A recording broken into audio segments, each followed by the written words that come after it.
released into this nation. In Jesus' name, amen. Ghana Montie, Ghana Montie, Ghana Montie, Ghana Montie.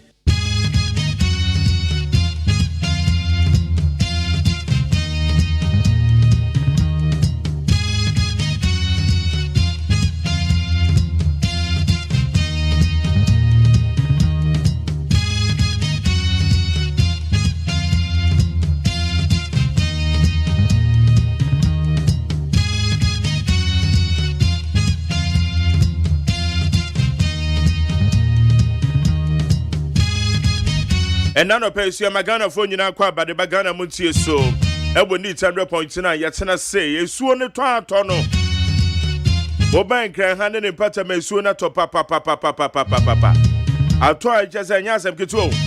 Yenda Musumu giddy. Hey, you're a grave into you. Make us say, will be that soda, and I just so sooner to me, Chimumunkakra. Oh, Mammy Chimukakra, I just say, so. Men dakakra wa fan ntoma no de okuru no ho wa fan ntoma no de okuru no ho say na sade aye no kra twekra na chese wa elite adwumam me pa cho sorry why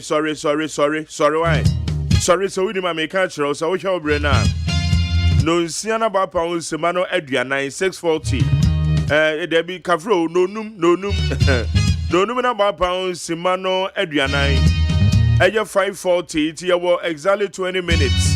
Na no nsiana bo and then so said the so na to na nso na yiri wo mia bi no why hwe na just said the traffic congestion about to sorry na simuntam why so woda so dam pema ye na sorry menu so bank kran ne mpatam pa nso de to wa hanen ye ise ye da twedi aponya kopon se se wabo ye ho ba de na so acha yen ye kɔ ye kata so se wufuo okura ye mo ya sorry enya lambi ne nya ne yen enyo obi oye dede enyo obi opem yen se yen sorry ene ye sorry ye demo me ya dum bi nti o adom yankopon na dum ni nti ena ne ye nya hoden a yesu ye de ba ye ba be ye adwuma na ye de boa ye man Ghana midin the luxurious say AGYEMAN adwuma de ne ye Ghana Montie ene date ni 2nd September the year 2021 ye da twedi apo yankopon ase ye be kura ma akwa kopem say ye nondu bobo na ye waden. Na say na hye ne tie me wa be for the time home so ho be den sama kodo wa ekoso ho no the trendy and the trendy of the various news portals and me ba chomani be bro na ye free ho an ye de obon krata mo samre kwabna mafo be trase the obon krata mo samne ne akaja ne ye de agum and only na poso the big ones on the various front pages of the newspapers that we have them this morning on Ghana Montie News 100.9. It's a double crata musam anymore, no one my register and none of pay no. And no more no me patrol yet the musam is yet the bebro. A bonus and your back crossover near copies 104.3. Here the Cassia Bona bro. And when it you say exclusive interviews. You will a year the list of interviews, sir. The patron so yet the bebro, some I could do idea him. The bebe would answer me.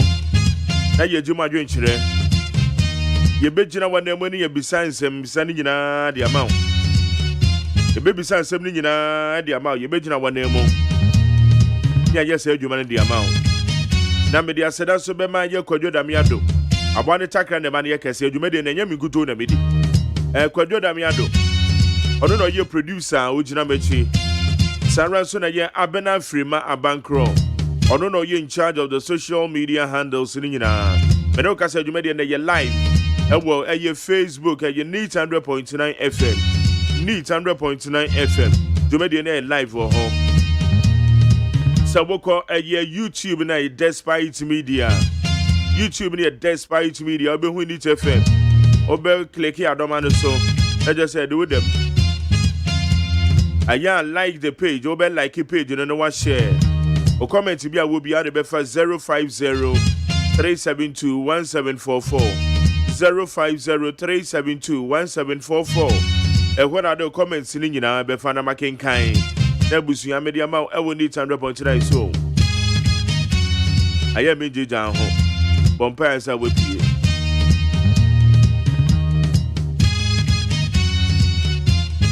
Beda sesa wachi me fidie na odi ato ha.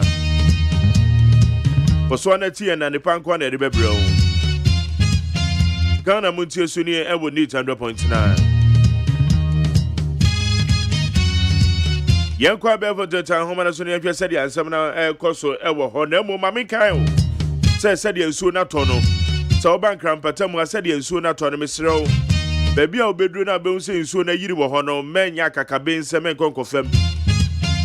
Sɛ wukuta ka, sɛ wunkuta ka. Menya kakabe nsɛm enkonkofam me pa kyɛw. Sɛ wukuta moto. Sɛ baabi a waduro no wohwɛ na sɛ nsuo na yiri e wo hɔ a. Because nsuo na tɔ pa menya kakabe nsɛm enfam mesrɛw.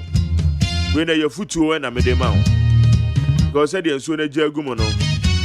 And that from cry. Need 100.9. Yeah, the above for the time home and so bro.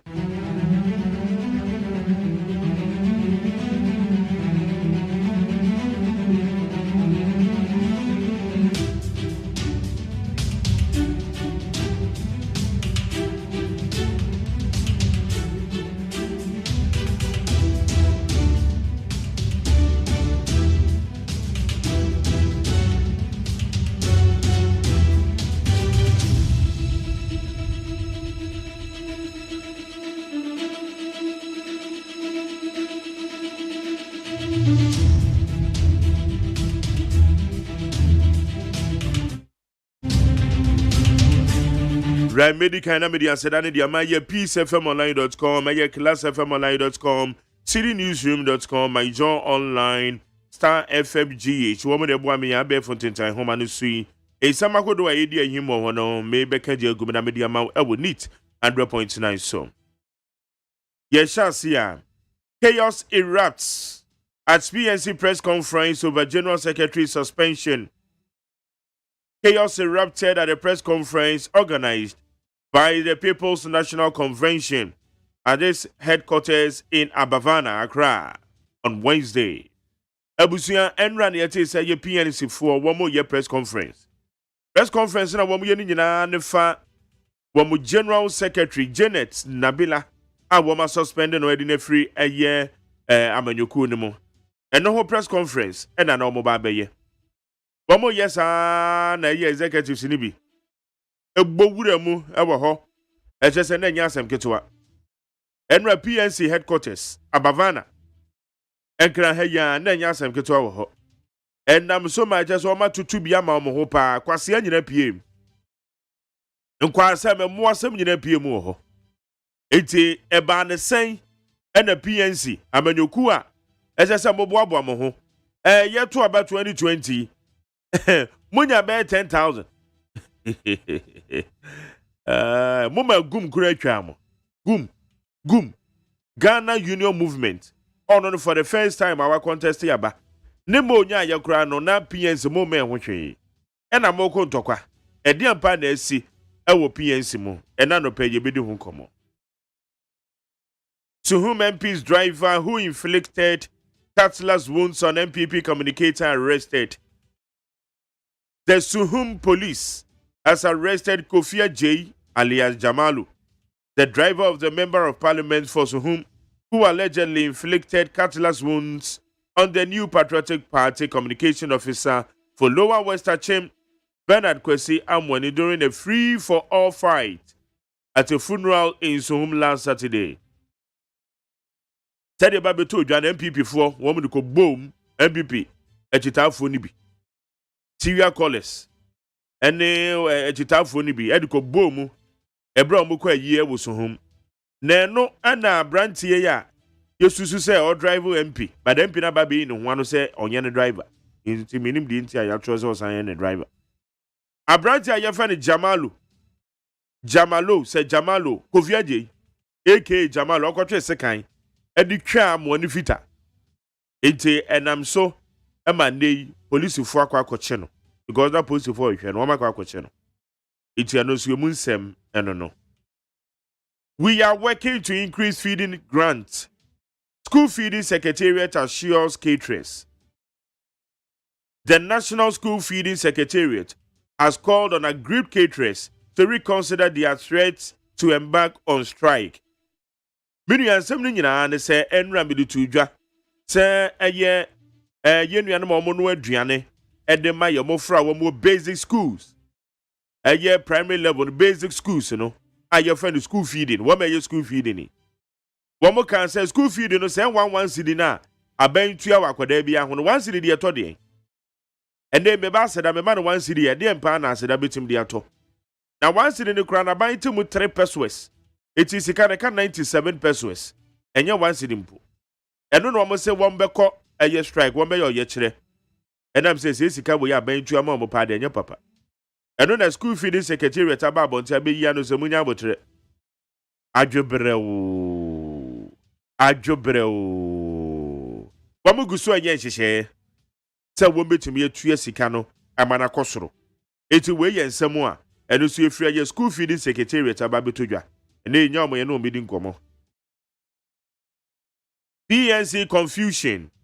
Edward Mahama behind General Secretary's insubordination. Apasara Daniba faction. They say no, yawo eya Apasara Daniba faction wo ho. Yawo Edward Mahama faction wo ho. Eti ena de PNC emusam no yebedu so mu pa. David Apasara Moses Daniba faction of the People's National Convention has accused the party's 5-time flag bearer, Dr. Edward Mahama, of being behind the insubordination of the General Secretary, Janet Nabila, who, according to the faction, has been suspended indefinitely. And they woke up a year David Apasara. On the faction, Edward Mahama, on the faction. And David Apasara said, Ono na washe a year Janet Nabila Kutupa. Washe the Kutupa, a money mush. Janet Nabila. O muje yawo party nimo we David Daniba Apasara on ekasa yo neno ena wuksan komu a Edward Mahama faction one of the statement abetudwa one was there na mo say for the where must suspend the General Secretary mo boa Janet Nabila na mu no ogusu ye the General Secretary. Nobody can suspend her. It's a move so onko. One was a man suspended Janet Nabila no over so. It's a no Edward Mahama faction. Almost like I say, Indiana, you be doing come up. My watcher joint exposed me to some realities facing Ghanaians. Deputy Majority Leader. The Deputy Majority Leader, Alexander Kwame Afenyomakin, said his Saturday watcher session with some of his constituents has exposed him to some realities facing the country. Bepacho Sawoko Ghana Mrashebejefia, a year Deputy Majority Leader, a year friend, a year honorable Afenyomakins. Also, me Debbie, and no more than say on any man for a one person, so be do watch. About and also years of me da pa no pa. I was sorry pa na when you're watching the more shit. I shit on us one no yakakra. How this stew now one or what Gary and Jim we are not Jew Kosia. Now what you meet in the old stew no mono. A GB na say and no me go so I know fine. A fine pa. Eh. Unyan me down no pa na ye. 80 year Afenyomakins or say me down no pa. Oh, sorry, say on any man for one be do watch album. No say, hey, send a no me kosuni. Also, one corner man for na kwadi watch on call nimi say and no me koso pa Ghana how. MPP born home den die. Nenso ade na wie payo. Debi. Eti o say who be hia pa say MPP be mo mani ada ho. MPP e be mo mani ada ho. Now, who say one more complacency to the Mudebi men because and some amount for the catcher woman, a catcher or no. Ebenezer honorable, ye near Jumayu, honorable, dollar and they said your corner yet, honorable, get us a share goes on my bam we and yet. I'm out for cancer, the papa, a brand on woman do watch it. It's a more MPC now. Momo de Amaya say, Moma for more man woman, Montensemo. Montensem. Now move fan yes, ya dear. Monfa yes ya de yenyina yete kromu a 2020 abato hwe MPC lusu ye even woman na wa ben mo hwe lusu o mo lusu ye Because now they have lost touch. Wamu no man for no inkutaudie no na atete apansam. Na atete apansam. Iti yewra phenomarkins de oyeye. Bigiri sense MPC ni nyina yesa ye. Dokono mu no amuni. Dokono amakoto na mu nyina mu di nkomo.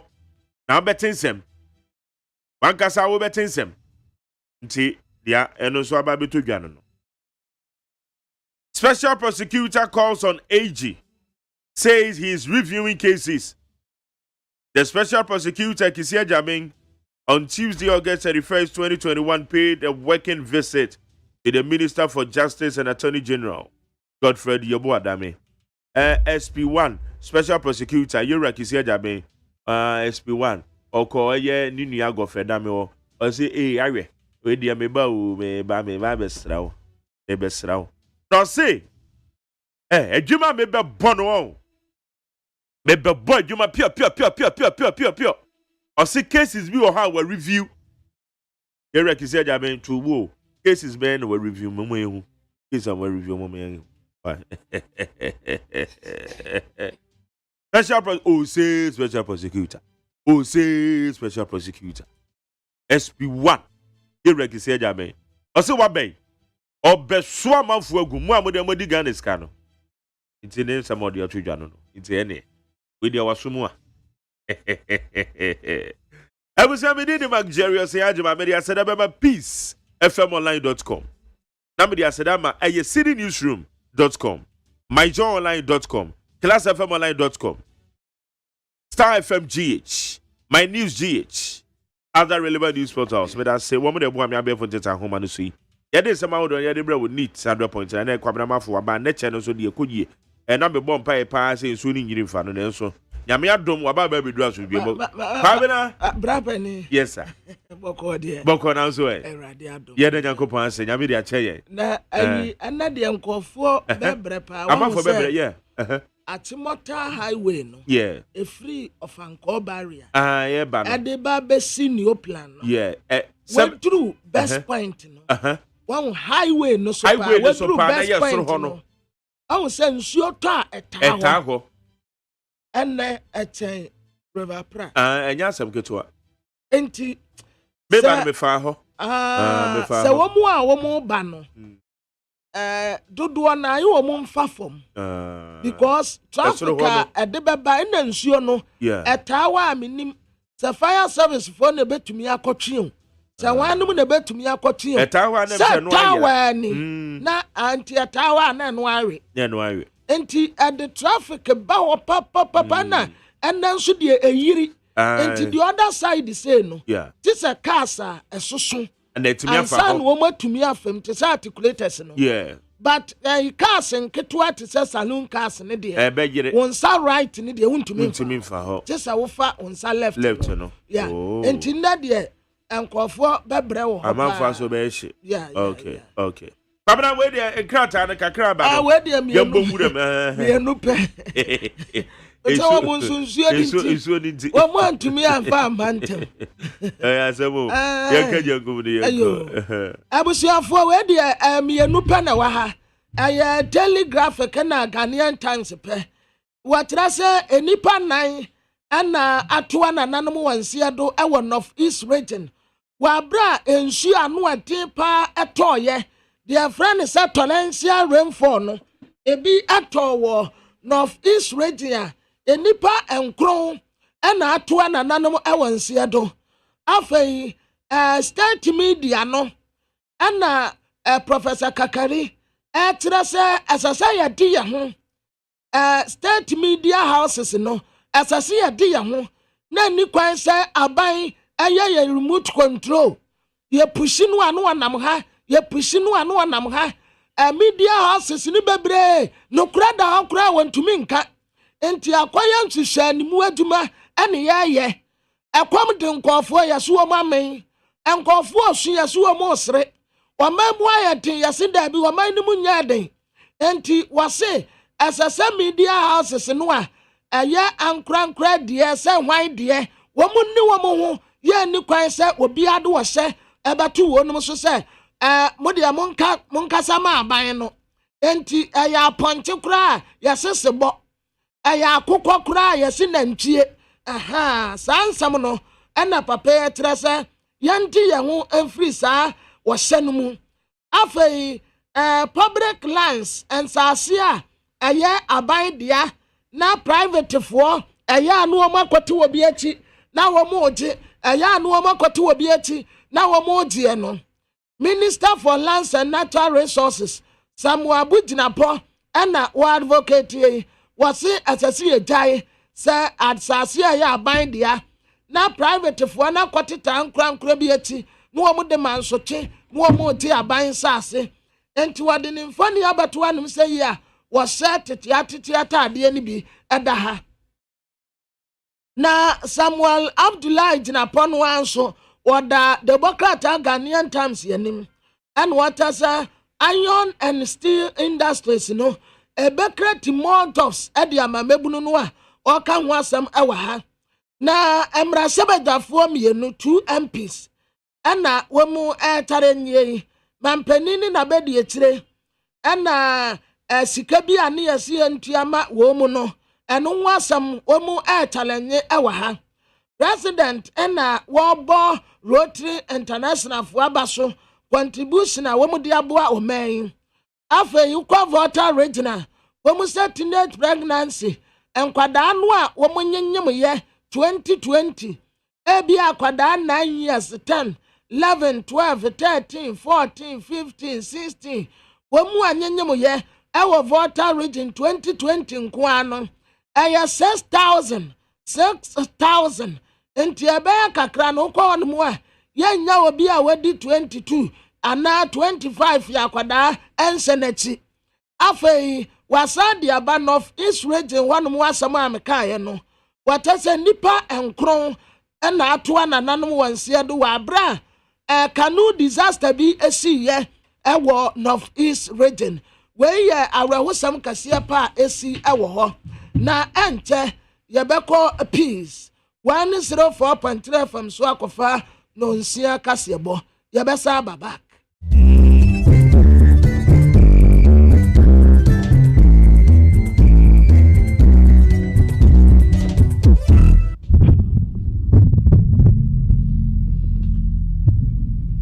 Aleshimama yamamu nyina chi peace 104.3 FM suni abo no nsia Ghana hansama yensa kan ene anopa ya wadai enso ato ewo enkrankropon mu ama wiem ayeyuru dududududu na kwantimpo nyina so afose chaka ena yegiem edi no nsia kaseboi ebremu ahwiye ene yedi ma drobafo amutwi hyen e banka afinkran akose enka kwantimpo no dudu na so esum se kabisi ene nso ato se tam intubia enye ne boko brew serabia ensu tobre yachino yankote arewosem ene asemboni bia ave ensema de brem na no pen no de ebekoso bi ene se won mo sentiment tembetenka ewo hello 101.5 KJTCNN eno doctor ose kwame despite na bronze kese mu adum okay 101.7 ene neat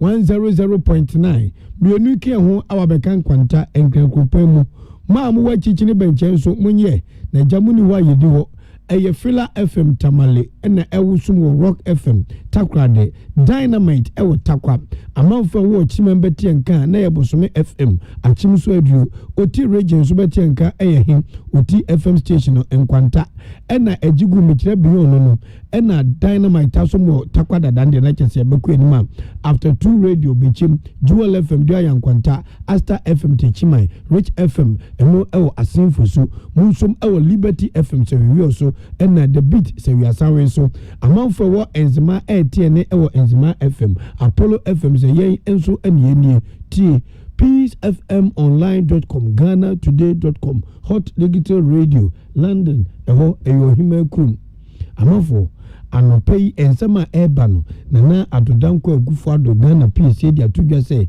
ntie de ba de pa na esintia ayare koto asase baako obeko na atro paris din ewo saa dia ekoso land commission agufo ado se etotwa enmanimu ya dedi obiem so ene sen sesi idea so afọ no ana hwe sikasem so abedi eche no nyamfo dwonkuma enso de atodwa se aban de nnoma begu akwama poetry nkokọ yen ne dabdabo yen eho ba beba mfaso pa e de ama oman Ghana ono nyamfo roxin nursing dam dafia makpo enso e de aba betudwa na sima wo Kenya ne se na ado danko akufo ado ofisi o ga ya ama se onu abedi ade ekwa afe na DC ni MMDCs onti mo mudino watebira asem ne de akokọ to se court pam DC fo nyina no na akufo ado emani powerful di na de hoye no obuga na enimitia wei ene ensembi ene na no pe yabo no mede eso mo se ene anopa no nsia kase bo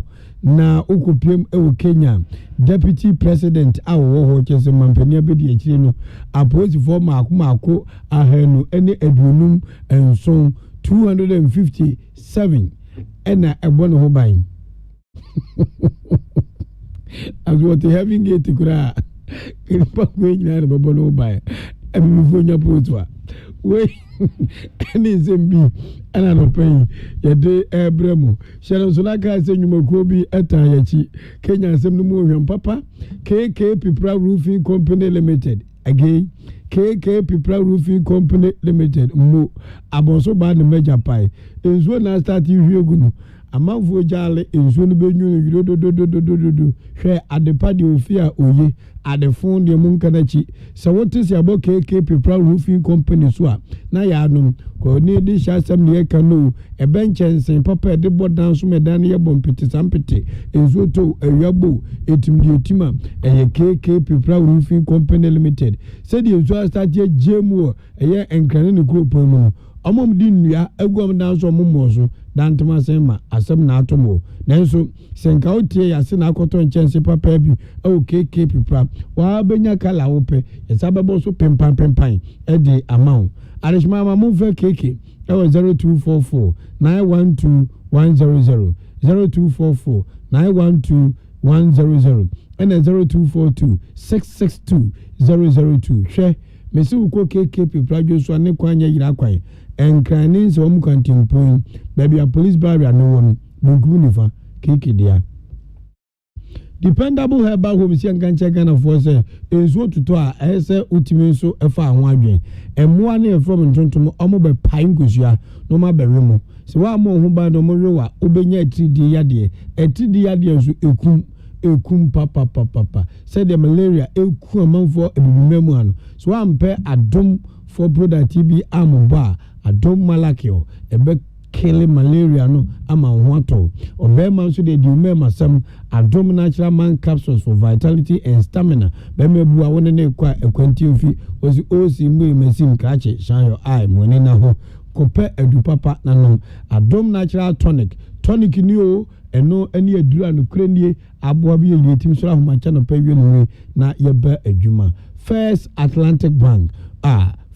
Atlantic Bank ezuotoi enipa nam so mu ana mo bre mesrewada nyame mo amwate no obi enya ne so ne die na se kakra wonsem na on First Atlantic Bank din koma omo purple car loan eye kwenti wa betima fa so nya sika akwakoto car ne be spread over a period of time dia mawa ntua no enkwetawe bawe wensen ne mumu bagu e de amam so purple car loan ni bia e ma ne nya 17 0302 682203 0302 682203 sala we de mami bia makwa for store 0302 682203 na omabua na onso wetimanya hye enzo to awiabo wetimi dia danda ho akọ adwuma ba afi kasebo no munchiri mu na mede bai me amote me ne kasebo no me ye achenkwa na me numbrimu ode hye kronkron wodi ahenkan kwame yeboa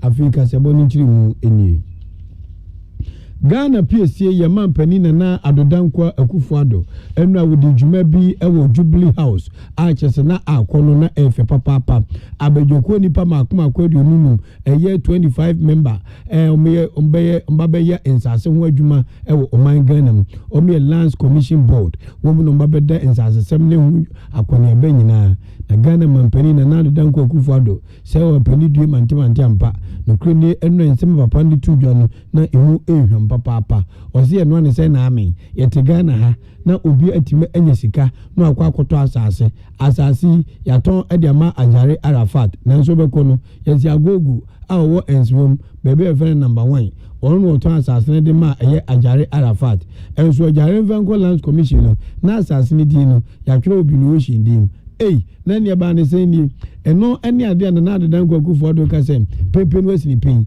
yɛno ane sɛ na amen Land Commission yɛ ba akɔpɛ ɛwɔ mɛmu ntia de ntina kalebule kata nipa bɔne sɛm yɛ nipa de no onu anim so wɔ hin wɔnyo hin ɛso ɔfɛsɛ bu akwan so no atɔn sɛ me nipa mako be num enson na ensika ne kontiba afa na de ɔmbɛ no so ko han langasefo ɛmran gyere ma ba wa bi nso asɛ imperials a wɔni adwuma yonti no ama ne ho kwa ne afa na bɔne pa so ɔntwe sika ne eto no kontiba afa nyina sase so obi aba ne tirimu podwa ɔmmɔ no hwonku no ɛno na adedan kwakufoɔ ado sɛ enipa a wabɔ mu di so mo mama board ɛmfɛ na ɛyɛ Lands Commission no ɛnsase sam wɔ Ghana ha ɛhyɛ ɔmo nsa ɔmo va pɛrɛpɛrɛ yɔ ne nyamisuo ne adwumaden ɛmɛtwa saa de nim sɛ tin na ya brɛ ɛne atɔn asase me nipa ba ko mienu miensa ɛno nso so all human activities revolve around land, and thus access to land is one of the most important factors in the development of every nation. Regrettably, despite the various interventions by successive governments, most of the challenges in our land administration still persist, including dishonest sales of lands, poor record keeping at the Commission, encroachment of public lands, and the fraudulent registration of land. For example, why should the same parcel of land be registered in the names of different people when the same Lands Commission is responsible for registration? Why should documents or files submitted to the Lands Commission mysteriously disappear when the Lands Commission ought to be the chief custodian of such important documents? Why should it take years to register just a plot of land? Our quest to transform our economy, to bring about the much needed development and prosperity, cannot be achieved without effective land administration.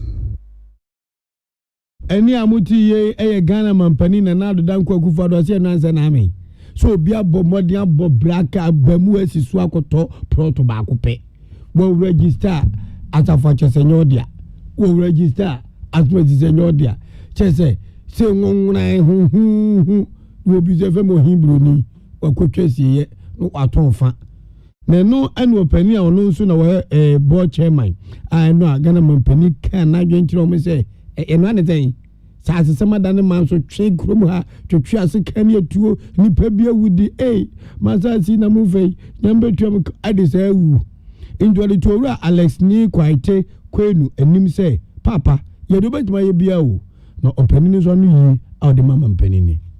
I wholeheartedly express our gratitude and appreciation to His Excellency the President of the Republic of Ghana for the honor and privilege done us with our appointment. You have reposed in us your trust and confidence, which requires diligent and committed service to Ghana. Land plays a crucial and indispensable role in the development of the economy of any country. Availability of land for investment and other purposes, secure land title and tenure, effective and reliable services in the land sector are therefore required to ensure that the country develops in an orderly and sustainable manner. The work of the Lands Commission, therefore, is of great importance to the public, which has through various means, particularly the media, rightly criticized its performance. The President of the Republic and the Vice President have, over the past 4 years, directed their attention to the work of the Commission to ensure that it is reformed to provide efficient services to government and the public. Ohe papa de bro for the day na ko de be ye adwuma kama sa ne nkalwade nyankopon ke da beda so be to asaso Ghana pa be du oso dwe dia da tem ya jakunti ba da mpa ho o te hai wa maso so ko bi ene de bi tin nyesi enti no ne ade amampani so no so tete ne nto mo say sa registration untimi register wasase no enye twam kabea ono nyamfo dafia makpa a wo no eye mrashebedwani ma de share wo dai south dai ewo framontem roxin nelson dafia makpa wono anuwo kasei na nasema woka nyina ne sei Ghana mampani na nado danko akufuado waesa manga adwawodwen Ghana fo nya mu gidi akoto abama no be mampani ajoso man yi edeni ne koso nya ya kyekere e de ahye ne nsa na amamu nso sabi mpraduasa untimi ngasa wubo tim e de abu oman eye mra ne nhyehyɛ a oman akuruche de agu nkatam eno na abehwe so na de abu oman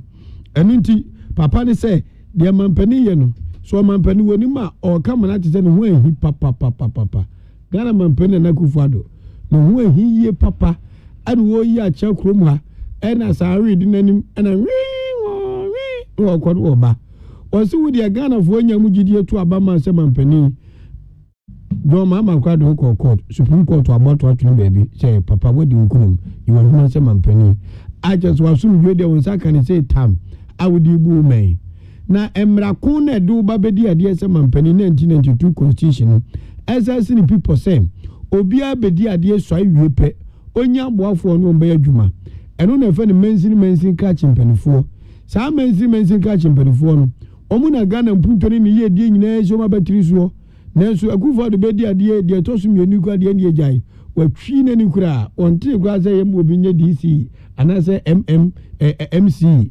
eno ano no nyamfo Roxin Nelson Tafia Makpo ese sabada wa ye makrama ngika nipa emra wo Ghana ha ntu anu eye aban lawyer pani attorney general wanu nase edna kokopi mo Supreme Court say Supreme Court nhye na nado danko akufuado na nipa odomaziti wa say continue no ye mpam wo nyira mfiri ho obako oda MC oyehwesoma me obako ni wa brim MC oyehwesoma me bantima MC oyehwesoma me obako awoshi MC chese obi a wodi MC ana DC e Ghana ha no hwesoma me osi we bi nsi Ghana da akufuado nko na bedi president ya ode hwesoma me MC ana DC aba eni nti wande was there a Supreme Court to say wo munyina Ghana mraso na animanimu ye nani wo kire ya yam pam DC for na MC for ni nyina free ho ni yamfi wo hye ento ye mampani na nado danko akufuado to say Ghana mra no won wo lawyer ni mapa wa bin se ja won hwe mra nim na animanimu ya onyi MC ni ADC efema Ghana na baba se de hye no kra ne say akufuado nya se bia ni mampani de to so me na wudi ni what the first 4 years sabe no kra wo che kwa boso miensa na DC ni MC fu wo yewi a wa benya experience of president diem president burofu nyina wutimi resa ne kama na de to so mienu yimpanifo na mo na mensin ye die nkoso so a wo so hwesoma me ana hwesoma me fo no so no untimi angaza wo ye hwesoma me nti enei wa do wo pe e hye bibi ase sanse emra bia ma wo kwan I so go to be brought to so was self-contained. I was meant how many bags na de ko boano utimi nye nti o se achadodo sanse yagika queen say the Supreme Court mpo pamu DC for MC a o me hesoma me free ho a afa no mampani bebodin obodi wi a o ma convert ya wie o mo vert ya cha afa ne ya beto so aba na de obayi nu so delegate na say perform ya samne manfo no anto aba mana na say afimua want to make DCs to ndi o say o sini pain ama wiase nyina te say akufuado ama DC na MC no ni die ni kura afono na mo lobby ngwa so ma bre o ma lobby a o mu hu de eko ana eba so afọ be de cho hwesi kasam so ewo mem ha ayo no nyanfo jonkuma ono so e de atudwa se ampa onyangupo nyansam no obo ama wodo kai nyina begu asase so se yenyenye mai yenwo yensha asase so ma na weda no so yese kura se de so to won kan dia ene enyim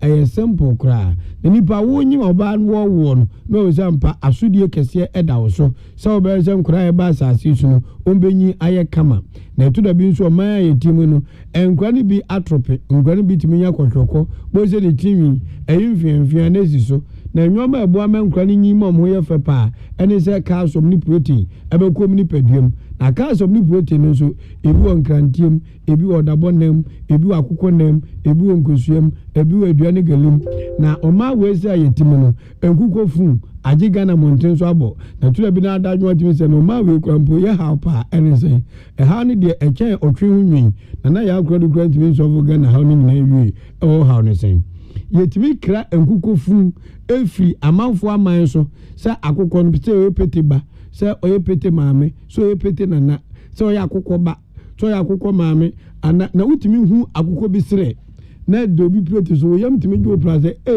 na akokọ be di akokọ na se tafo no bone ben into no nyamfo dwonkuma se aban wei anana adodanko akufo adodan no said we see dre Ghana man won wo peso me di ye na impunto ni yedie ehwo me ade say tam no senka oben na adodanko be say yes papa no odwen na o me hu pa tiro mo ye ne sen do me ne say omo ni hihye ne nyoma egu akwam se na be apotru yo e wo memu ha no e be yakono be ye fe na akokọ ya twitwa pa ne ahihye ne kama ene akokọ ne ta akokọ ni chepi sisi echi na wam ne de ne ahihye ne ko ho kama eno de bo nkatekwan a anu so say de na China fo nguko am de bay say tafo ontitesi bia wum na duari mu ti say wele no we akokọ nam into no nyamfo eye dwonkuma say ono asoye otua no ene omampani na adodanko akufado ede nhihye agu akwama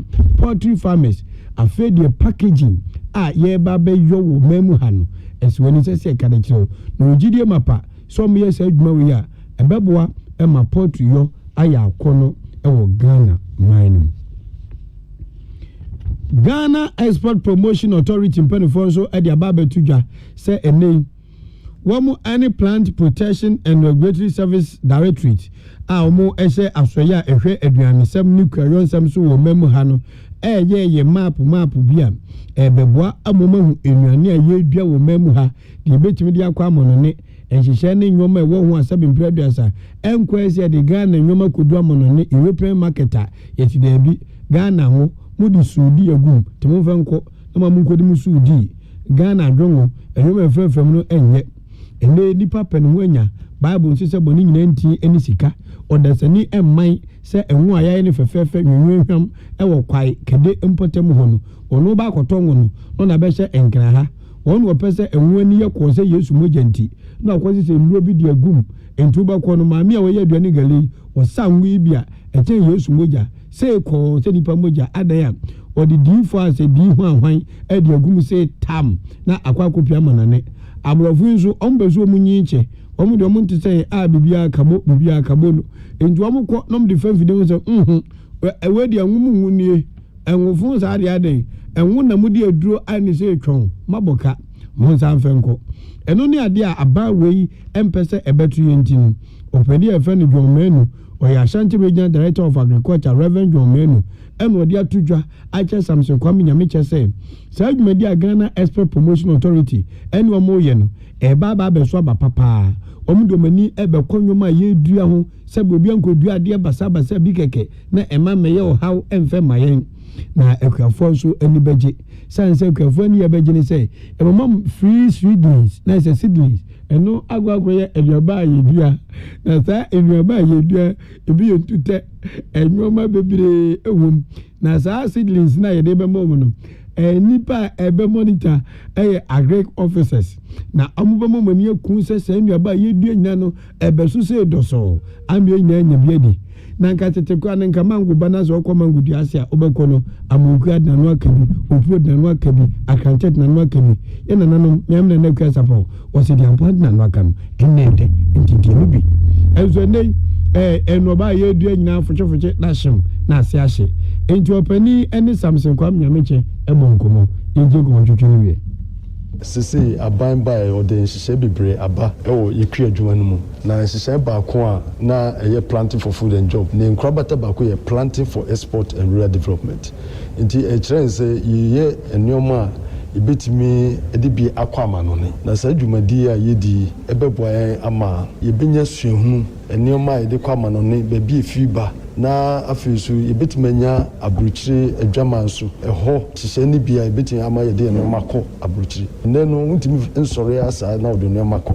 buroni fɛ bi standards ɛsɛ yɛyɛ na saa nteteɛ so bɛtumi aboa yɛn ama yɛhu standards no na standards mu yɛtumi ahu sɛ nneɛma yɛde kɔ no aha na firi ba se ne sitie na ɔkyerɛ bi nya kodura burukyire na se bibi kura to ha kyema wo ho a atumi ahu ɛkwan yɛ fa so baabi efiri ba yɛbɛtumi akɔkɔ hu baabi a nneɛma no firi na yɛtumi asi nneɛma anka ɛde ha bɛba no ɛho kwan ɛne a motie ɛyɛ ɔpani a wɔno ɛna ɔyɛ Ashanti Regional Director of Agriculture Reverend John Menu ɛna ɔde nsɛm wei ɛto Samson Kwame Nyamiche ɛnim Kasebo fi Peace 104.3 FM so ɛna motie yɛ home so yɛba yɛmato akasebo no so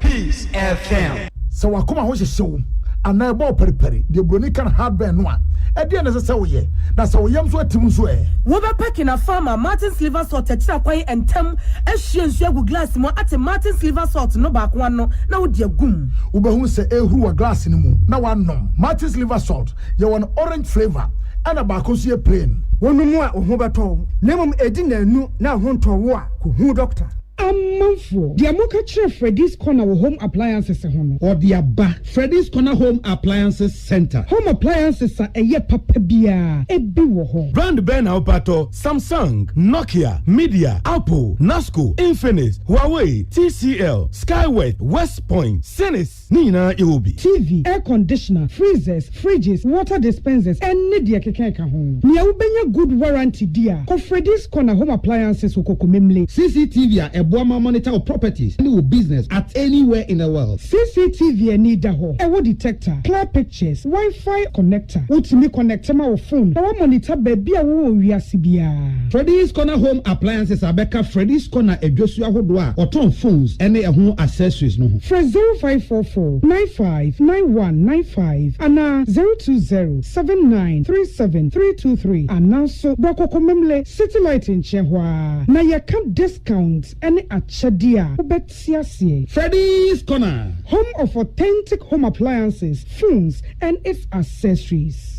Amen. Yenim samu sase nije asene saying. Asene say what the army Nigerian senior our herbal ayaresemu bio na nkunumdie adasidie na asie any abasobodie nkoa. Se wan so wo hwe apomdie mu ahoto a wode abra manfo efiri yentri so ekosi ya na asie. Ehina yade sha army hu ensaw yade. Wode ne nwa ne abefo efidie echi yade no kunu what time. Army e the herbal accommoding was signed in naturopathy and homeopathy kwan ekunye nyarewa. Say sukuu fofri amana ne besua ekwanya yade herbal say yade ewo army. When nyina enti e na yade anije afra from say we pawo yare bi hyehyɛ wo ho ana yare bi abagya konya wo nipadua mu a Allah shafi onyame ne yaresafo inshallah enyame adom a ayaresa beba. Army wodomi wo be old slave flat ultra modern branch Waklagon Tama Road Frey 020-722-9505 and 0245-275254. Amen Scientific Herbal Hospital.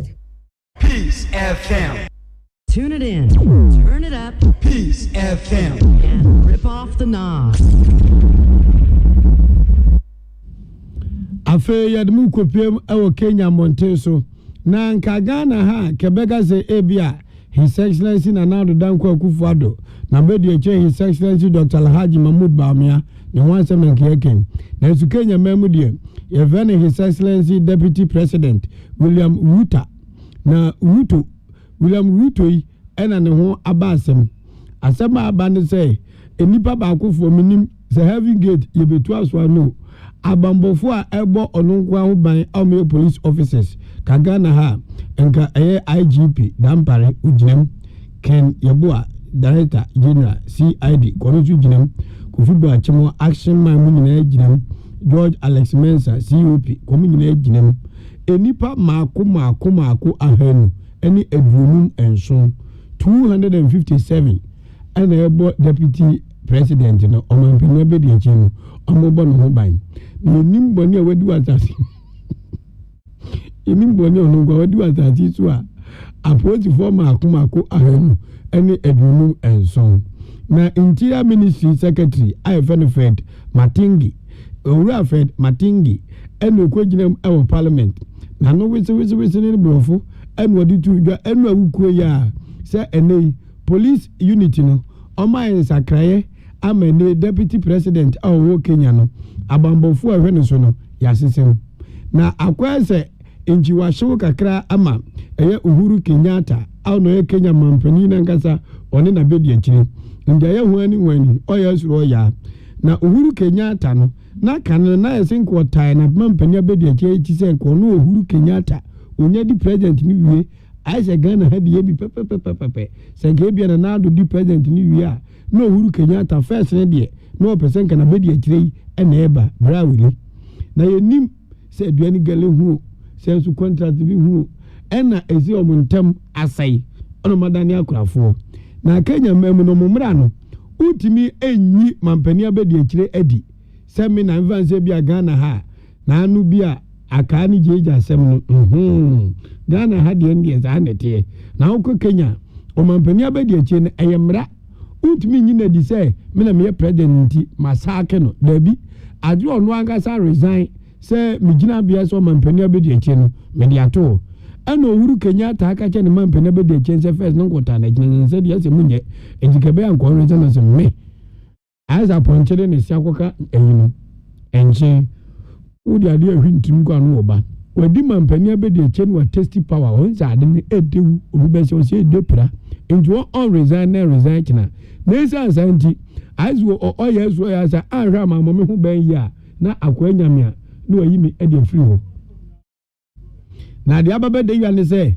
adwapade bia awowo no aposifo ho helicopter mienu awowo no obekọ no aposifo be ahe 74 no mu helicopter mienu ho tera bia obi nkotu boat no chango otu no de fewe ma na akwakoyi na hwete kum ene okuja to abla kwa hu na obehu emre dodo odi atukwa nyina ede aman poultry farm awabie ajezenga emlanji tenkura mo ba ko bo poultry farm no ba no ba ko na nkuko ike nkokokokokwa na posifo nto ho ankuko enya posifo ebo mo ban yatete papa nkura wo pe enya enwan be mi ensem bi wo nfi ho no so aposifo akogire nwan no o de me o de mo say mo be bibia na yazu otu eso enwuram nam ya de na nige ho pa to ye nganje kakra ne mo hu a eno so aposifo be edunwotwe ana ye ehwe emoa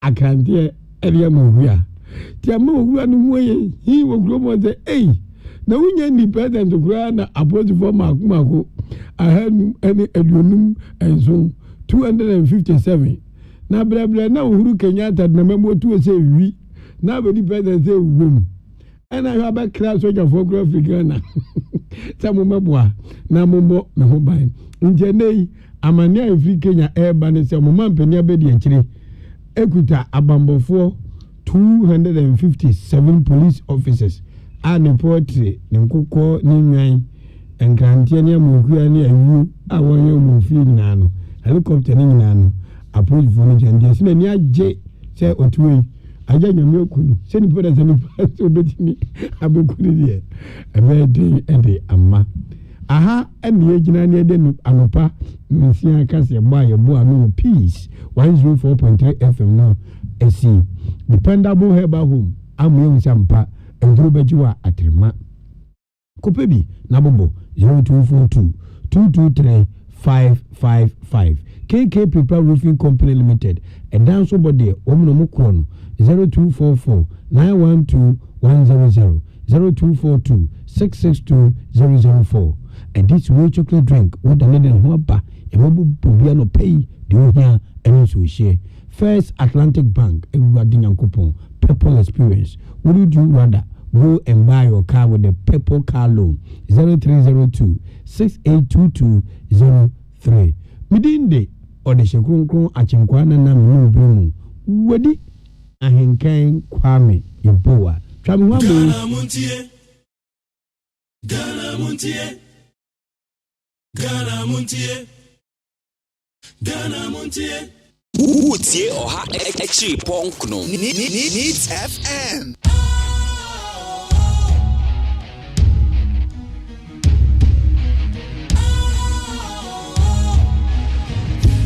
cool, fresh and trendy with a new look.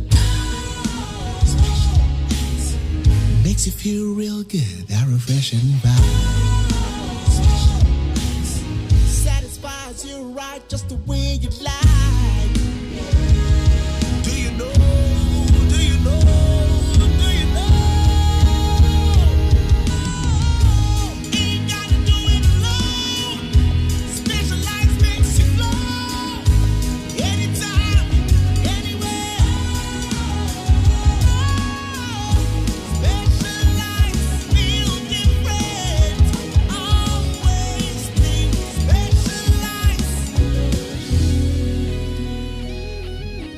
Special Ice Natural Mineral Water. Feel different. Think special. This advertisement has been vetted and approved by the FDA. Kachi, if you're right, maybe I want to hear and that's what be if you are Mutie, Bosume, Mamamutia rent to say. If you're for the Ghana city, if you are from Mubatia, 8 Ghana cities. Hey, Mabu said, if you're Ramatia, between Batita Mumpumo, and with the Equasuan. Now, this way chocolate drink that Abbey, someone of my Elchan, that bay and I will crowd better too. What you make us say, if you're a Fausu Shebra, and me and Chubby Kramanoda. A Jeffia Sadia would job. If you're a very wood to your niche, if you're a very water, this way chocolate drink for full use, a good job. Yet, as if 1 year I could to a team on a day. If you're a wood to any or wood to any, you're brown a day. Now, this way chocolate drink, sugar and Nunda, sugar woman, and then once one was here. And you hear any social. Now, and a pebia, Monsieur Sugar Cap, whom the family, I shall say, Bia, Muba from Yati, this way, such at Bakumpo, a good more chatty, maybe that. If you're a sadia, yet, sir, yet, this way chocolate drink, a Busso supermarket, or can see John filling stations, and the shops, and no mountain to Anyamati Abusi, and the Shania San Koto, and Machati Maunum. Hey, if you're a baby, Fufu Valanda Swa, would the way, yes, I am, woman, Kutukum, Yakoto, this way chocolate drink and so on. If you were in your debut, sir, we shall see. Achia, Yabre, Yabako. FDA, I just said, you didn't crack to more jatum say a ye.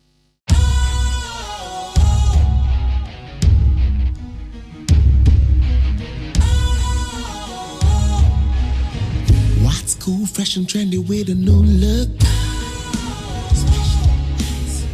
Makes you feel real good, that refreshing vibe. Satisfies you right just the way you like. Do you know? Do you know? Do you know? Ain't gotta do it alone. Specialized makes you glow. Anytime, anywhere. Specialized feel different. Always think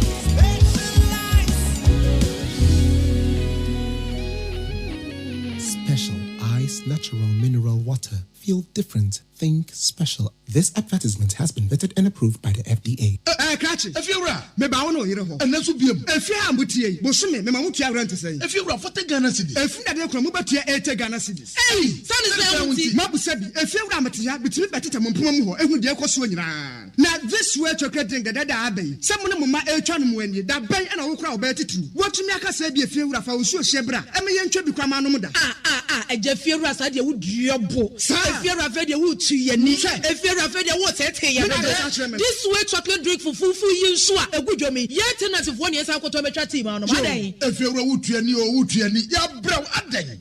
Now, this way chocolate drink, sugar and Nunda, sugar woman, and then once one was here. And you hear any social. Now, and a pebia, Monsieur Sugar Cap, whom the family, I shall say, Bia, Muba from Yati, this way, such at Bakumpo, a good more chatty, maybe that. If you're a sadia, yet, sir, yet, this way chocolate drink, a Busso supermarket, or can see John filling stations, and the shops, and no mountain to Anyamati Abusi, and the Shania San Koto, and Machati Maunum. Hey, if you're a baby, Fufu Valanda Swa, would the way, yes, I am, woman, Kutukum, Yakoto, this way chocolate drink and so on. If you were in your debut, sir, we shall see. Achia, Yabre, Yabako. FDA, I just said, you didn't crack to more jatum say a ye. MONTIE OHA Extra Ponkno Needs FM. Ghana MONTIE. Ghana MONTIE. Ghana MONTIE. Ghana MONTIE.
All right, you continue.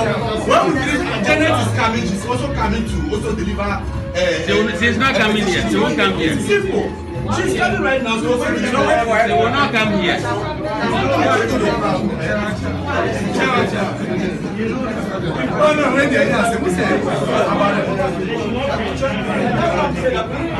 The police are wasting time. No, it's in one way. Intimidation, we are all above it. Nobody can intimidate single person. We are all human beings. We are Ghanaians, fully Ghanaians. You can't come to intimidate a leadership here.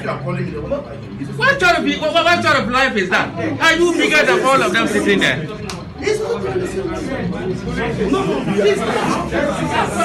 sort of disrespect is that?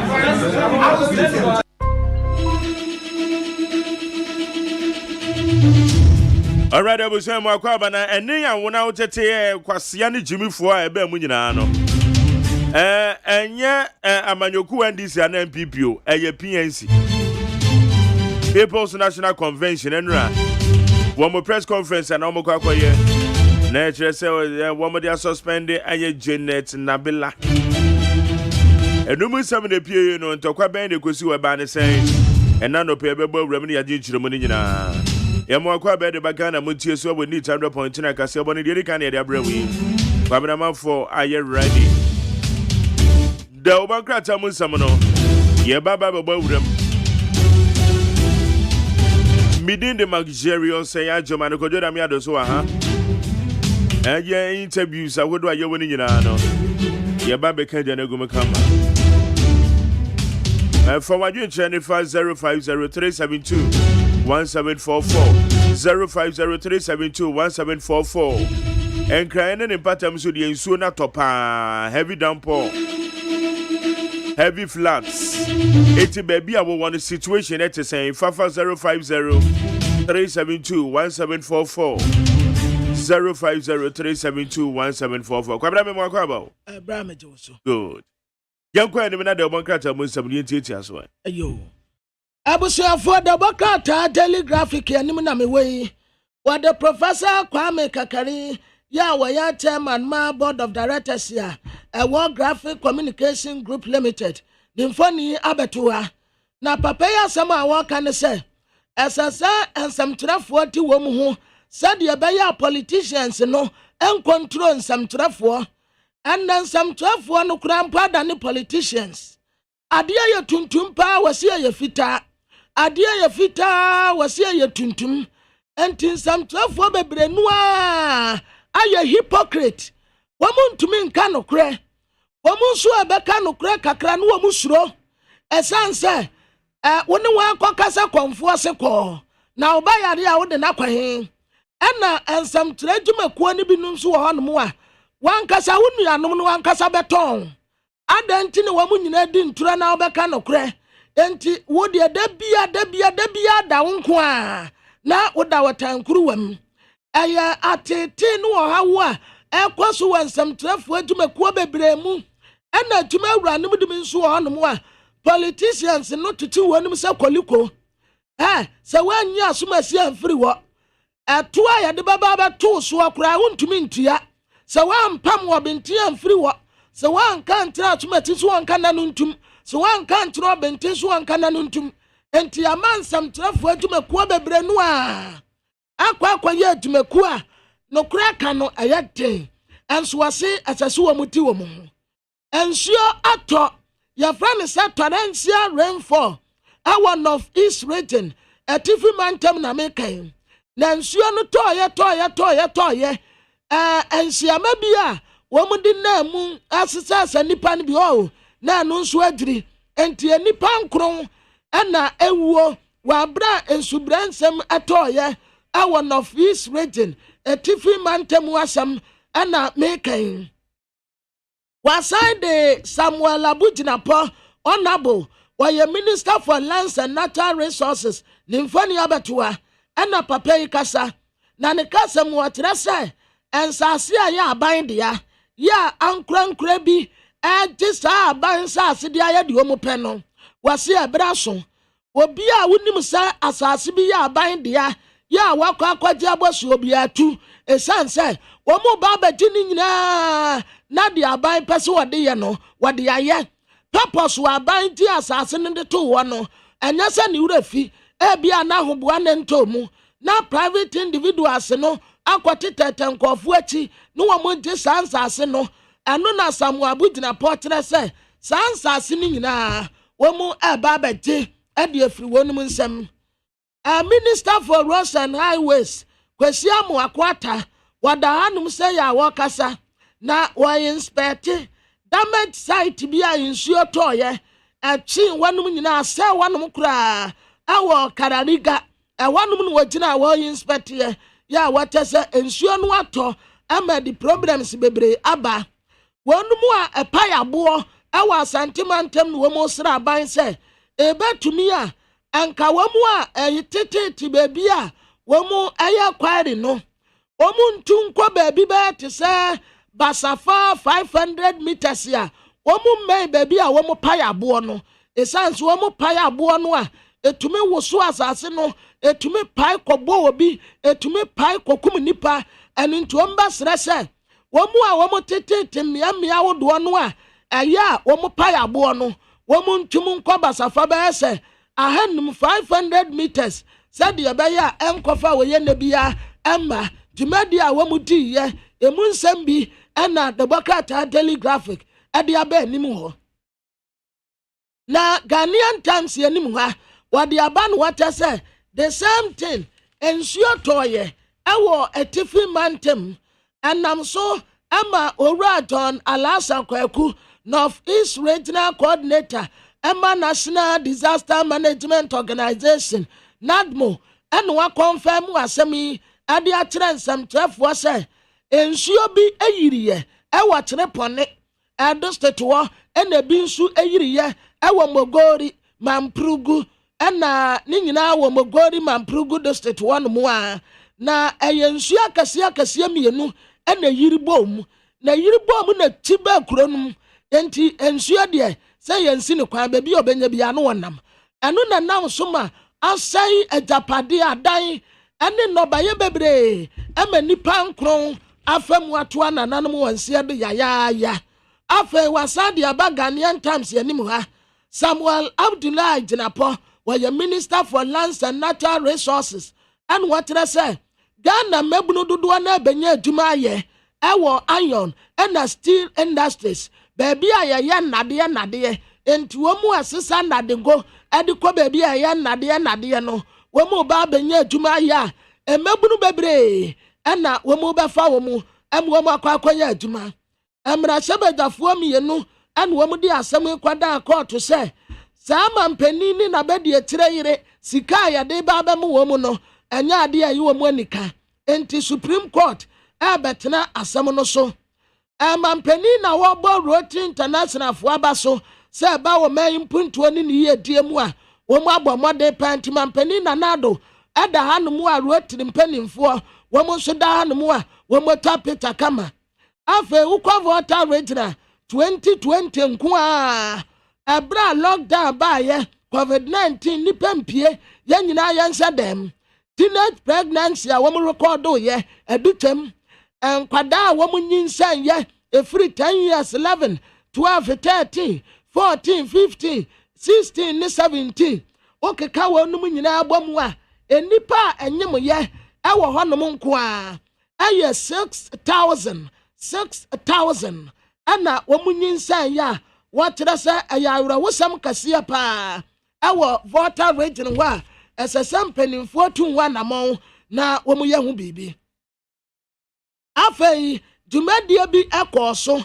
Deputy Minister for Food and Agriculture in charge of livestock Mohammed Hadi Etuferu ɛna wɔkasa wɔ nsɛmtwerɛfoɔ nhyiamudie no ase na wɔkyerɛ sɛ Potter pharmacy a wɔ Ghana akɔ ahohiahia mu paa saa berɛ yi sɛ wopɛ buro koraa de afidi nkokɔ no a wonya bi wopɛ soya beans nso a ɛno nso wonya bi enti ama akuafoɔ no a wɔn yɛ Potter no ɛde wɔ haw paa ɛna de abɛto wɔn so ɛnka aban tirimupɔ no sɛ wɔbɛhyɛ wɔn kɔn den na nkoɔm atumi anya nkokɔ na yɛn pɔ yɛtumi awe bi ɛde bi akɔ ama no ne nanso saa berɛ deɛ akɔyɛ wɔ haw kɛseɛ paa de ama Potter pharmacy a ɛnam sɛ buro ni hɔ ɛna soya beans no boa nso ayɛ den nti ɛyɛ haw duate a na mu yɛ aba yere no ho ayɛ de obetumi bi a sɛdeɛ ɛbɛyɛ a obetumi aka ebo saa mi na esɛyi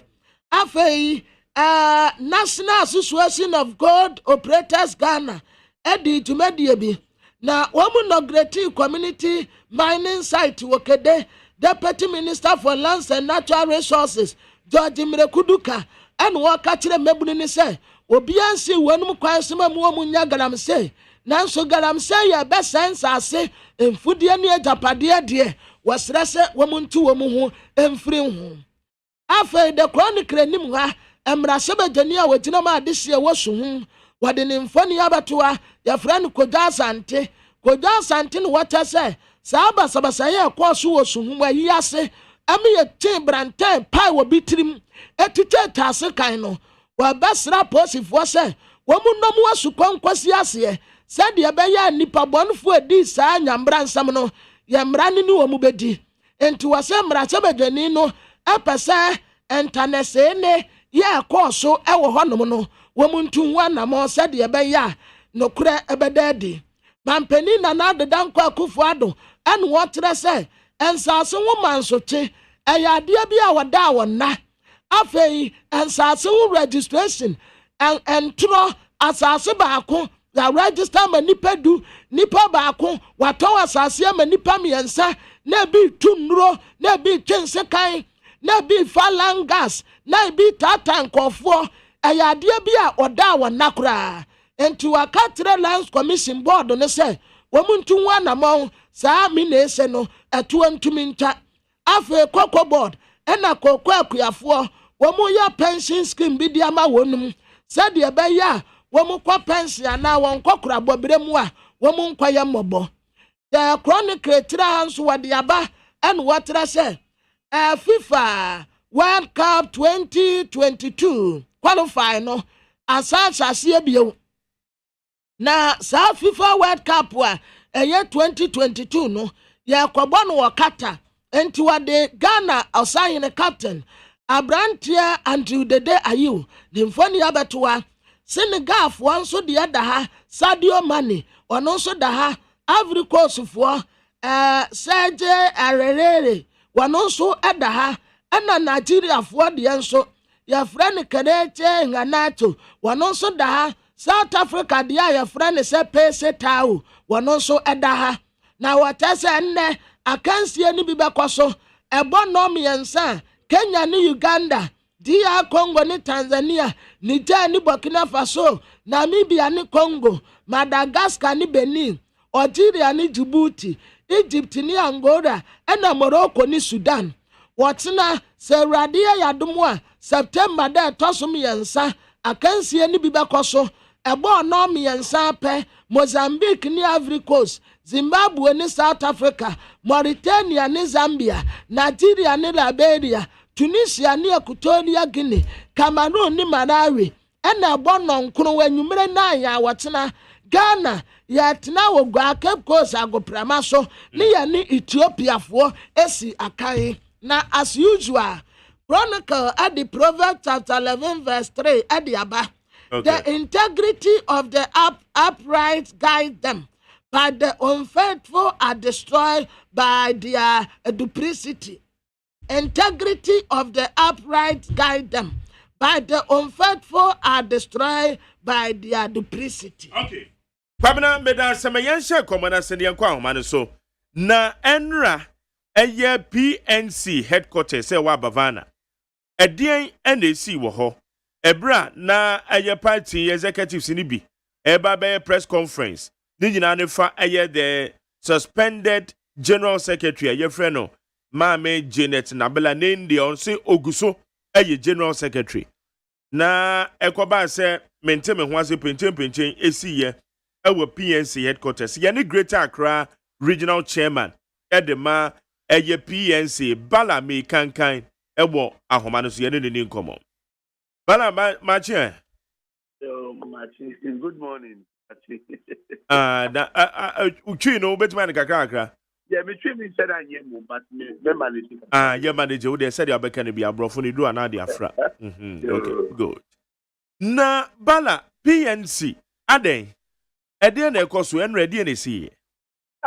Just unfortunate a grab PNC asem kwana ye kan ewo but on political party obiawo dey be by ye na indra but the SPN no and I said the leader any chairman na mo pese omo ye no wrong and na ye ntiase ye majority chairman ye ntiase because me kasama majority chairman who said Ghana ye was 16 region ye need 10 region anymore Ghana ye was 16 region ye party constitution is there the opposite we be there opposite we other 10 leader and I said national chairman and a national executive Diana who opposite we who chairman and I said leader who needs that to me to say over begin just like that at least and say who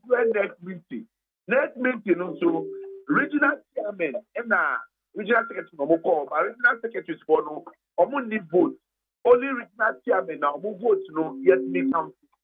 You see, as I know, you was 60 region, you can't region anymore. You other than 6, Nipa 6, and I say region 6. That is the idea. I'm a region 10. Because next meeting, you support next meeting, Nipa chairman 6 is one of them. You also Nipa 6 about I don't know decision. Emma all the 10 regions, about all the 60 regions. Oh, na me down na me see the omuye no illegal. It is a gathering omuye no anything agbetashi bad gathering at the state. And I say omuye pito gathering BIA the state. So that meeting omuye no because of for me corrupt. So that is wrong. It's omuye no omuye say omuye no all na mudi patapapa intuna omuye omaster general secretary.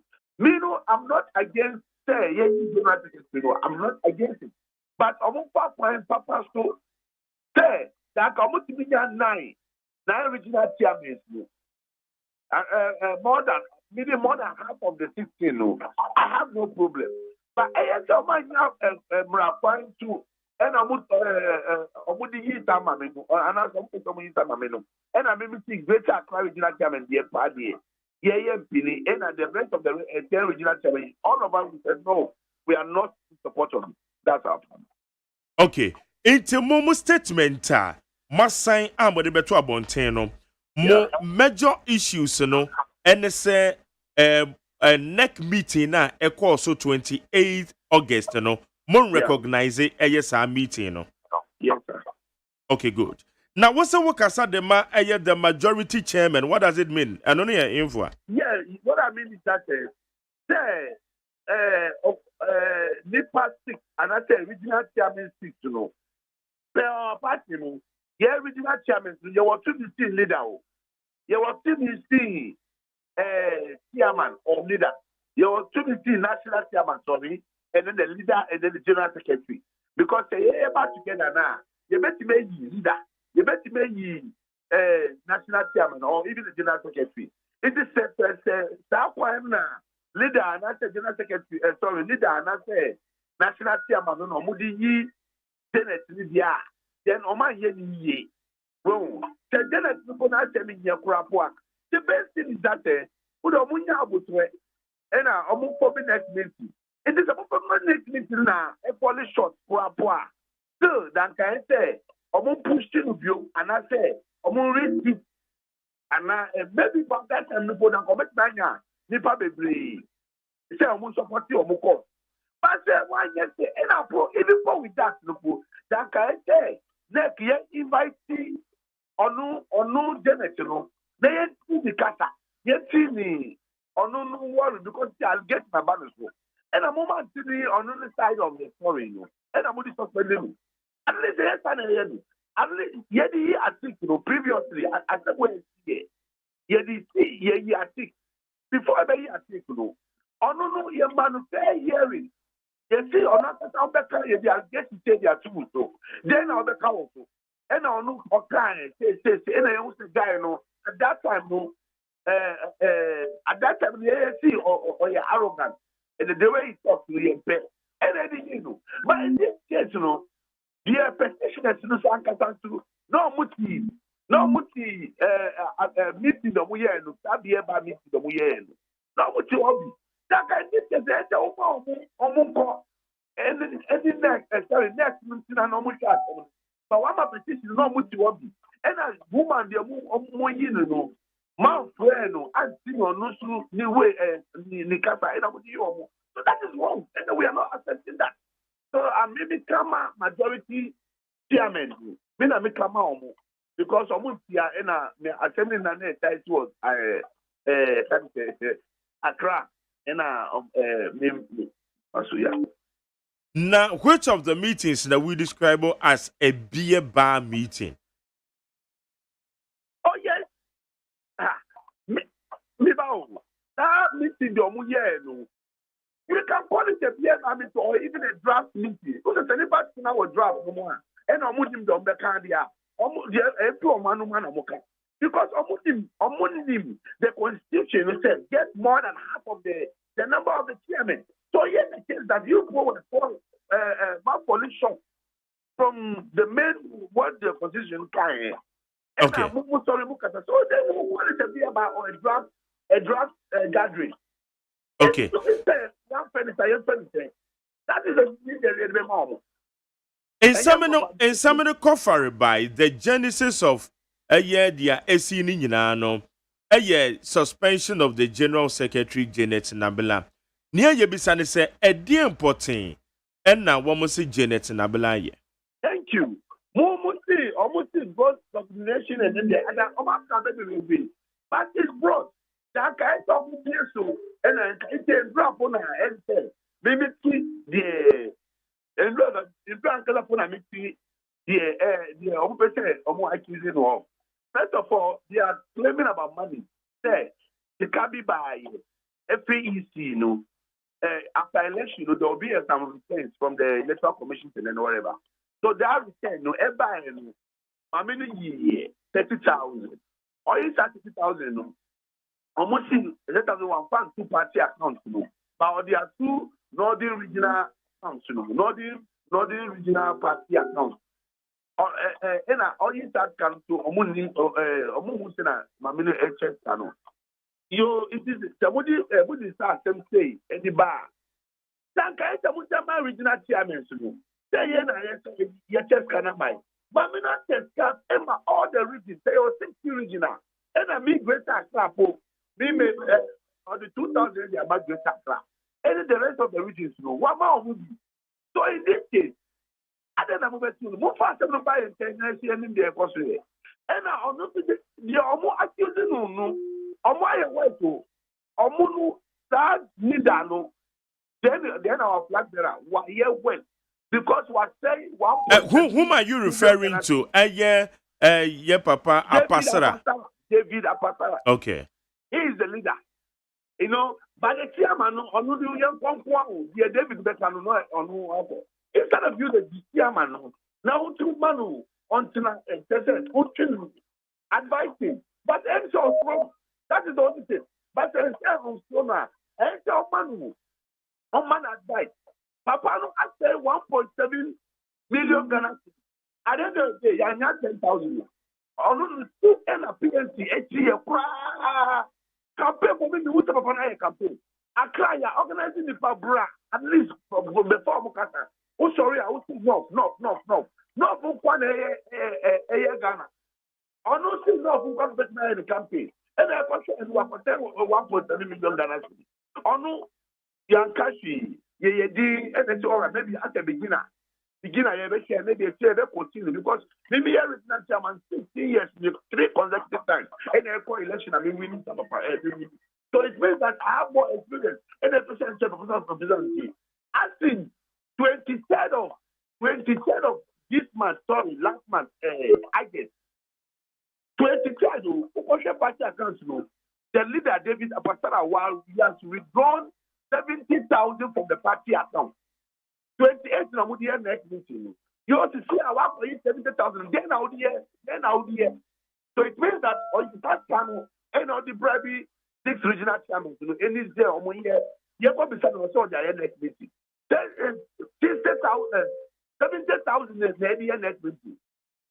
70,000 Ghana cedis. Even MP before Muslim says I stand for just a meeting. 70,000. Who are for your side away? What for your side away? But who are you will be saying? Or 30,000 Ghana cedis. Sika sign and a Janet according free UCO. 30,000.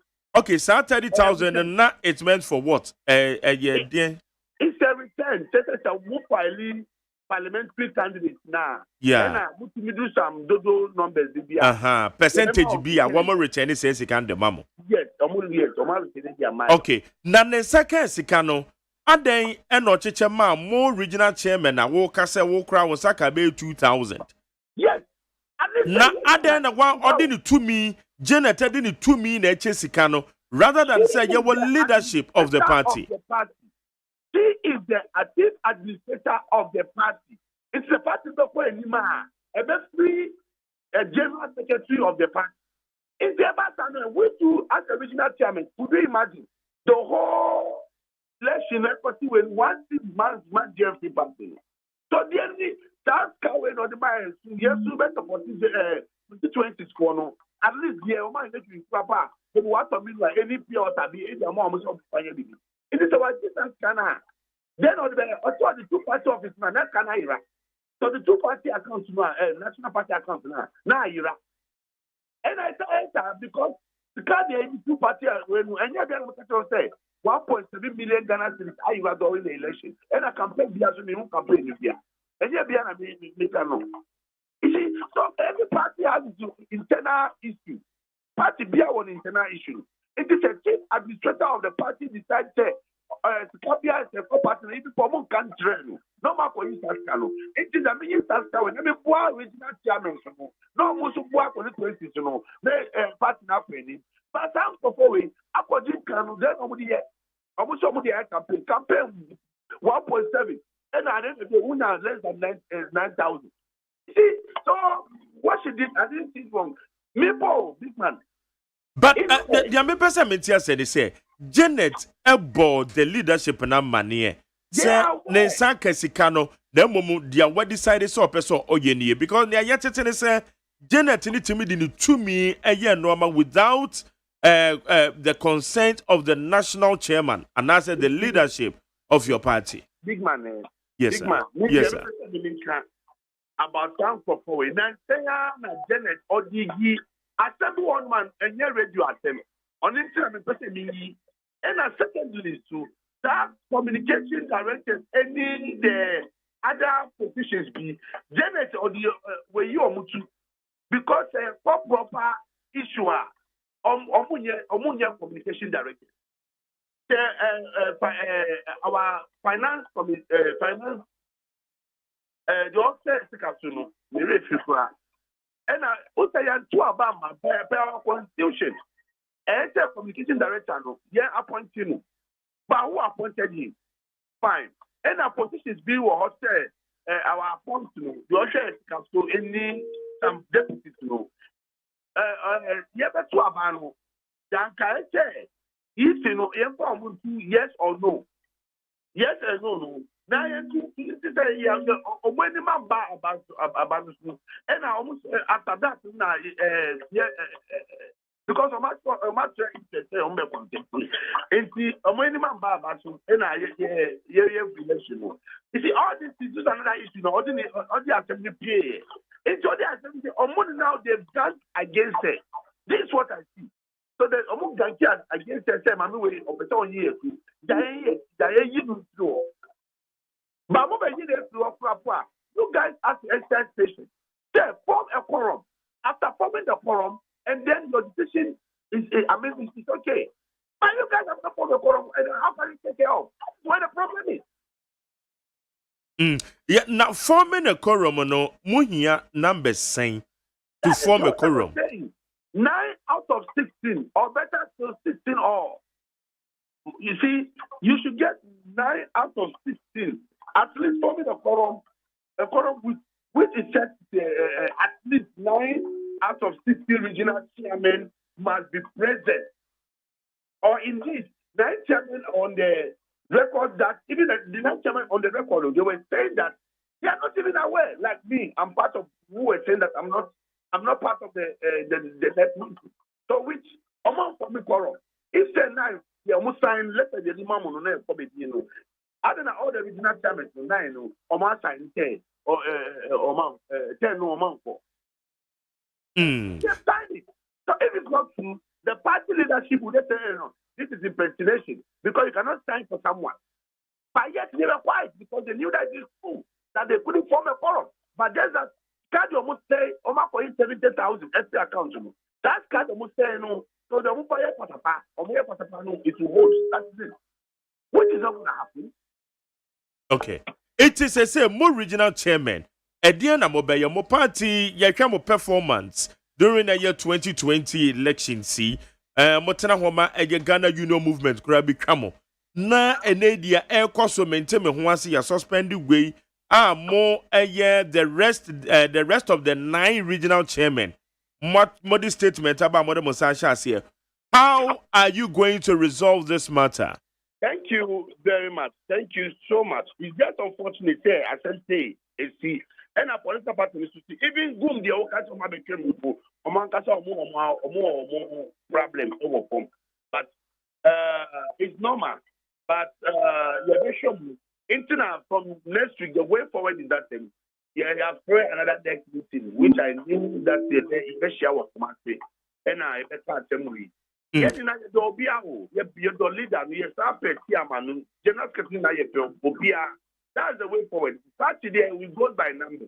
Intina, Omuyi Bakuna, Yen, Senipakuna, one thing, Krapwa, who did the number of to, but against our points. If your leaders know, you will sit and then they talk about it, and then surely. Na per mo constitution, why not say or call it neck meeting and not convey? And the general secretary normally on next week, why no Baby conveys our meeting? She's still the general secretary. And Nabila is still a general secretry. She's still no one has suspended the who said that. Nasa of fresh neck meeting now. She's still the general secretary of the party. Okay, Sir Janet is still the general secretary of the party. Oh, okay. Sir Bassa Janet, a friend neck meeting now. Obetimenya, other fraction no amomaba. Oh, yes, you will start them. Nibao, that next meeting, the Omuyeno, Yabam, Yomuyeno. That means Yomuyen, so much of Yobia. They said everybody, and then yes, they let people came. Okay. So as this very next meeting, will serve everybody. Those who will come, those who don't want to come to that. All right. Balame Kankai, the Greater Accra Regional Chairman of the PNC. Thanks for speaking to us.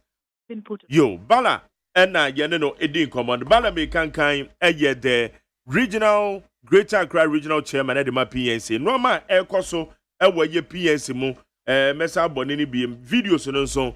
Adia Abena Frima Bidra, ye be videos and I'm away home, and Norma Ekoso. How you need? 100.9 Kwabena Ebwame da obonka ta musa Kwabena ye fa mi to akwana PS Dama sa brantie o relate kane papa bi ane ye friend American kan o relate no ana o ta wo kaya ni ye wo bi sa bam so de nana bibi American kan ye sure say bia na o relate no entamu anka ubisa no ma say paper yo abusiafo da bakata me de abai aya da bakata your friend said daily despatch anim ha na wɔde aba na wɔte sɛ CDD for report wa wɔn kɔyɛ baayɛ ya ɛkyerɛ sɛ woba Ghana hanom a Ghana mampani His Excellency na Nandi Dankwa Akufo-Addo na baayi wɔne Dr. Mahamudu Bawumia sɛ Ghana ni bia wɔgyidie wɔ mu sɛ katasesɛ ne prɔyi wɔn bɛtumi atu ase a Ghanafoɔ werɛ po wɔn ayɛ disappointed wobisa wɔ bia sɛ katasesɛ ne prɔyɛ mampani na Nandi Dankwa Akufo-Addo ne Bawumia wɔn bɛtumi atu ase a Ghana ni bia so o tia ma mempam baabi nkɔnkɔda wɔnum bɛtumi atu katasesɛ ne prɔyɛ ase sɛ wɔn a wɔn di mu akɔtene na director of research a wɔwɔ presidency ne findings a wɔyɛɛyɛ no ɛne CDD foɔ deɛ no difference bi anim internet sɛ deɛ CDD foɔ ka no ɛyɛ pɛpɛɛpɛ suhum violence a ɛkɔɔyɛ no mmarahyɛbadani no srɛ sɛ asomdwe mmra na national TV mam ɛkɔyi 50,000 Ghana cedis de kɔ support to national cathedral yɛ a wɔn mu sie no na no ɛna mɔsiremifoɔ bi tira saa awɛ ɛbrɛ a yɛsi yɛ mosque wɔ hanom wote sɛ kristofoɔ bi ka wɔn mu bɔ mu sɛ wɔn mu support yɛ sempo anakaprɛ. Okay pabna PNC nsɛnsɛm nea asɛm no fa ne ho ankasa ɛnam so ma ɛnura mente me ho ase pie mu wɔ mo headquarters ɛyɛ maame Janet Nabela na ɔyɛ lawyer ne nsom mama Janet Mache Mpacho minye lawyer. Eza kafra. Machi na bomu te say. Give me my title. I'm the general secretary of PNC. And no na me person bibisa say should I call you say as a general secretary of the PNC? Anka sisia it's media for because more than more educated the general public. Nti anka it's sisia amu nyina hu say the omo ye no it was an illegality. So when you call me a general secretary, you are not violating any rules and regulations. You are following principles. Okay, good. Na edia pote na esi efa ho a enam so ma mente me ho ase apie mo PNC mo na said ya woka no nipa bi akwakwahye kukuam said ya mususu say woma ye illegality say womo dia suspend we. Mpacho ma mentia mo na pe ene mo tifu nyina. Nyina ye wo Ghana a democratic country.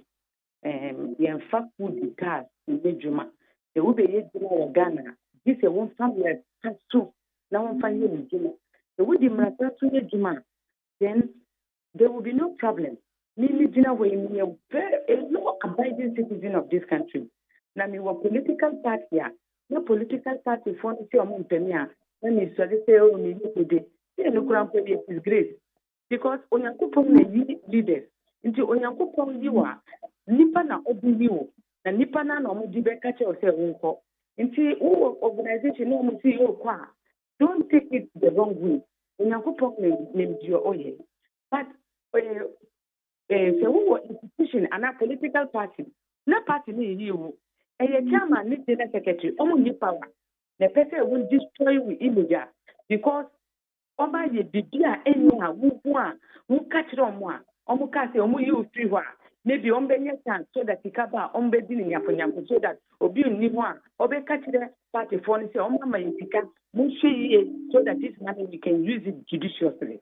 Would they say 2020 election when him say political parties there ye nantia na ye with businessmen to solicit for funds to run our political party. It is not criminal.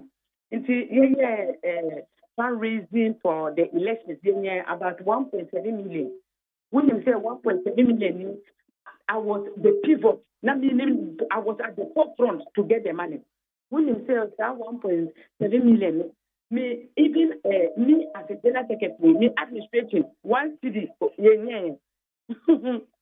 and PNC want to like take this money and run elections. Obia from general from regional chairman to constituency. When him say Obia nyeshi. When him the omoji sikano. Ye leader. Ye 2020 flag bearer no. Ye chairman.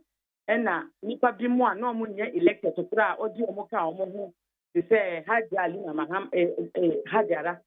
They say obi a no see or youth organizer, when youth organizer, so and a communication director, when you're communication director, and a treasurer, women's organizer. Women want to be the what if we do that? Omukwane na party officer, omudi 1.7 million no. The party for omuye kapre. Inti omuye ma etikano kurampo. Mamimfa medium when catch omo. Say, we see would disicate the bro bia. Now would disicana the moment me found it will be the idea. Now would you are empon one. It means you are not doing a good job. Because you can value for money. What is Sikamo Bia? What they say Sikamo is you train to the grassroots level. That is what it means to give money out to help. But what this Sikama, then you fight and accept at this kind of 1.7 million.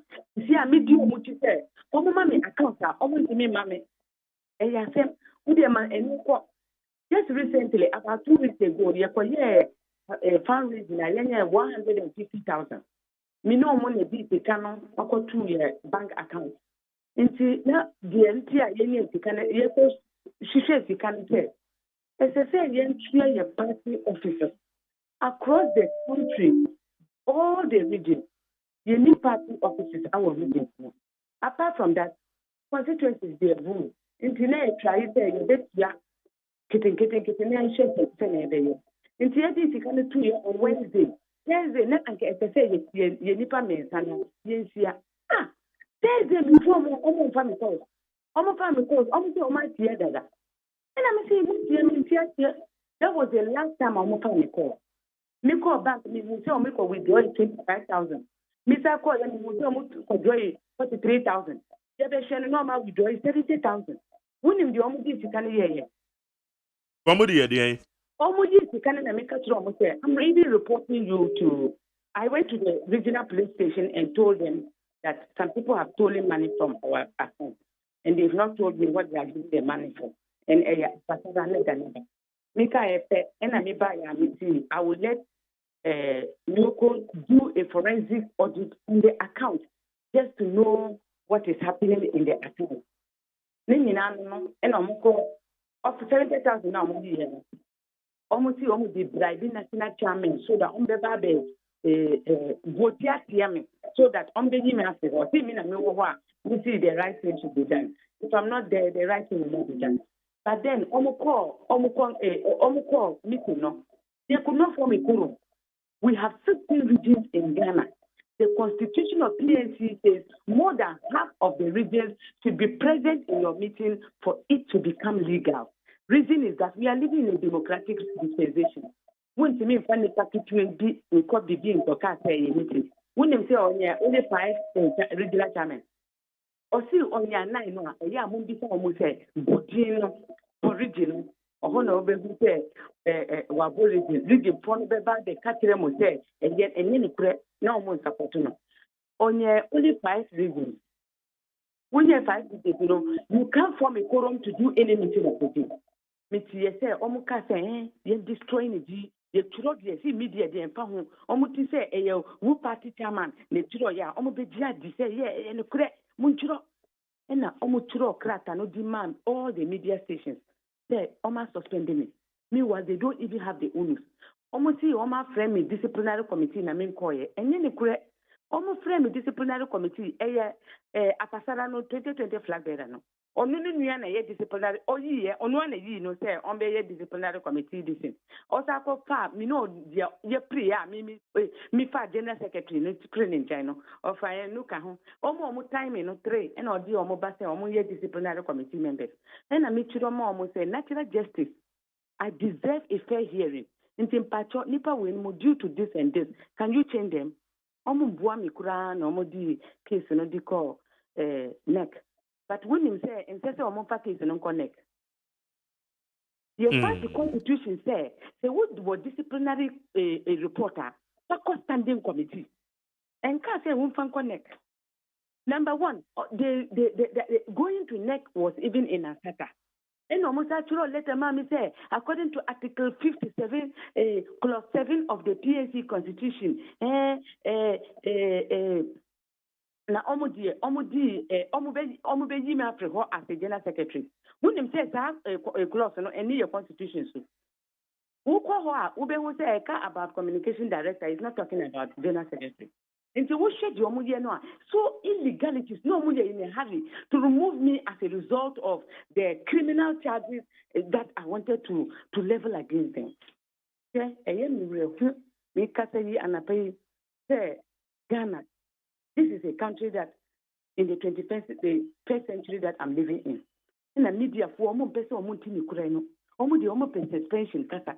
They have committed criminality. Number one. But Mama Janet, say what is so media say a suspension and the media ne focus so name say one year fair to the media because mona mo constitution and na mo constitution na mo chire mo de amaye ye de asem ba ye bo achire na ya hwe na mo chire mama ye say ebia constitution say na ka na ye kwakọ yes our reference no ye hu say ampa bia say na etie na ye hu yes afo na the supposed illegality na wokasa wo mo ye no yetimi e dia to women in terms I know kind say na with all due respect as a one year fair to the media. The more I try to tell the media about the constitutional discrepancies, oh, Simon. They are not interested in that because that one is boring. Boring. But the ntrono enuna etimitons. Inti almost focusing on the suspension. And I'm not suspended. There was no ENEC meeting. Your constitution said the Obetimaji General Secretary Freewa. This is a ENEC meeting. And ENEC, you must have 9 regional chairmen coming out to be able to suspend the General Secretary. With them, 9 chairmen. There were 16 regions in Ghana. So 9 of the regions are supposed to be present for somebody to be dismissed. Unfortunately, only 5. Now, one must say why you're doing. One must say why you're doing important because you said there was a petition against you. If insubordination, almost insubordination. When who say Cecilia Obi party office rental. And Electoral Commission, no almost there were 30,000 to collect from them as a result of MPCB almost performing above the mark. Yes, threshold, no threshold now one more trying. Yeah. And you could use 30,000. But minimum, would you go to your party account? A bit than in your media. And a dear, you name the cramp where you almost very well. So, yes, you can't read it. We catch it on Kasashi. Let's see, kind of him on Kashi. Now we are there on Kashi. Who nipa we more? Ultimately, we are there now. Obu bisana on Kashia. Such people, you have to look for measures to deal with them. And Tisikano, me put 30,000 check no. Me the triabu Northern Region account. Tikano a year ready, and I mean distributing it to the system region. And I may buy a platform, next platform. They catch it almost say. Tikano me dear.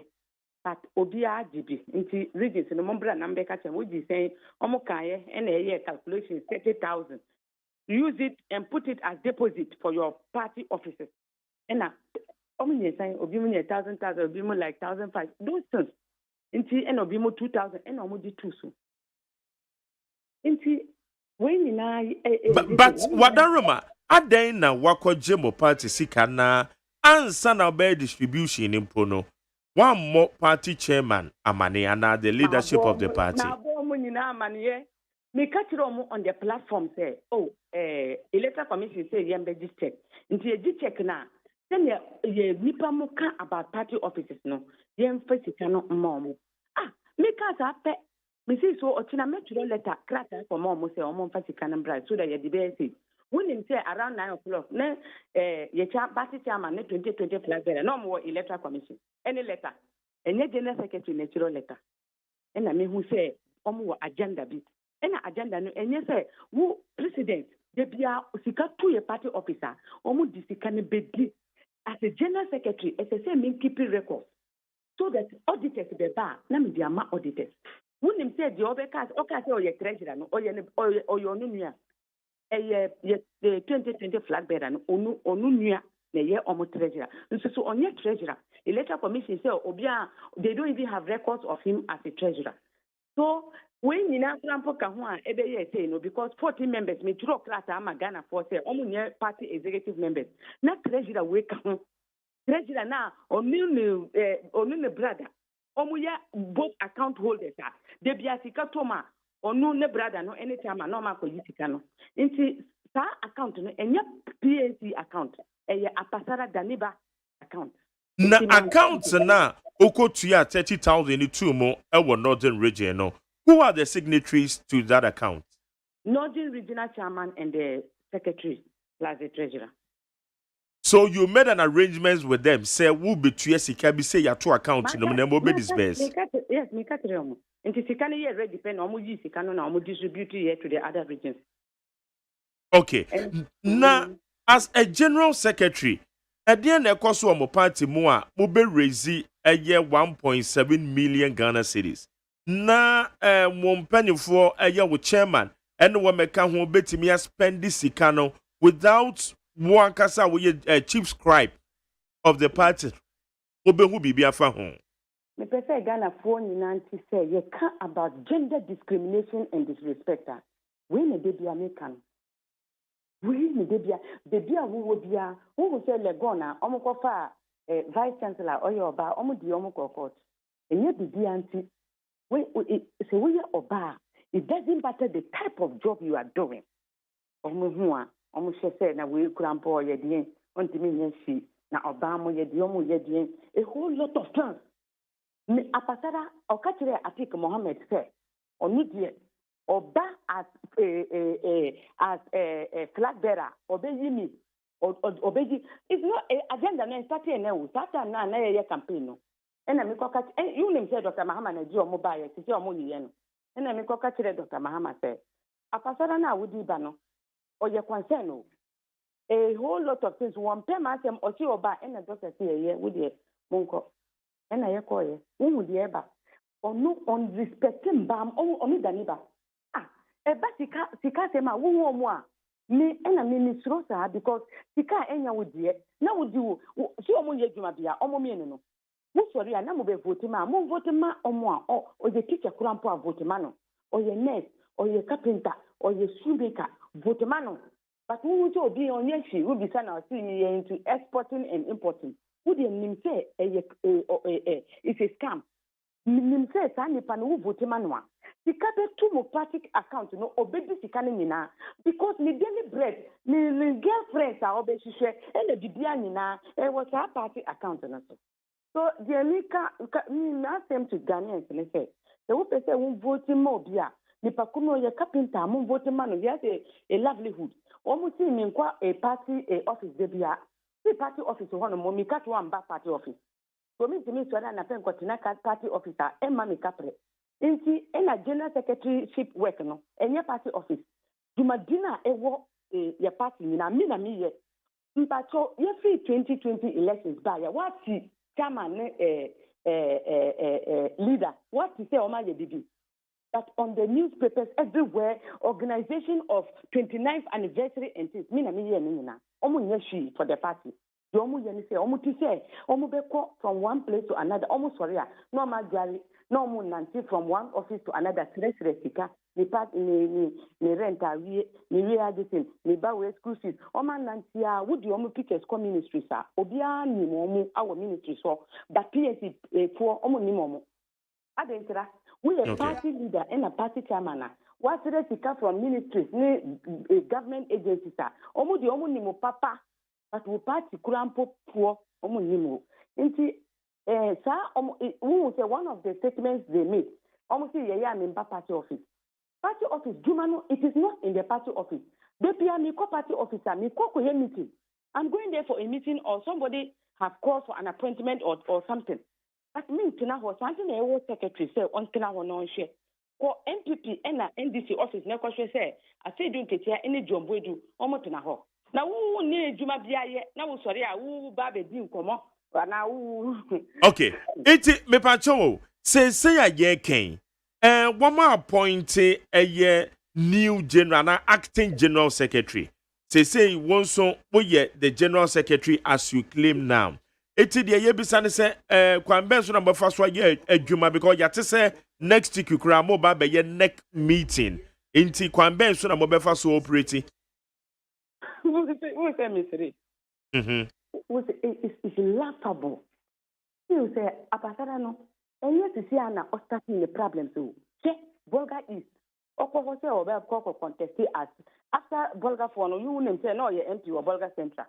Now omu ni me character omu me character pen na omu tuni ye e na Oko onu ankasa ne see omu dividing in constituencies no Oko say Oko gina ho as MP. Oni Roxin Bukari you name sa guy no omu kuya to the omu ko bene Roxin Bukari omu fie apasara oye dangerous man. Yeah. So we be picking nipa as leaders. That this one share. Na Obia well leading the party year 2020 elections here na who describe as a dangerous man. Very, very dangerous. When you tell the PNC court or the PNC court and a PNC leader and all the council of elders and all the regional chairman bar Accra in the Oraf Hotel. I can tell you say for the sake of the man only at the assembly free court so that you be to Congress. And almost see, we legal fees now, which you are, man 10,000. When them say 10,000 and a still, or the 10,000 channel towards the court this now, or putting injunction on the election. Okay, now, there may be some say, somebody with demo party and him, I would describe him as a dangerous person. I just say, Momo Crano, now Monf was so belly did the party. No. Me ankasa, see we say me throw me petition, me see impeachment. Because number one, they would say party the only na me him say corrupt nature and so can. These are so the elements are so many. Na PNC amanyokua mo pese mo ba bedi Ghana so mo musika mpo na mo ntime hweso na Ghana se Ghana yedeba ma mbetimi ahweso. This auntie na who say me campaign no. Because the entire Ghana for they be a problems in the say ye pe cover up say na wuka sa pe na entity for ho a omo de omo assemble ba on be cut to them which is a danger. They wo kuro a na kuro no won clean ni ye na wo di tupa ya dia good kuro no so a wo nan no ebebu so wo de me ye no ye clean kuro no ye so that ye di tupa no go so a so you are suggesting say ahead of corrupt leaders are NPP, NDC, PNC. Yeah, statistics. Mumaya expose women by naming and shaming them, they will run away. When they run away, people who come and even have that intention will not even go forward to do it because they know that what happened to my predecessor will happen to me. Okay, let me ask you. So are you suggesting say David Apasara nyadia oye eligible so betimi po adimanim 2024 elections? Hey, we ebeye musuo wo kesiye bi PNC ebewu ye wuni PNC mi kurampa mi kasisi ase wo say meeting na omo di beye at Kumasi no mi di me petition at the amanet say omo impeach no on Tuesday. I'm asking for impeachment of him and the neighbor because the two of them are supposed to live an exemplary life. They are supposed to be transparent. There's supposed to be a synergy between us. One to me, we say we are transparent, transparent, and walk to the grassroots. Okay. The entire political parties here forming is not to take money, but to give what you have. It is only in Ghana say we will say obiwo politics or see me like to make myself rich. But outside world, you believe in a political party and you want to contribute so that political party will develop. Those are the type of people we are looking for. Okay. Men who should have had wisdom, yes, they don't have it. Na Mama Janet, wususu say be a David Apasara obedi party nemono. Or then who kofu for these the so-called major political parties here na. Emubi. No, so, like it's not a matter of even like or the social person or anything. They do when any assembly can. It has nothing to do with aligning yourself with a particular political party. Okay. It has to do with managing resources judiciously. Okay. Papa we. All right. Okay. Now, Mami Bisawe, Yanyaneti say I spoke to the the Greater Accra Regional Chairman. Next week there will be a neck meeting. What and I will say call it that neck meeting. How successful will it be? What do you mean I'm calling next meeting? Still administratively, when now be trying to church on krata will be fresh neck meeting Baswana. Oh yes. Inti anu na bibisa say ebenya baso. Mean to me, yes, sir. William DNT. Yeah. Because I am writing a petition against Apasara and the neighbor. Oh, okay. Because of that, Oma Yen African. Okay. What petition? We are all out. Especially national executives, no problem. So, Cecilia, NEC are taking over to do those things. Okay, good. All right. How do you resolve this matter? Kwan ben so number first to resolve what's that matter? NEC, on the 7th of this month, that is Tuesday, Kumasi, we will solve it because Honorable Apasara and on any Honorable Daniba, the two of them, I petition them. So NEC after almost say, you mean no MONTIE, ekoso. Okay. So that it never be you almost petition, almost debate Kawan, Fankahu, so that you be connect because only the next after Congress are after finality Abra party so. And the assembly in Nadia Mom say they should make sure that they check and bring a finality to this. It's at this time around in their neck, won't be the full house because you never neck exactly because they are those who are organizing it. Okay. And even so, we share petition in Sukura almost less than about 17 people or so have signed to it. Next Monday, that is 1/3 of NEC. So they have the end. Form of the quorum. 1/3 of NEC can call for a NEC meeting. Okay, good. So they have formed the quorum. All right. Mama Janet here that say no pay. Missing Damasi, papa. Yakopo Shira, actually you be in common. Yane aye Janet Nabela or say Yankasa or ye the General Secretary at the PNC. Ono na yene no idi en komono ena no pay with 100.9 PNC edien poti ena ekoso Ghana Montie Ghana Montie Ghana Montie Ghana Montie Ghana Montie sunie de ekoso ewo PNC mu no ne yebisa say amajokuo nkuman so a aya omoboa me yamanyosem etimi konkan edien ena echire wadwe chiro de befa 050372 1744 050372 yeboy homodin say other faction nso yebeko ho na ye no modin kwama kwabra ayo ende so mani yankoi abusuafo democrat mejina anim aya delegat democrat awade aba no watere se enra ana board wa omu ba se Ghana Integrated Iron and Steel Development Corporation so just womu pa wontuma na apani pa wada wonum ano sa a board chairman aya Farouk Aliu Mahama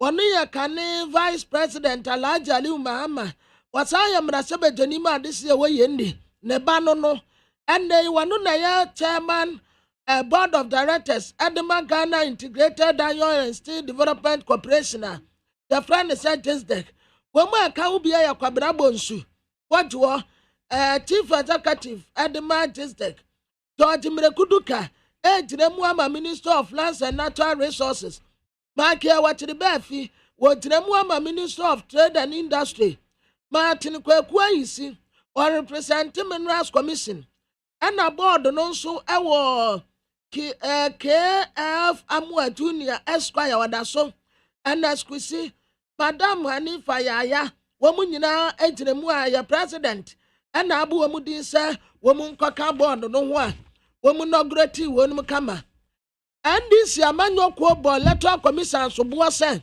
ebra ya baba to 2020 aba no womu de ballot papers ya aya 1 million in tangum and komu 10 wagum di ama MPP amanyo ko awa santimantem and then this if wire fast yomun tasati ye sa ballot papers no aya 1 million wanu wama apprenting nyina atu ni nyinaa de ama MPP amanyɔkuo no anso wɔn gye ne nyinaa na no na electoral commission de mensa wɔda hanom sɛ yi a wɔsɛ wedi ayɛ pamsan already made ɛna wɔasa de ayi ne bi ato no kom regardless no ebi ato no kom no wɔsɛ pamsan yɛ abasatea ɛna wɔda ha sɛ na wɔta sɛ asɛm a ndisifoɔ kan wɔn boa wɔn wɔ adanse a wɔn mfa mmra abranteɛ no a wɔte sika wɔ yie no ase ɛsuhum MPP ntokwa bi asi wɔ hɔ no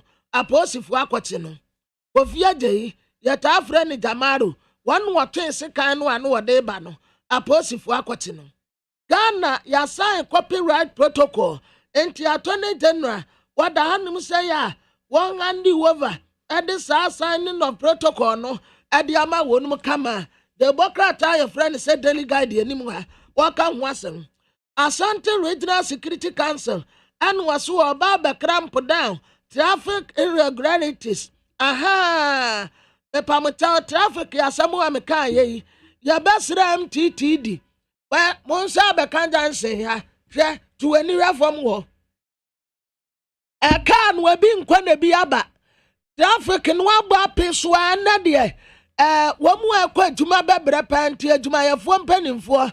Si wabi do late ya muhunu mabanyana mfom swa yanim ha ya traffic light na se ha wamu free eba wamu free enkran eba besia kwa baka wamu abekam wamu nso free enkran eba besia kwa atimota nso abekam wamu free atimota eba besia kwa enkran wamu nso abekam en wamu free abeka besia kwa enkran wamu nso akam enti ni nyina kam ebi nkwa bi ma en wo mo aba peso ho MTTD fo yasra mo na de amada wurma tisa mutigu kurom na mo ya aduma anya sa de a adrobert fo be kwan yanyia mu pa apasinya fo be kwan yanyia mu pa enti Ghana Police Service MTTD fo as quickly as possible moma mo mrantie no mfa moto entu American kwa mmia wodo ne na anya sa de a ena de anya kura wobi bedura adwuma no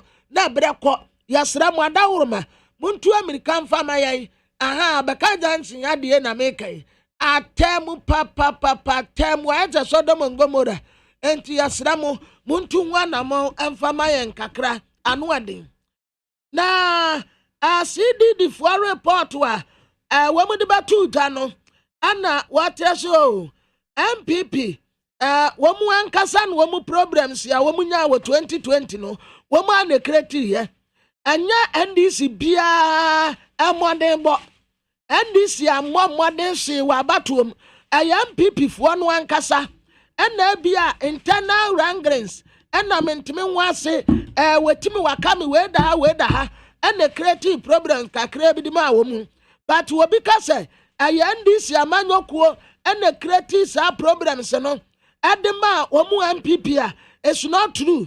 Into the professor H. Kwesi Prempe, executive director ma CDD Ghana, the mfoni abatuan say, womu na ya sa report ni batu da. Into what I say, problems ya esi ya. Ewo MPP amanyoku abatu omu no. Enyu obiya ne kreti ma omu. Eyu omu ankasa, omu MPP fwano a.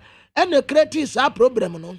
Na internal wrangling mentime nwase weda ha and the same thing na ekoswe enti so mo ansa ntutu omu niama ya and 2024 December fu omu ase Ghana record 19 COVID-19 ni death ni bi aka ho 2 days pay watase sa peja kosoro pa nipa ni bi wu kokko board fo na e parrot way farmers pension scheme enti kuyani baako yani pension scheme krata ne kura ne ya wode kire wa hei na the new crusading guide yanim ha and what I say when you nyam for Frank anodom pre and wa commission no aya 10 ICT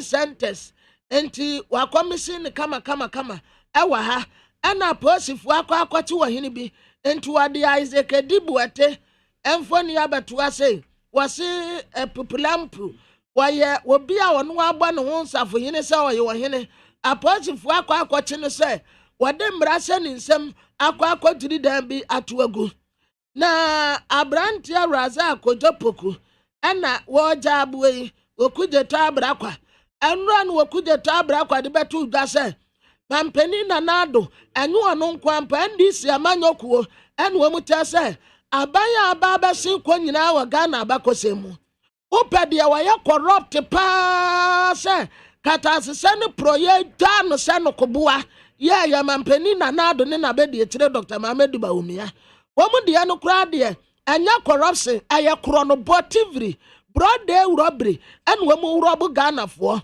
ɛno na raza kojo poku kyerɛ sɛ woka sɛ mampani na nado ɛyɛ corrupt ya na woyɛ too weak wankasa a woka saa asɛm no na wonim ne ya woka mampani pa ne wɔ bi a woma ne sapɔ ne sɛmina so wɔnya ne mfi wɔbɛgya mu a enipa bi ani wa wɔbɛnya ne ho asɛm baako koraa de aka enti saa katasesa ne prɔyɛ no a NDC foɔ de agya mampani no saa suit no de hyɛ no anya yie ɛsiane sɛ ɛso dodo hansoever our family dance na nanom ayemfo ɛne wɔn wɔn nie sɛ nya breku ɔmaahene momfa yɛn nsa ase mfa ma yɛn ɛsiane sɛ mote yɛm afa anyɛ hwee sunhumu mmarahyɛ bɛtani ɛna wɔsrɛ kam ɛde ba ntokɔ ɛkɔ a wɔyie no ase wɔka kyerɛ mpipifoɔ a wɔsunhumu sɛ awiase nsuna buro na sono dɔkono nsuna bi baba na soro fu sɛ naba Yusufu Salifu wɔn nyinaa ɛyɛfu enti wɔn nka wɔn ho bɔm na wɔn nya baako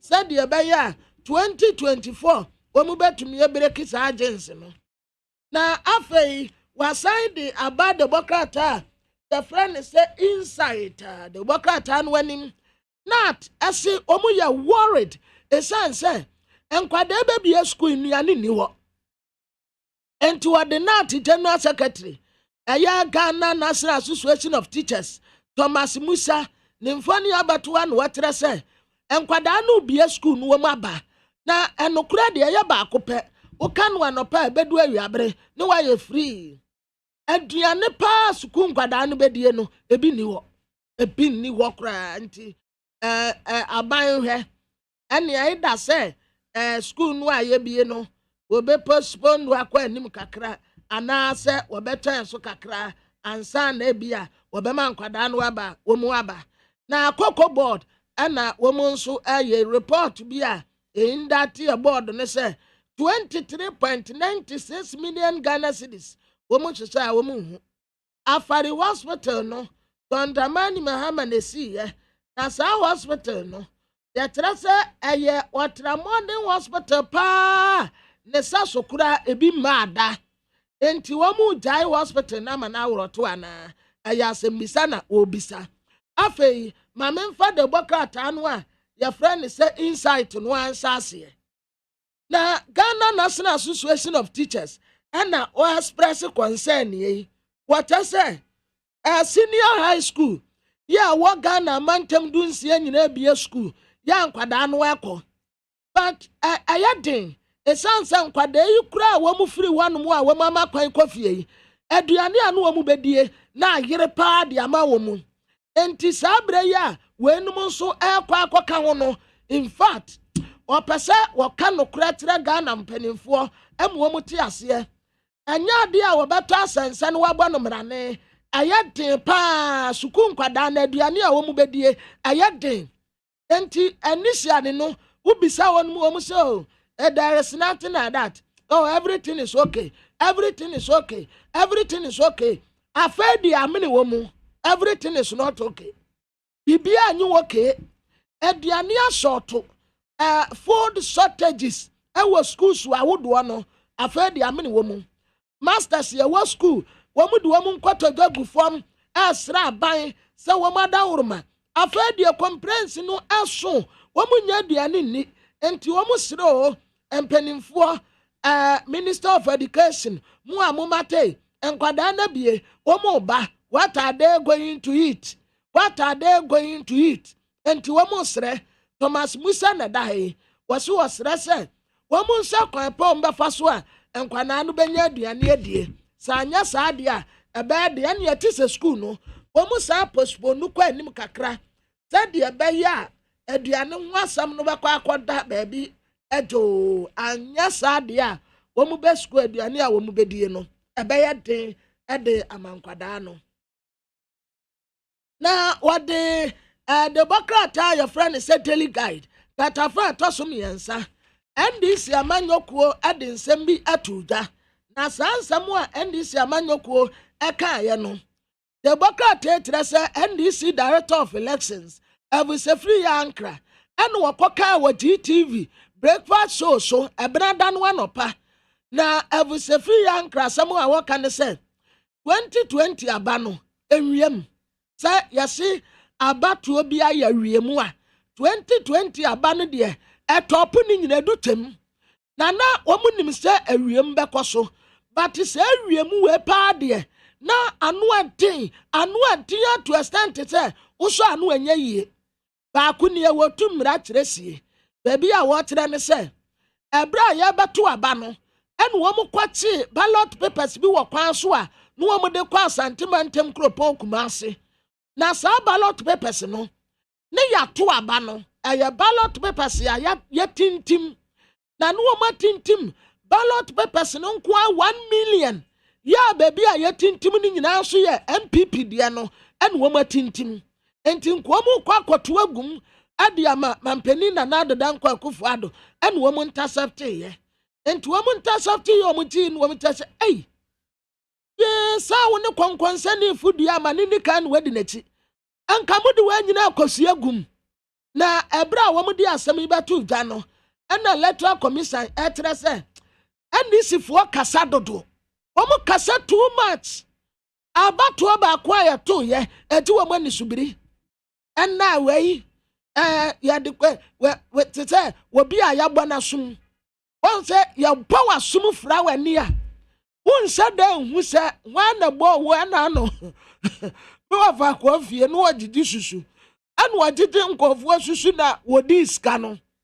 na bra wo mo ba beda ne ka no ana abrante ba ko a na wo ye jim e wote afikwa no so ho ashi wa fa ko fie sum sewu bona sum se misika wa he na mo wa fa ko fie te de hum atuhum na hum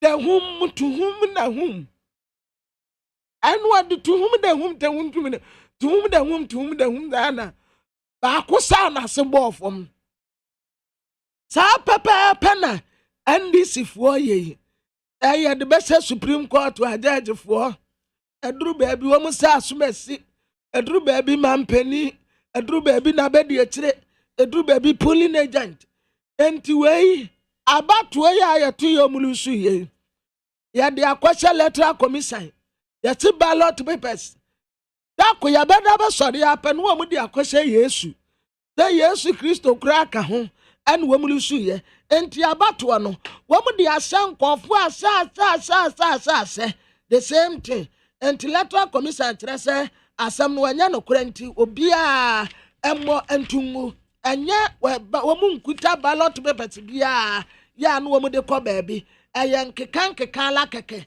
enti obi a wobeti sa asem no bia no wombo entungu na nya sa ana asem no etie na wasan de aba de Bokrata your friend say tele guide ho and what say driver yet is alert driver admasuhum emrasebetani obuafo kodwa asante ana womubo no so bo se wano na wakwache sika akota wo bitirim the friend Kofi Agye na wokwaso hu wa ya ta friend Jamaro ana the Bokrata tesa aposifo akwa akwache no na sumum bra sebedani ana wosra de se ne se sa sumum mesete wedin no womum sa na asumte mra eni kwan se yetenentene yensa wa asumesi anaso wo menten so ne kasa ena we na yamfom so enti yamfa nipa kronko ena asumesi ne wa benten na yamfom so asase wa mudom wasu kokosi ase na yamfa wo bi nkwato atankuru wam emfa nipa kronko nkwatum keke wa bra bi asem no kura enya sa na tie na Ghanaian Times de abakata fa to so nkron en wotre se enipa enkron en wo mato ananom wanse do ya wabra nsuo eyiriye ewo North East region na nsuo ta ma nsuo kase deda da hɔ no nyina eyi afrade ama atraba soro pa water level no eye streams ne rivers ni nyina ayiri enti anenam fie ɛna ɛsai adan ebubu adan bebre atu agu ɛmoa anantie mpɔnte nkokɔ asesa bebre de kɔ properties nkɔfo agyapadeɛ asoa ne nyinaa de kɔ ama nipa bebre ni baabi da na wɔwura John Alasan Kwaku North East Regional Coordinator ama National Disaster Management Organization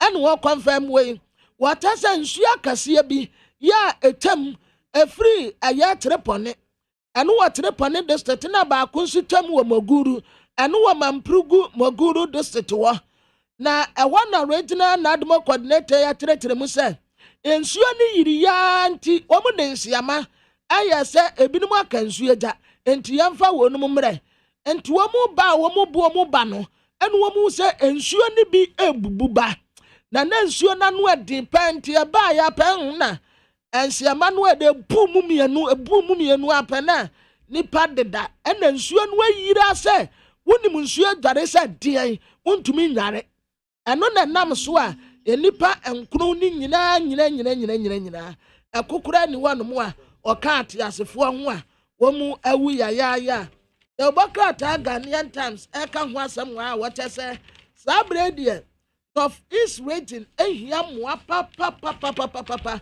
nti wɔn bɛsrɛ adɔfoɔ ne abusuafoɔ ankora Awurade adom wɔahyira mu a mo nsɛm wɔ bie sɛ yɛsrɛ mo saa bere yi deɛ the man tamani ankɔhwɛ adehye one of East regional in fact mark asɛm no okay anu ade pa pamena yegu so na menka etiefo sɛ ɛyɛ PNC ɛyɛ wɔn nsɛm na yɛdi akyire no ya try say other side no the leadership wɔn leader David Apasara a odi wɔn anim yɛde ma PNC yɛbenya no ne yɛne ne di nkɔmɔ yɛbenya Jacob Amoako ya try communication officer Shaka Wudu ono nso ya try wɔn abade yɛsaka wɔn yɛbɛgye the story from the other side but ansala no yɛnto akɔmɔ no so na yɛne director of elections said ma NPP Evans Nemako yɛne ne nkɔmɔ fa CDD report you Evans bɛmoakye oye me Joseph mafo mo tsai nyame adomako na bɛmɛ na mete wo ka kyew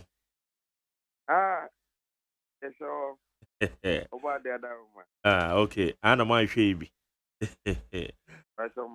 okay good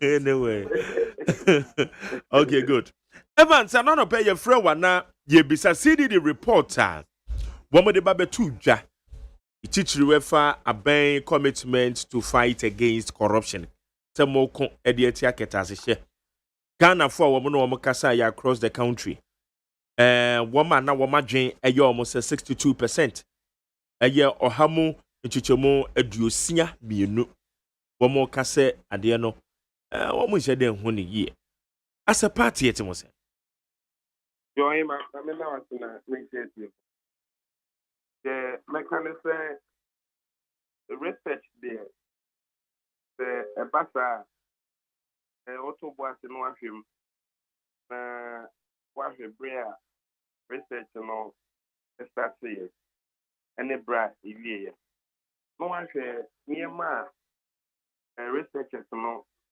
edi omaniti so ahwehwem ngidi say CDD for year presentation no can say research year researcher almost starting May 23 9 days June 3 into be here na say abai abusumi num ana research no say na meka say say afala e wona we di abusumi senya den a want to say the wedi film no and a film yesa obesori ejuna nanti eti ediane a emu eden inti nkaka nipa omukovai 1,400 across the country. Almost say the level of confidence, 95%.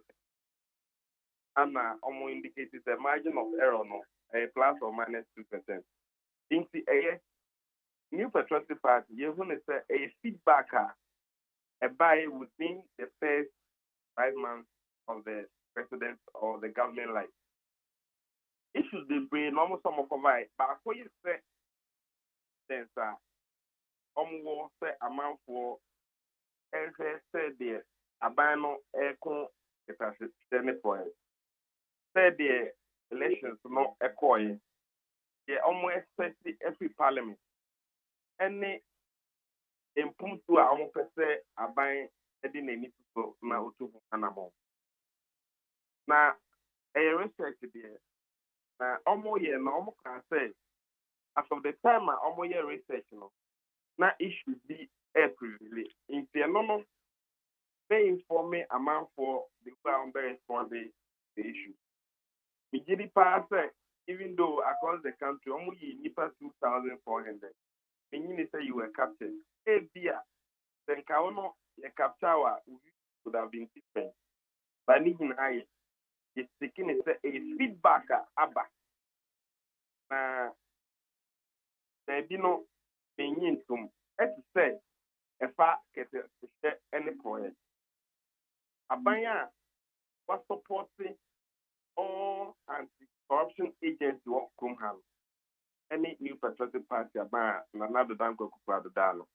Me did it a sending the whole fresh to be our strike. We will support Sempa na bind their mouth and fire with Juma. Asobeti. The Ubusa Ueku, the support saying na bind their mouth and fire with Juma. Asobeti. The Ubusa special prosecutor, the support saying when you see a banwa. Asobeti. Samsung, even auditor general, a honor. Ubusa, now Ghana, Ura, Dominical, and some about the concert. A banya, one auditor general support the pass on Fanyajman. Not Zanko Kupada Bank. But me did say, and Pempino, I am not the donor, you say. The basse, can it has to share the point once a month. That's a set, Ipa, on one bambuno, for prosecutor. No, it's so being a bonnia. That be a thing, so be prosecution. A Yamawa say, a buyer will come in call for walk court. A buying then walk court, air cannon. And not the amount for whom immediately say, a issue of communication. Segment as somewhere a walk court. Say, abandon them for the agent court. And Bank of Ghana. Get a court to a money ever poker. As you see, the new patriotic party are buying a shake, a manino, and real man. It didn't say, Ura Puni Court, I would dinner. Or money a prosecution, a Okuna, a bino air con a tear get as a shiny point. Now, the Utie auditor general supporter. And Pempino, I ain't yet almost walk a bamufu. Emum, in Yanubia, almost officers. If maybe don't civil servants. Almost can be far into South Media. A minu in collaboration and the best me among mine. Yakuni into the city to buy no. Yes, Nemum, sir, in your Sweden. And no more disagree. Okay. Issues are amount for I can't want them. The abide with the car. They be almost person on spending on infrastructure, education, health, agri. The Sabia Bia abide already no and spend your resources also. The American investments are buying their share health mupano. All the use aggregated or put together no. And for health mupo amaso essence said or can unemployment and what them. Oka growth and infrastructure, Oka education, management of the economy. Healthy eba no na eda. Inti issues nearby here. Issues that already no abano into an amount spend the energy, the resources said after on mine, the big me every man, your home high. The one kaka, Mr. Justin said, what the case, oh, your research, yeah, or consider COVID. That's just a harding. If you are thinking, Anna, COVID, I'm saying you come. Emma, a Juma call echo fem. Emma, Obidia, dia, oye, echo fem. Or him, when you are Edia, Moya Hendred. But it's not a COVID, some year rotation. Now, say, Nipa 50 year Juma, who ya effect at the Nipa Hendred a year Juma. And it definitely, only a many year or the bed generate or economy, now, we now so a two form. A back of them, Kaka, and if you are seeing your break. Younger, you say in the president, it's one among some point. Even though COVID, the economy has started stage running now for you. You just said, and on the SCA in a day and what, and then Bible, a tire by energy. Now, it's me free. Now, researcher, no, while buying where the Abosuminium and one day. You just said, the Bequery, 2024 about the summer. Na arisimu Ghana for enya on another down to Guadalajara so far. And I feel so when you first time a CDC everything. Omo ye pre-election. And when some elho, omo ye afro barometer. Omo ye dia and ura don damani mahama. They will indicate so. Même person member the company the American say. The issues are man for the abbey, and yet different from said they are buying and spending the resources. Where I disagree in the issue of corruption, a banana more way to know. Then now they are holding say that I've been saying and yes, silence. Okay, but Evans, all can be said, Abenya Busumino, but technically no, and Yabusuminum. Asem na ye can't. Don't you think, say, more this current MPP one no ebia allegations of corruption na course no a bit to inform this current regime na man for decision perception about my the fight against corruption na. Oh, you mean that? It will be a hard win test to say if asem de okana ba beda ho pe na etese utu sende ye ohana lawyer penyi bi sorry you say Chief Justice waji Adam Dear 5 million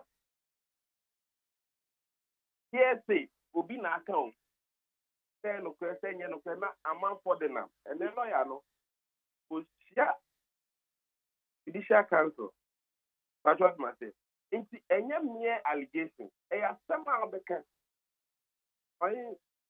report almost say a post-election assessment 5 months.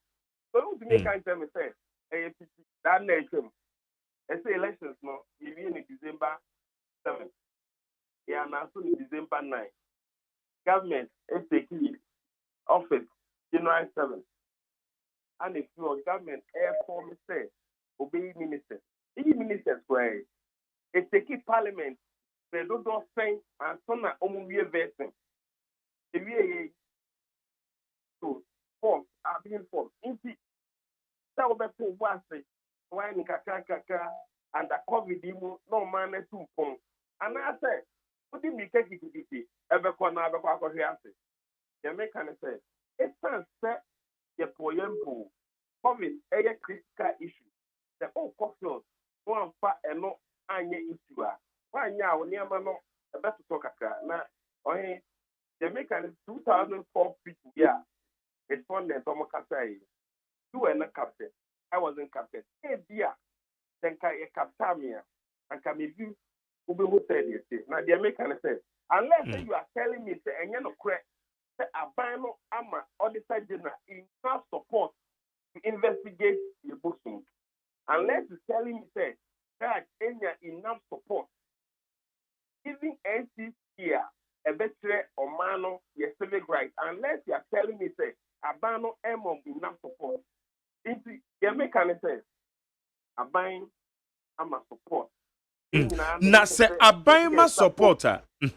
Bepacho will say abaima support at the ma institutions sa say one more secretary share ye bit ma hwehwe mu ye wo ye mai a na eno ano no because yet your mai mu na special prosecutor former special prosecutor Mantinami de beka kire say abaimu mpanyimfo binom asoso ne nsem a wo mma no nye adwuma inti support no na ne baby na ye ma obi hu kwan so aye na adwuma no enso na ne baby if say dia Mantinami du kan ye no kra I am the person who can say if your kind in the crowd.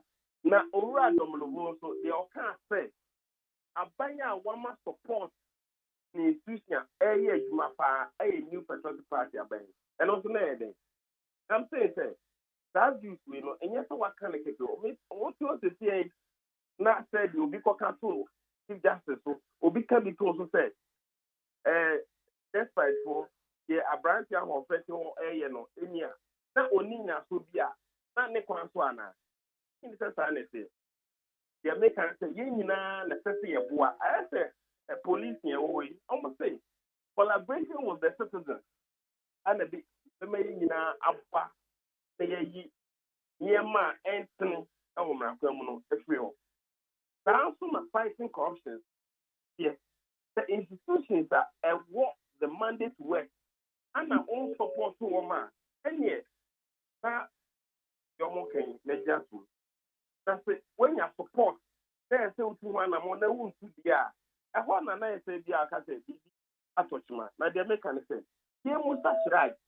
They must say, they must have special prosecutor. My family does some more kind. Then you have so far saying, I'll say, will be at the same time. On kind. I buy executive secretary. And so trouble, I say, oh, my family. Obi anti to them way. Then na officer we ya obi amwanje court then necessary kwa attorney general ka semenko nti enye se waka ne keke emu waka inyaso SHV na onye message ye make an sense baby agana for pese aban emfa na ho odin ene oman ni sika the best pen enfo pa eye se o address unemployment yes, build the rules. Yes, spending for education. Managing the economy, any health, and agree. Now, these are already the priority areas of the government. And share for to say, give it to me. Okay. And they, about say, and say, may this support the eco education. May share my employment to be about. May share my health. And also, to me, to the extent, say, about say, district dia uni bino or district office hospital and on akoba agenda 111 in the enianum eka enye no say a debate between the NDC and the MPP abano so focus say baby ebema omane tumfon no ho na yeniche enu bi ana respect so aka baby I say I disagree pa issue of fighting corruption in this country. Okay. Now, quick one. If a NDC Director of Elections, Becca say, when we intercepted 1 million ballot papers, one more essay in our Ashanti region, a yeasy, the Ababetuja said, they be a day with the Nano Caribbean name. Now, said the Omokan, the next sound 1 million ballot papers in the year. Na a yadia nananka ebeko to Momu favor. As somebody Babe told Jano, na a yoma hujriana. And yes, sir, Opa, no Butam is asking me, and Kameka said, Yanton baby. Na NDC for almost 2016 election, and almost lose 2020 election. Or many so entail. Yeah, but 2020 election. ECFR printing houses are almost printed ballot papers, presidential and parliamentary. The printing house no, and this woman can say the baby of her. Omono alpha omunipa anko monitor. Printing house back and almost printed ballot papers. I don't know say for abaso. They do offer obiani. Say yes, sir. Parties now only na second time. Now almost share the ballot paper. And this mean the poor no video by. And also use their printed ballot papers. I'm able to 1 million. Now ballot papers no problem printing you. Now one printing house, printing now. As commercial as printing, InnoLink printing, backward printing. We na kabuma. We call region, we call eastern, we call central, we call water, we call northern region. It's one printing house. And they printed all the ballot papers. Then this is one. Me did this. It's a sum of Tom was no money so to Tom Kaka. If they had me, what they can't ask me, am I easy? And the Baba Suga. Game baby, almost share this document with the agents. On almost sign it. They sign a document say ballot papers, yeah, a year 40, yeah, share it. And tell me. Ballot papers need now see numbers. Your mass parties are more to be information. In the Ahina, the Priyanka said 1 million votes ballot papers for chance reach. Some normal cost baby no my ballot papers. Meka, Yawaha, Anna campaign manager, Eddie Mika Echo Ghana Publishing. If you are taking a press conference, the only time you Joshua Alabi take campaign or Kanwa or Katan. Ghana Publishing. And no problem, no problem. In the Ora free and can. That Omodiama now Moyena. Omon Pese Omodino Crebe Yegman. And yet, no, I best say, elections, no, Yako Omuti in the parliament. Omunya 137. The same electoral commissioner or conducted presidential. Almost not the real. The same electoral commissioner and conducted parliamentary Omunya 137. In your fan for Namese. That elections, you know, how many so entity. Open you know, because say, oh, her boxer, now you know, kill be down. Now, when the referee, no, I put your name, or can't put 10. That's will be near to us. How many so to tell, how many so to talk. Internet, dancing around this time. The election. ECFA political parties in answer. I pass young call review. Yeah, call review. Ye NDC for almost a star. I pack now. Omumbu into your mama. No crown mama.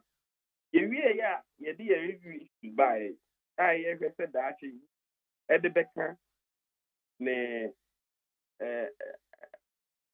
DI obey home. And this is how on my 34-pointer resolution. Say East and non financial. Name on farm IPAC images because Ombu IPAC. Yeah, obey dictates no, I don't necessarily hear you or Mary. I hear you for 20 parties, and yeah, you focus no.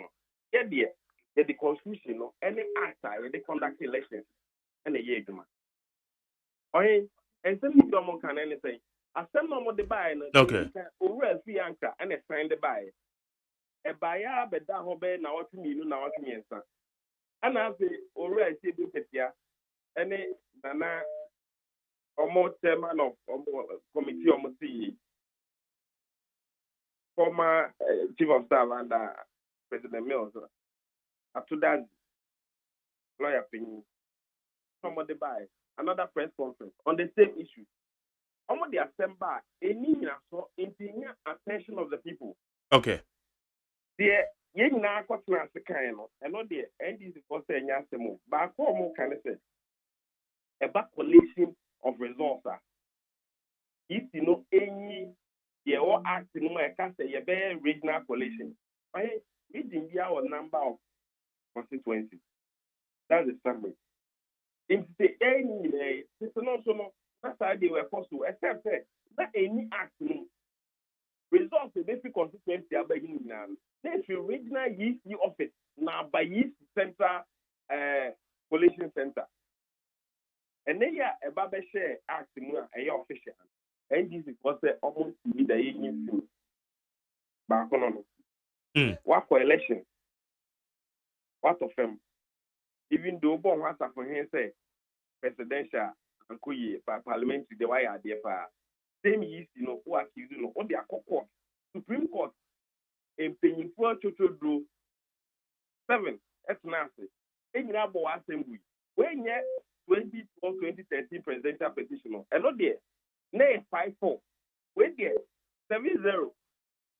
Anka, one time at the quarantine, so Mupa, Anka Sanabeba. Okay, yo. Evans, yada say another pacer when you didn't come on. So, Madam Yamen come on. Yankopon Council, Yanni Director of Elections said the new patriotic party, Evans Nemakon, and Yanino didn't come on. Why didn't you know the Befa 050-372-1744? 050-372-1744. Call Facebook Live or comment in the Subit Media to my Hey, neat. Ghana Montier. Ghana Montier. Ghana Montier. Ghana Montier. Ghana Montier Sunia with 100.9. Amasa Ponkoma Koma Jesse and the Kwabana for the Boamia Delbon Crater Musamadi Gedi, Ebrewo, and Nanope. Ama, me watch it say. Yeah, no, Apome. Namia Doboko, the chamber. Good. Yo, Mark Medasi. I was there for the daily graphic that Bokratana, Shas, yeah. Daily graphic, Bomania, Wakrata, Fat Dunsia, and a pay. Yeah, Arahosampa, what I say. Any pound cron. Yeah, and no, a mamma and 9, and a ma and one more a woo. Yeah, what you was saying, Northeast region, and as and quench your way, and answer we are, yeah, see. Nina, you sure cacra, a fitia, sia, air to toy. And what I said, Subonto, ya, nanny pebby, a tumu. Well, Northeast region, one more, a common tum, ya. Kum any padodro esa. Now I say any palibia woman who more etimia hunu, Nipakwa moye, Ebiye Al Hassan, Wadim Fiadia 9, Idi Hadi, 24 years, Abubakar Naziru, 26, Enna Idrisu Nuruddin, but also 22, Enna Enkaya Kanonsu ye, da ye, Infancha Miedino, Enna Priscilla Badisoma, Gurupin. Iwake wano so adi mfiadio na chese nipa nkro no wo matumi ahunu ba bi kura wo mu firi ni nipa wo mu ye adi wo mu nyina din aba wo chese mamprusi mensirimu na sa awrahusemi esi ya ha adwene pa eye nti wo mu sempanyimfo esesa wokọ wo mu patamu ho nso a akwan ahodo asesei enti sese wo mu ni option bia se nsu ahodo no so no mbefa enti sempanyimfo antu ho ana mo animu animu yade a na chese niema ebeje nsem ni nyina nkamfo ano Nadmo Pegini Ora John Kwaku Al Hassan Edia tu Ejasa mpa enipa nkron enewu ye ya wo mu frim patamu etwa ye Mamprugu Monduri district ehwonomo na sese wo matimi ayi amu ni nyina enti wo mu guso ya bom pempe se bia bro saa enipa dodo bro saa ena nsuo ni fa wo mu amu wo awu ne obi akoto ba bia wo mu guso di wo mani edi echa wo hwehwe mu the Democrat, your friend say, Ghanaian Town Center spread the war. Now, Ghanaian Town Center spread no, and the Director General Ghana Service, Dr. Patekuma Buaji, Walker saying, was he afraid of COVID-19? Kunwaya de Papa Kai Ghana. Now, what my banner, what my sword to say, yeah, dear Papa. Ya disregarding information ya kwaswe nyina afekura de aba beto dwane say Ghana for bi eguso the false information amankofo say COVID-19 ro na nye ubowi a unam ya basa ena no kura de obi tre say ni kunu ko bo apane ani wie ya no ne ba ma nsore waba pusa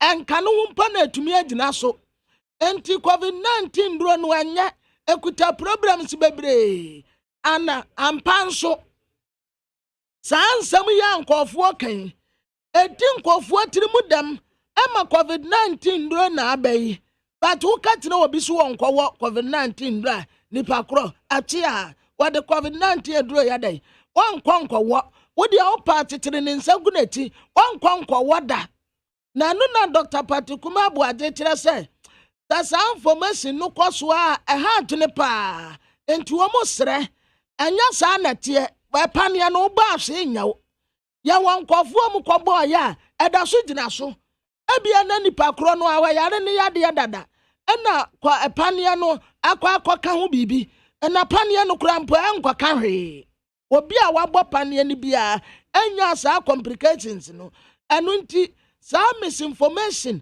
ya wamude man nkofo ena covid-19 duro na nya ubowi a we na beyawo ubowi a we na beyawo no monde serious garden na montontene ba bi kura sanse anya no kura Dr. Patikuma Abuaje ade asem ya tuja na katafadu nsia Daily Graphic mo na medi meda sugina Emmanuel Ebo atra asem bia beto ha wo che se na ubo emu apabene ya waredare eba ne se ye di nkita ho pa de a wobenefo Kwame Kakari di asem bia todwa wo che se wo sre na ubonyumaku ahodo de ehya abane ase de ehya abane ase se Ghana mamra no eka ni pay 1992 constitution e mo ho kwan se ewo so wutimi di wujuma aban bia ehya wo so ana wonhunehuna wo ana wontwintwa awanem ana wo ma aban koro no ehya ukutupa emma wonye adebone ya wonim se ebesai wo man enti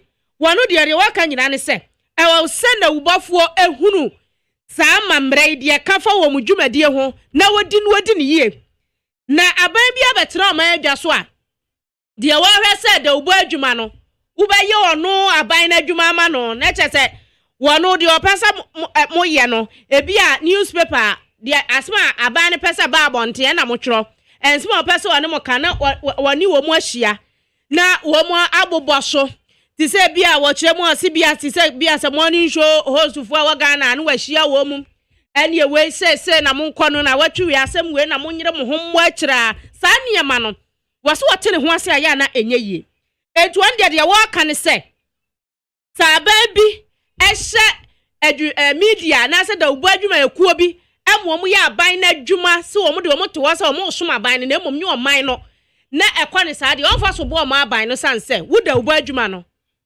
wunnim wasade wunnim ne yesasa wo ye enti na tesa bone akasa na aba wo awutrim eni adufudu pe enti na wo mpesa ubaye adwuma pade asom wo man na emom uji adamudie uji sika free politician ho na wo som wo yafunu no waye de emwa wo man na emom ebeboa wo ankasa wo ne wabusua ne ofiefuo nti sika die bebrebe nti na wakwaje na de ebese wo man no na wo kire wo manfo wo te sense wanya opportunity nti ose na ye wanya newspaper da obokrata nti no atwro se de ebo man no enumom na ye papa na wo frankofo a ebe defend ni nyina ye niam bia entwa yi nkofo no be frɛ honorable what de kwabnate worker what de amate worker but amade ye medane se obani tefem ha magderi Kwesi Abuaje odame de obokrata no wamunyi bi ntietia so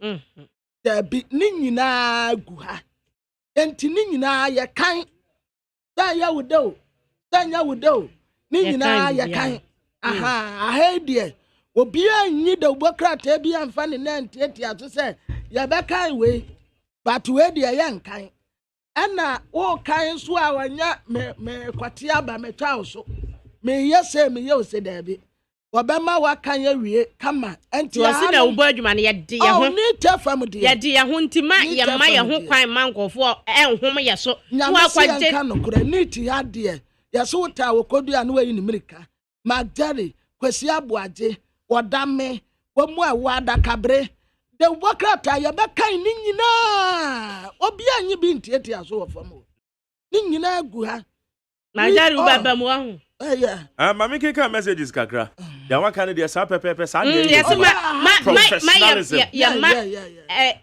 Sika die basa no akwaji sika.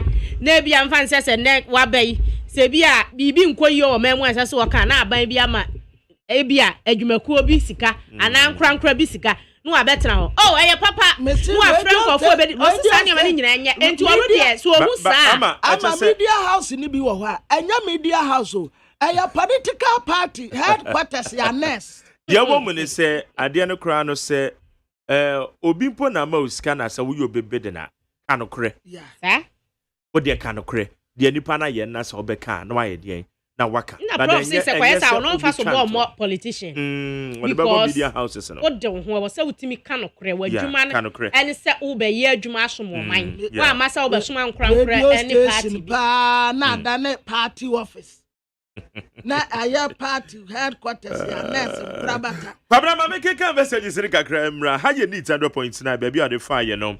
0503721744 Winston Anado has made sure the chiefs in MPP will be plenty and even gotten leaders of state institutions compromised. So the fear of getting jailed by NDC government will serve as motivation for them to kill to stay in power. Hey, Eddie Finland na Odiaba. Well, so say good morning, Mark Jerry. I want you to do something different in the morning show. I suggest that the news portal must be the important foreign news from the net, since all the news in the portals are found in the daily newspapers. Thank you. Ava Odiama.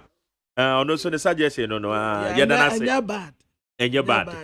Yanka ya tretre yankwa bem. Na yakwa manone and the koso. Okay, around the world. Around the world. That you no kata ni say ya won tie ya wadan. Ya wadan te say dan yumre. Dan yumre wo peace e bono what here. Around the world. But ya dana say sansem ni na bi wo. Yeah, ya dana say ne aye ne suggestion awodi aba nti team ne be hia ne ya consider.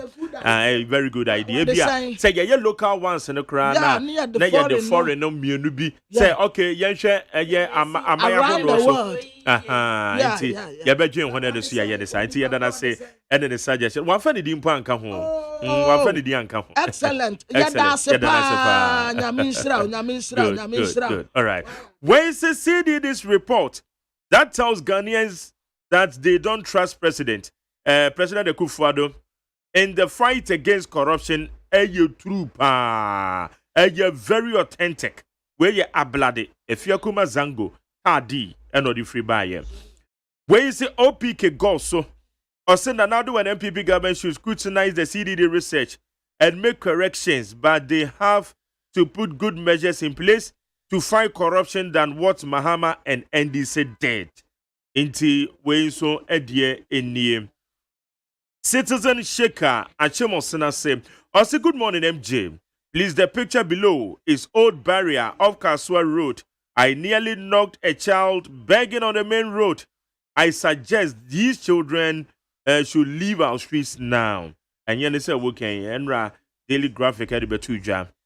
Where it said, despite attempts by clueless NDC to label His Excellency President Anado's led government as corrupt, Ghanaians will soon witness the real corrupt people in the country who have raked the nation of its resources. The current government decided to drastically minimize the canker by punishing those found to be culpable.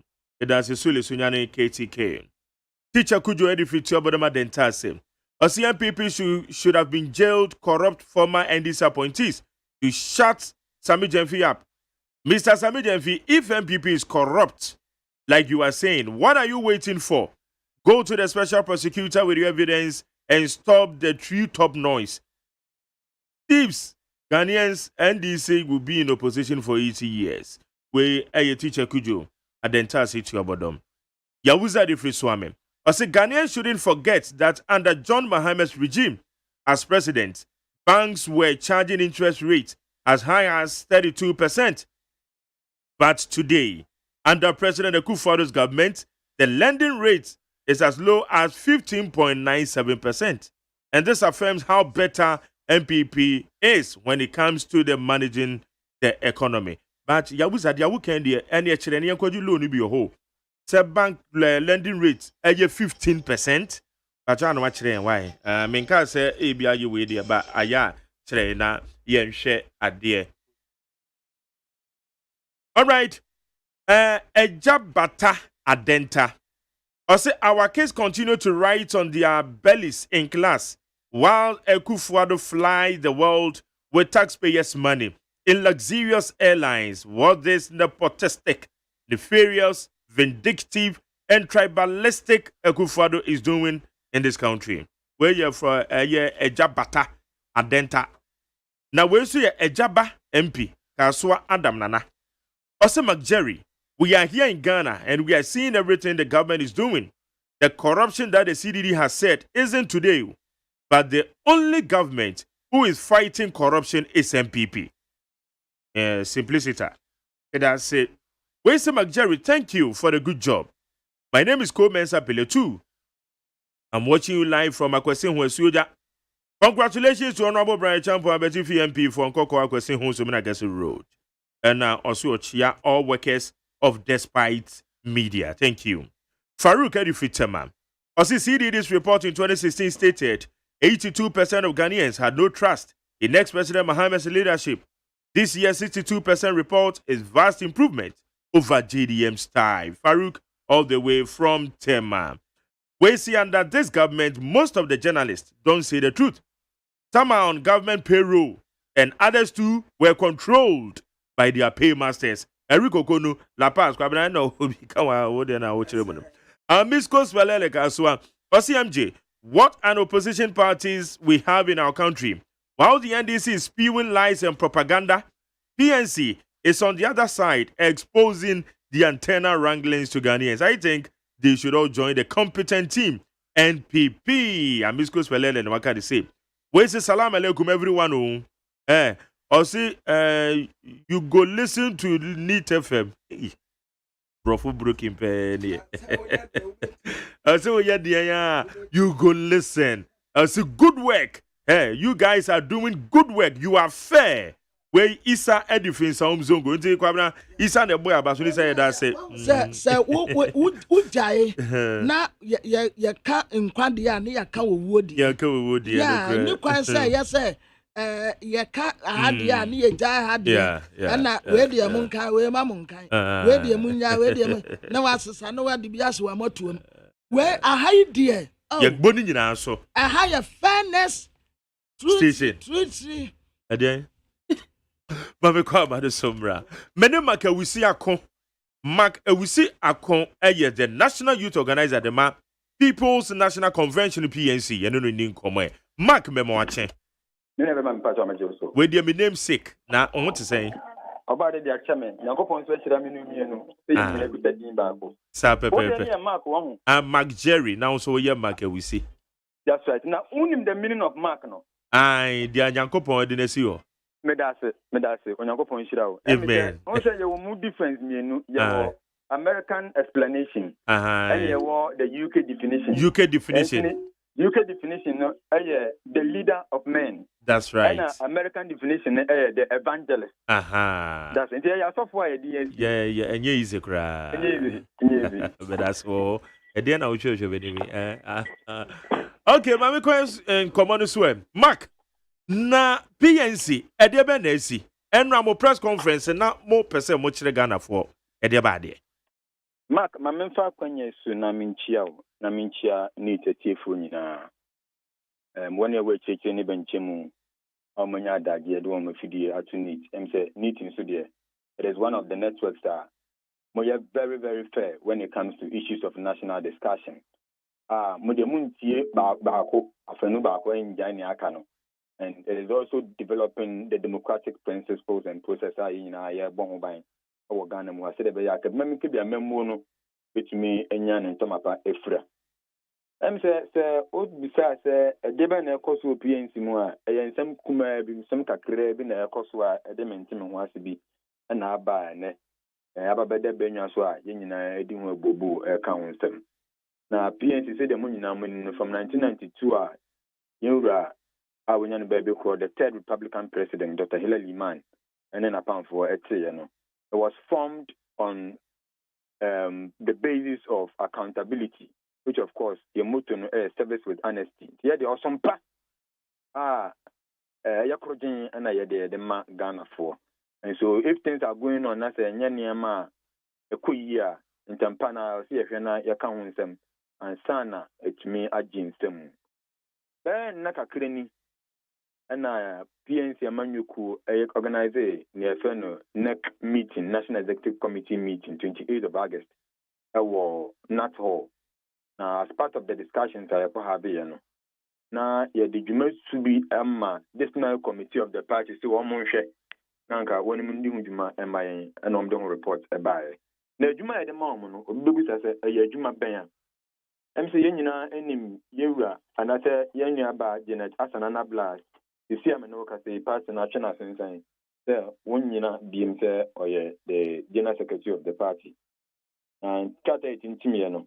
The tier does so a persistent misconduct, insubordination, go against the party's constitution. Yet in Tim Krata, na national executives, Mako, Dubako, out of Dunum, national executive Dunum Naya, Dubako, and Omdomo, it tells you how difficult and deep the issues were. And petition at the committee, actually said, just after the 2020 internal elections are acquired. The realize that the General Secretary, Yama Bibria, but Equity Party, no, now a good party, so NMT, and as I share in Article 67 now, it says a matters are a border on indiscipline, misconduct, and insubordination. And you know, see, the disciplinary committee no much now. And some no, and anything. Emra, the core elections every year. Ye Penifua, ye young papa, Honorable David Apasara, the former member of parliament for Bogatanga Central, a 2-term member of parliament for that matter, and not just 8 years, no, that's why our parliament. Ye in so man no medi party anymore. Now, who been here say, you best fill your nomination forms, Akakoma Electoral Commission. The General Secretary, the Western North Executive said, Emma one provide any necessary information even here. Now, you affiliate your nomination forms to present to the Electoral Commission, say, Ura Pasara and contested elections. No? And if you are a secretary and you do this, now, Opesa Party no kone ni manasa Opesa Party no kone chi. And more evidence to prove that. Oh yes, we have a lot of evidence. And you know, for us to be able to go through, no, now see someone the Western Regional Chairman, Ura Yakubu, Emmanuel Akko, Western Region, to go round all the districts because by the recommendation of the Electoral Commission, no, you should have endorsements 2 each from each district. And so it was the Western Regional Chairman and Akko Honoma, which means that information is now the my it's in Timbu, American once a week. At the Command Electoral Commission and stand a year to me, I pass it, David Apasara, so uncontested. Let us mean November 2020, no. You launch a manifesto. The General Secretary, a friend, various number of regions, actually, I'm say, Mama program, no. Program, and Nanki, I see between me, I am an IFC. Near to me, I said, manifesto, you quita. Are you different from that of the MPP and the NDC? Now, Ghana from here, the PNC Amanuku, Ekuta policies, and your trouble moment to me about Mangano. The General Secretary, Ebomodian, and Kobe Sabotage program, no. Center program, no, and Maso. They are no at China. The same 2020, somewhere November. Now, you are running mate and uncle on a more debate about UDS, Tamale. And the party in Penifore, I say, between General Secretary, in a Nabila, as I say, Menoka say, action as insano. So one conquer running mates nature dom. Now, one conquers our debates, and church the policies and the manifesto, no, you could tell them. And Ghana for especially the media. It's the more I'm going to be in some Nakabon saying, I'm a Ghana for TV. One could do on my General Secretary. I organize all the parliamentary candidates around the northern region, Natural Mose. And one of my press conference, ending now say, a flag bearer. Yenra, David Apasara. Now, oh yes, I did in November. na sɛ yɛbɛkɔ akɔto aba December na wopɛ sɛ PNC yɛ contest anaasɛ wompɛ sɛ yɛ contest. In December, leader pay a constitution I think a meeting and a schedule for the 9th of January because just after the elections, our party need to be share a serious respect of the activities of course so as far as the election is concerned. Near a party needs to be to me and it's make a neck and mammy share. Na yan bubos and some man on the moving forward. General Secretary, penny or chinchen dear is so until so on no one can stand the criminal. Okay, sir, or per se meeting. No, it means that why ignore the orders of the leader, who is the supreme leader of the party, until say match any years meeting, no, and we call this a mark of insubordination. Yeah, they are not in China. The general secretary, the local elections are at the national election in the parliamentary level, no. What you make cross a margin of 25%, electoral commission must refund back your money to you. And with the PNC, 3 of the refund. Now, refund, no, we wrote a letter to the electoral commission for that money to be paid to us. General Secretary, I could check from the electoral commission. And the check, I call Northern Region. I call my Northern Regional Chairman and Northern Regional Secretary. I'm a one of the party account. And a cash is Sikano. Omuye no send my general secretary. General secretary said what chase Kana marriages. No. I am being present this as a general secretary was also a national treasurer of the party. There are structures, procedures, and the party is governed by a constitution. You therefore not do that. And this one I think sir, can never be tolerated anywhere as far as I am concerned. There have been some misappropriation and not general secretary, Ekan Wasem. And it's any about Echo CCTV program here, find a point blank. Echo Goom Pennyfomi, in one month, Poto. The one of my embezzle funds of about 1.7 million Ghana cedis. But many of them, a party, and a council near the pop party, Hobra. Tika any other party, Mujuma. And you want to name a country now, Wabra party in years can not Juma. At the end of the day, NIT FM. Our accountant or the Munja program this year. You go out to stand by the roadside. So why did they say accountant the disco, accountant the disco? You go through appropriate channel to go through the procedural processes. I lead you to the unraveling of Sika Abba and Juma Mudiedi. The meeting a year and a match. We requested from the national treasurer said, "Woman no go kunta encheren." Sika Yansakano in December, no. Any point fast we expended, no, as far as the election is concerned. I'm a papa no ever in the presence of the general secretary. In Jeffrey about the general secretary cut an point blank. No can someone a tita and then someone a didn't go see every party. No. Political party be our financiers. After the Sanji dues. Financiers, no, so you're no more near Mamma community or me a boa party. No. I don't know to send Uncle Poby Casa Yakumo or Yakumo. And some of our financiers, and I don't let me be anyone who's okay. Yes, before you buy your fasting, you know, for I buy your country. I see you when I go to any Bible, and you don't see being a bit me young one. Young one, they are no manga and Nasum Yaba. And I young so say, your bomber DNA from Mudia, a boy 1 year fasting, and now so for cry fasting. Members need me to talk about there. I talk more, can you look more? And if you don't know who being here, sir, or my bombardier, now come up boa party no can be so. Into no my more. But you're gonna for Montier, I'm my more. Think a young chumma, young Muslim for no more Yafunu at 2 honomo. A ya quancher of some bacco. I see on your coupon any mountain, I'm a party in the Ghana for you now. General Secretary and a cocojamono. Cocojamono, you are one casa, and I teach mono. Na leadership any mkwanya of fast chairman between nam and wakasa any mkwana fast chairman. I am your general secretary. One the national organizer of the party. Meanwhile, there are structures in the party and a jumabia when nipa the channel. And so the secretary has no right at all. You say one no and I will bet you mono. Yet they are not in China on the 7th of July. The general secretary I propose about the national chairman himself Obesanka, you celebrate the 29th anniversary of the party, which of course we know that the PNC have been very silent for quite a long time. And it's Chairman Kasu, where they are support. I'm a Mianka Samaka, and I'm a national youth organizer. I can't mention support this idea because we need to come out clearly to the people of Ghana. No more how viable we are to geopolitics. Ye play no animal, I in an NDC near people. And that there are other alternatives able to media and want to one also.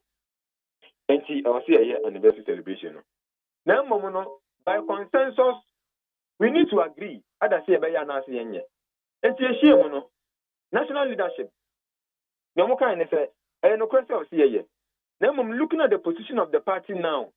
Any Sika someone answer down just coming from an election 2020 will be a party be says cano. And Kabaya, Yenya Botre, the organizing we Anka Yamea Duma, a fear say, Nian Kenya, a fear which is 30 years. Thank you to celebrity as celebrating a year. The moment can premuya, the Ankama Modian to Yama. Nama partner, to me, a Jan Nancy, and Yan Tamapa Efra. You're not secretary, so one pen and net.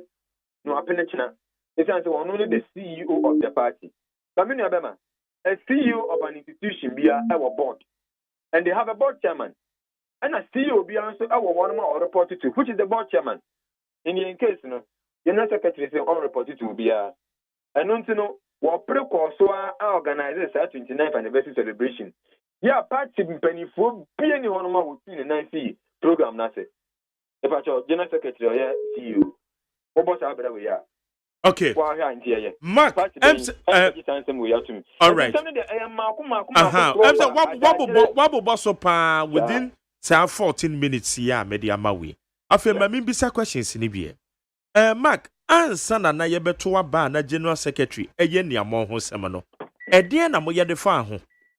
You know that there are structures in the party. Now you try to use all these resolution approaches at war.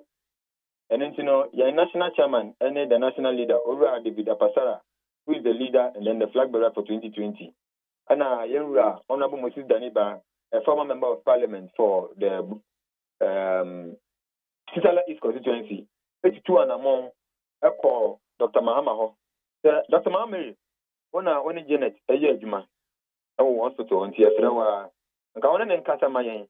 Na nyama na woye no wontumi ntwase ni nyina nka mum ni anya adwuma and build the party no but mama so ono wa ne self the party no and it no ne ye pese yi bia ne yenya no but ye party ye dia mamra na ye adwuma ne ye bum nipa ne ye bum ma it means that we are all calling for the inclusiveness of women in our body politics. Ye hwe ma wo Ghana ha no ma wonom do so mema and so there is an opportunity of see biom Emma man so participate in the political process and discourse now. Because they are also party to it. Okay. And if you are a letter, and that's a petition, Emma, the disciplinary committee of the party. Sir, Momra na Mometanase, Nanka Yan Shekwani Ebefaswa, you bet me and ya Semia Yakama Semipuma, Masibre, na I'm for Yeni and Nasa Basabasayo, Emma party. Let's answer ba, it didn't go ever, and it doesn't represent the party in a good stand. One more by Ebetanase. Nipa makudubaku ya mabomu din. The Momra Niantu to Manum. And they did this on different times and different days. And it's, Omoka said, and Yadia Yebetia Fabaku Neja Fabako.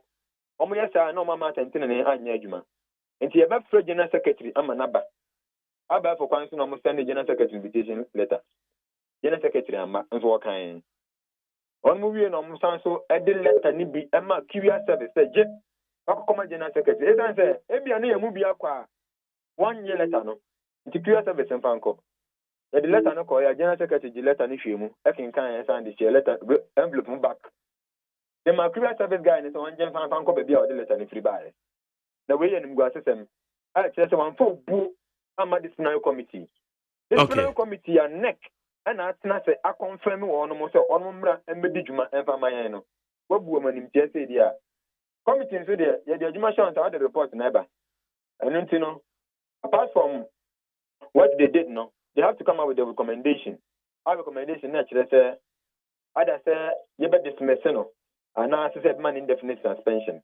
And the 28th of August, yeah. Okay, good. And I didn't work and a party, I neck, decided, Then suspend the general secretary indefinitely. Okay. Na neck no mo form quorum because one mo kasa man form quorum of neck. But I say, so I'll show you constitution article 45+3. You actually say members of NEC are to form a quorum, no? Yeah. 1/3 of the members. There has to be the national leader, the national chairman, 1 or 2 vice chairmen. There has to be 6 regional chairmen out of the 10 regions. 6 regional chairmen out of the 10 regions. Regional chairman no. Now one more boss 6. Now people are saying, I say you were 16 regions. That's right. 10 regions. In the absence of a current constitution, which constitution do we use? The existing one. And then a man for can say, you're not two constitution, are you bogus? Inti, Anka Yantu, and I say, yeah, every former, and I say every bumpeno, to suit our current status quo. And in Prempremuya, any review of our constitution, the patcho, that and yet to go. Oh, okay. Internet just a mujusu, that no, and I'm with the year Juma. And that no Sokrana the year Juma. It was in 2015, you call what, and you call your constitutional amendment. And in 2015, 77 period now you were 16 regions. Okay. Remember our fault, and right. An executive instrument emanating from the office of the president. I call Parliament, I call the approval. Say, add the 6 regions more to the 10 regions. It's about our fault, Anna. Okay, good. And to say, yeah, 16 regions. That's a PNC, amending the constitution. We use the existing constitution, okay. And we were able to form quorum with the 6 regional chairmen.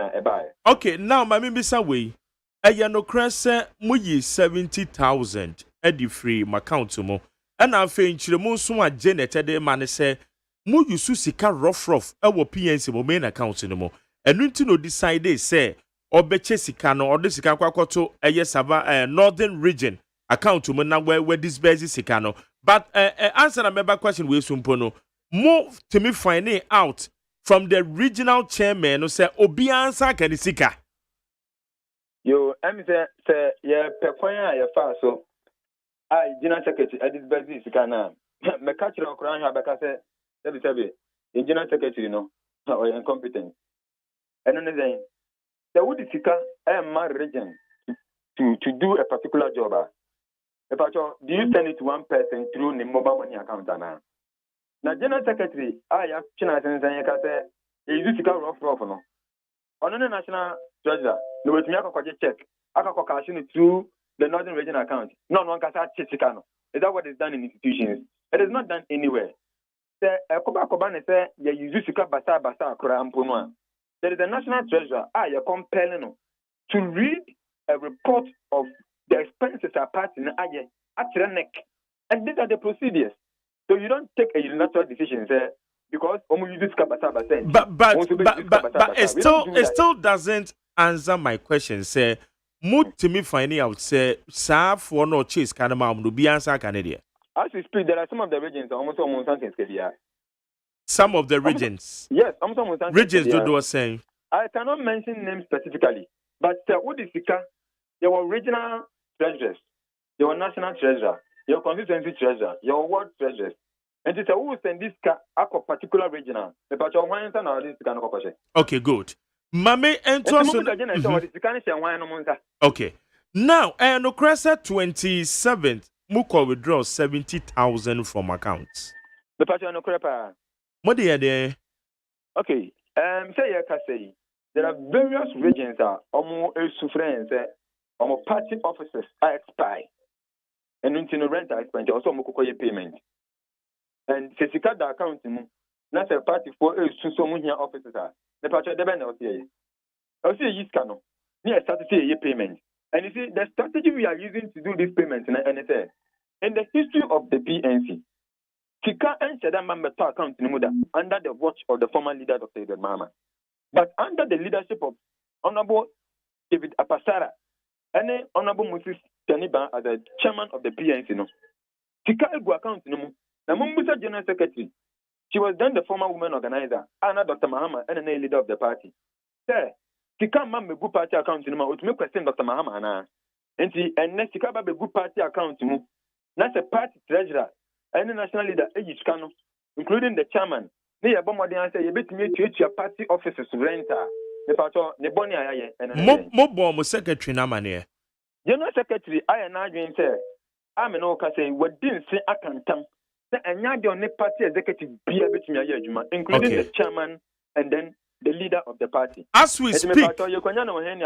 Okay, as we speak, and we confirm on my program. So say, or ye general secretary, or never was so me minim. I just say because so me or never crowd change. Say I didn't know maybe address and say or ye suspended general secretary. So say or ye general secretary of the PNC. What can I say? Marcus, abo bia be wu aya na opere. Wo abo bona manugu from kura wie no. Ya no opere. Mejimi dipa say na ochu atwa me weekend at the Saturday and Sunday. Why fi wo fufu ma at the live bugu so. And you watch as a winning me fie. Sa pepe. Enti na me ni say nyame adoma next week. Me ankasa ma ba hwe fie na maba. Na why fi asan was the same fufu na me dey when ni bi amfa me ho. Na waku akokọ ama ye nyina yawe. Yo. Na me kire ni say akokọ na ankasa na wo kunu na ade sika ato no minim. Na wo nan esi ni so no. Ya na wo pre. Enti na nyame kanyanta bo bia be wu a wo pre. Ye nyina be kan say ye general secretary former Atik Mohammed. Party transfer under scrupulous move. That's actually insane. And also say ya and the general secretary way. And to IDST, Abu Bia be wa pre. And pre kakra. All right. And no baby no. General secretary ebeba form. It's how are you going to resolve it? Say but at the end my next action any day. We are looking at concentrating and building the PNC. Many of them. We have the NDC, we have the NPP, and we have other political parties. The posture of the PNC into the people of Ghana, and the party is trying to put every energies together, including the young ones in the party. Let us try as much as we can to reorganize ourselves, to reorganize the base, and keep the party running. Let's make the party more attractive to the good people of Ghana. And that have been the vision and the mission of the leader, who is Honorable David Apasara. Mo performance 2020 elections, mo hwa Honorable David Apasara, obetimi aye bibi. Sa mo sign the need dimoni biom 2024. Yeah, sure, omo performing in the 2020 elections no mo mitirimu nkan, but nka say Honorable David Apasara en ya de. Me ntia me ka sa ne say MPP bi sa ho say afeben eno ko yi omo flag bearer. NDC afeben eno ko yi omo flag bearer. But because of financial challenges, any one or two things be an ko yi ma party ninti. You call elections on the 30th of September into October, November. You for December count because December now you call elections and then the first week into December count into 2 months and Honorable David Apasara by as a leader and then the flag bearer of the party. And with me Ghana vote now and sa ekano. And it's 2 months with me at 10,000. And I'm fancy in 2 years before the timer. Where the 2 months be at 10,000 na calculate. Okay. And I can promise you something more than that. But it is due to the late Congress and a man named Makobasa. And so for Honorable David Apasara is one of the best performing candidates we've ever had in the People's National Convention. Okay. Maka Wisiakon and nano pay me that say. Mr. Medas, Monia Menu. Yakobon Shira, actually, you be common. Why? Mr. Medas, Janet, the National Youth Organizer, the PNC Mark Ewisiakon, and I, you know, within community PNC.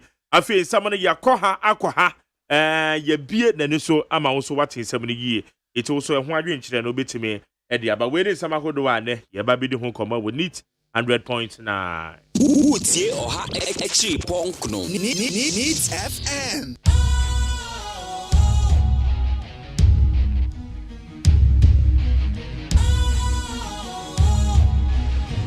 What's cool, fresh and trendy with a new look? Makes you feel real good, that refreshing vibe. Satisfies you right just the way you like. Do you know? Do you know? Do you know? Ain't gotta do it alone. Specialized makes you flow.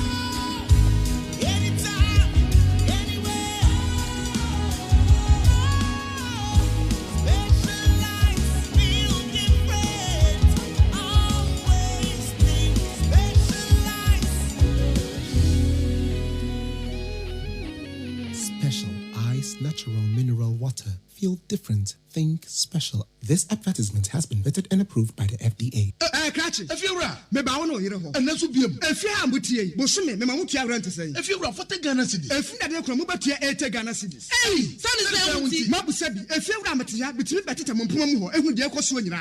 Now, this way chocolate drink that I abbey. Someone of my Elchan when you that bay and I will crowd better too. What you make us say be a few of our sure Shebra. I mean, you become Anomoda.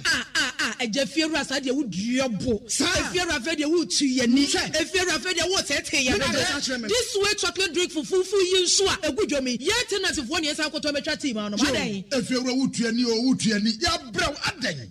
Now, this way chocolate drink, no sugar and Nunda, sugar womb, and then once one was here. And you hear any social. Now, I'm a peppy, I'm sure so sugar cap from the family, or I shall say, Bia, Muba friend at this switch, such as Bakumpo, a good more chatty, a man, maybe that. If you're a study, yet, this way chocolate drink, a Busso supermarket, or can see John filling stations, and the shops, and no mountain to any matebusi, and she and San Coto, and a chatty mountain. Hey, if you're a baby, Fufu Valanda Swat, would the boy, yes, I am, woman out the Kutukum. You could talk this way chocolate drink and so swat. If you were in your debut, sir, we shall see. FDA, I just said, you didn't crack to more jet to say a ye. Utie oha echi ponkno needs FM. Ghana Montie. Ghana Montie. Ghana Montie.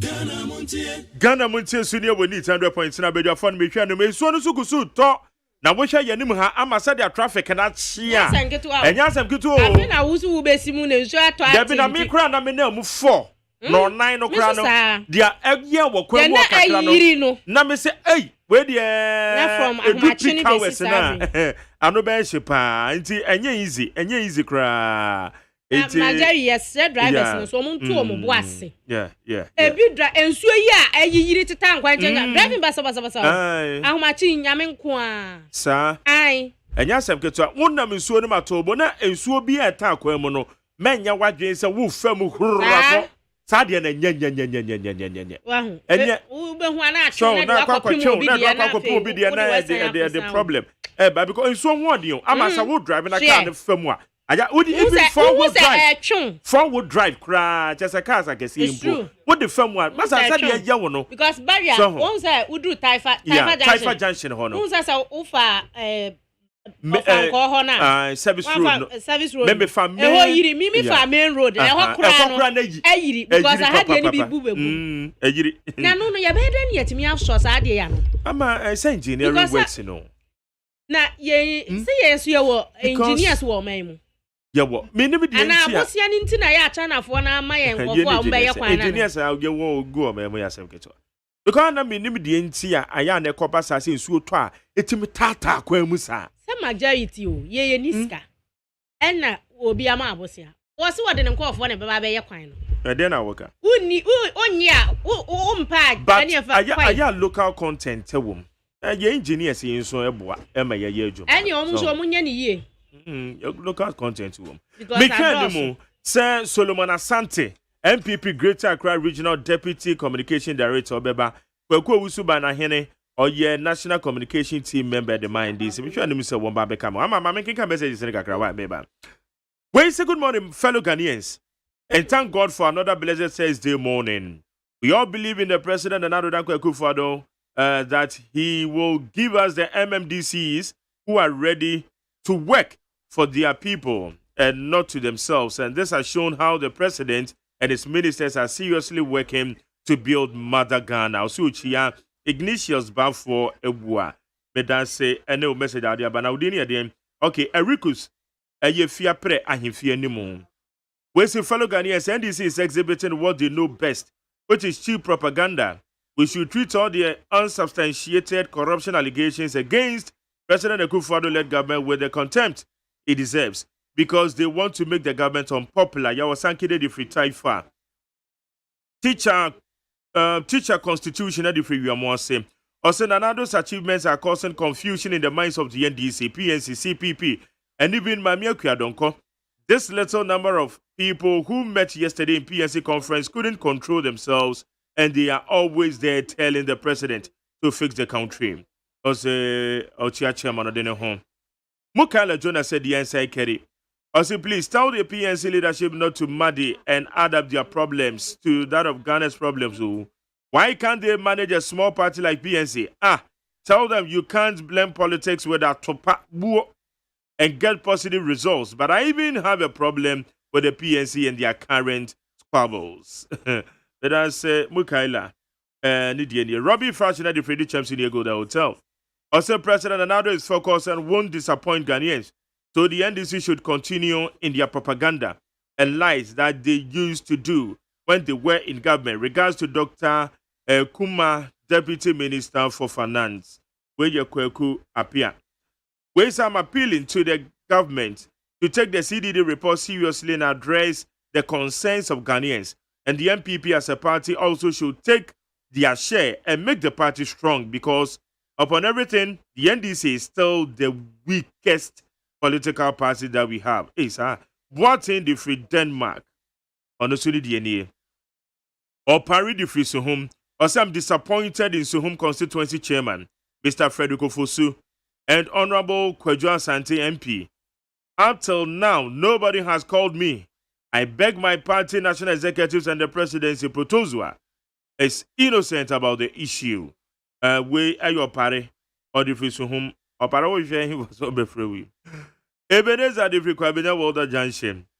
Also, may I ask if the Council of State members are important to Ghanaians? And if they are, what advice do they give to the president that benefit the voter? Caterers are being paid 1 Ghana cedis per students for feeding and even complain before monies are being paid. But the president wastes taxpayers' money in luxurious or on luxurious travel. Where Ebenezer Kwabina Walter Junction. We also say the post-election research conducted by the Center for Democratic Development, CDD Ghana, we revealed that majority of Ghanaians are not confident in the ability of Akufo-Addo's government to protect financial resources and to curb corruption was just a mere allegations, which does not constitute facts. Where your blueprint, Esika Duketain, and not the free buy. Mami K. Papebi Edi Frisunyane, or say His Excellency Nana Dankwa Akufo-Addo is the best president this country has ever had. Ghana is moving forward through his selfless efforts and exemplary leadership. Osuchia Honorable Awu Banahene. Yo, yada say. John Malenu Wayosi the Frigoso. Also, President Anado is working very hard for Ghana's progress and prosperity. Fellow Ghanaians appreciate what President is doing. As for NDC propaganda, John Malene. What you say? Pamela CDT Edifi Ahafo actually Suya.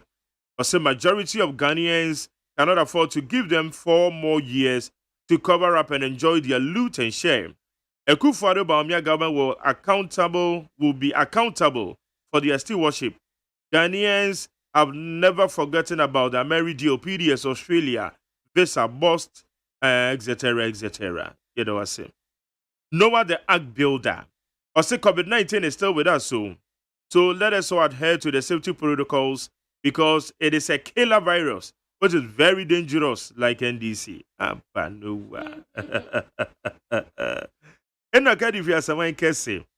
So is this the same Nanado who said he was coming to protect our public purse?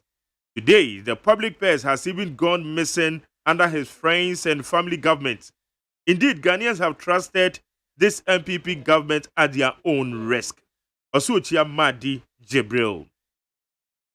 Kujo, Tepa, and Yinasuso, teacher Kujo. Also, since when did any government put measures in place to help every Ghanaian like Nana?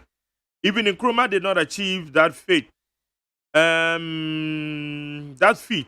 Right now, how many parents are paying school fees? Teacher Kujo, ABC question saying.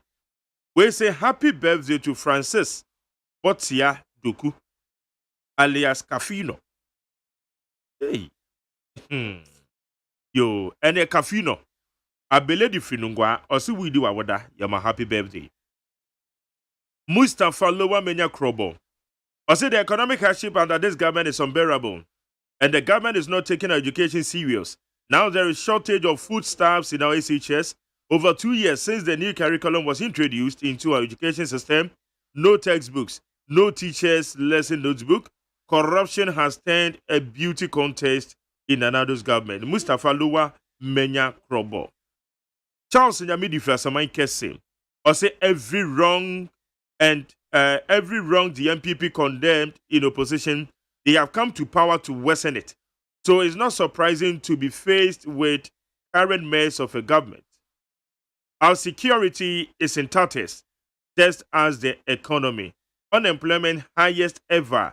Salaries and purchasing power lowest ever under this insensitive government. Never again. Charles Nyamidi Frasamai Kese. We say good morning, Mark Jerry. The NDC leadership are desperate and they are still sleeping. Kwesi Ofori, Eddie Free, Eye, Circle, Ike Phones. We say good morning. This is Polus from Kaswa Kinky House, American Town. Where the Polus Kinky House here. And no pay said you sue to anyone ya dokuna shepa ni mekono. When ya shotone just a bibi akoye. Waka Kinky House wa mekwando dokono. Said you know. Ase Mahama, who talked about controlling corruption if elected, is personally or what has personally certified working as a corruption man. Message said you took Ruabumo no me and my year the amount next time true year. Mystic wonder in Soma Dwejiri. Or say the inept, corrupt Nanado Dr. Baumia led government is in a state of confusion. Ghana is in a reverse gear. Cost of living is unbearable. Prices of goods and services are skyrocketing. No textbooks for basic schools, and the center cannot hold. Since they are blaming their abysmal performance on demons and the NDC, I'm sure very soon they will blame their erectile dysfunction and impotency on John Mahama. I'm a focus out. I'm a focus. Papa. It's a mistake, no message. Master read edifica as well. Also, when it comes to physical development and policy implementation for an ordinary Ghanaian in the history of this country, Ghana, no precedent can we compare to this current NPP government led by visionary leaders, Nana Baumia. No doubt, now Ghanaian children are calling him Nana the Shoe Boy, and indeed, he deserves it. Also, Chia Honorable Mavis Awakumsen. Mama G Edifika Aswa. Also, Nana Baumia's administration is working hard to show Ghanaians that the allegations by CDD Ghana do not constitute truth. The economy is growing despite the COVID-19 pandemic. Education is free. Allowances are being paid. The government is on course. We are going to break the 8. Mama G Enna Ode Abbey. We say good morning, MJ. Ghanaians should be very, very careful about this NDC. They plot evil, do evil, sleep with evil. But the NPP communication is very, very bad. They have abandoned us. Baba, Edifri Temas, NPP. Baba, and the king. Well, say good morning, MJ. Things are becoming serious in the country. With regards to education, it is worsening. The 2020 WASPI report shows the highest percentage in the 5 northern regions is 36%, which we all need to pay attention to. I weep for the future of Ghana. Alex Kofi Yarene, Adenta Commandos Research. Hey. Pabenavia de Fripokuase Benghazi. Also, serial killings or contract killings has become very rampant of late. This shows that Ghana's security system is in shambles under NPP government. The only advice I have for Ghanaians is that they must be extra vigilant for themselves and not to put their lives in President Nanado's government. Okay. The other one say Kwabele V. Positive change at the Medina. Also, change of government by the ballot box in 2024 is inevitable. The voice of the people is louder today than ever. It is not a matter of it is not a matter for only the NDC. The people are anxious to liberate themselves from this economic hardship and tyranny. Regards to Alhaji Faila, next Medina constituency chairman. In Shabanelka, also Ghana is in the right hand, so let's all come together and help President Nanado's administration to take us to the promised land. Piti brim, number one cop. As the PNC the Assembly, when you come to power under the umbrella of MPP and NDC, you are there fighting. Honorable Dente Joseph, Get Fund Deputy Admin, also Chiam. No. Leviticus powers, Kaswa. No, also Chia, who's almost there, Omonchiano. Also Joseph Dente. Or you get other way, get Fund Admin. Mantini, you know, also Chiao, also Chiao. I said, but what would they need to be bored Joseph Dente? And I'm a catcher and say, Piti brim, say Ochiano. Any obedient piti. Piti brim. Ama. Oh, but one of what I heard. Because I'm a cratter and if I can create Yo, Mark, I was there for Chronicle, the Bocrata, the Menimha. Now, Chronicle, the Bocrata, and a day Ghana man penny, and I don't quite go for and send me a walk about to us say. Nana, don't quite go for as my walk and say. Eya na ehane power high. Abakwa ababay. Obi etu anamon se.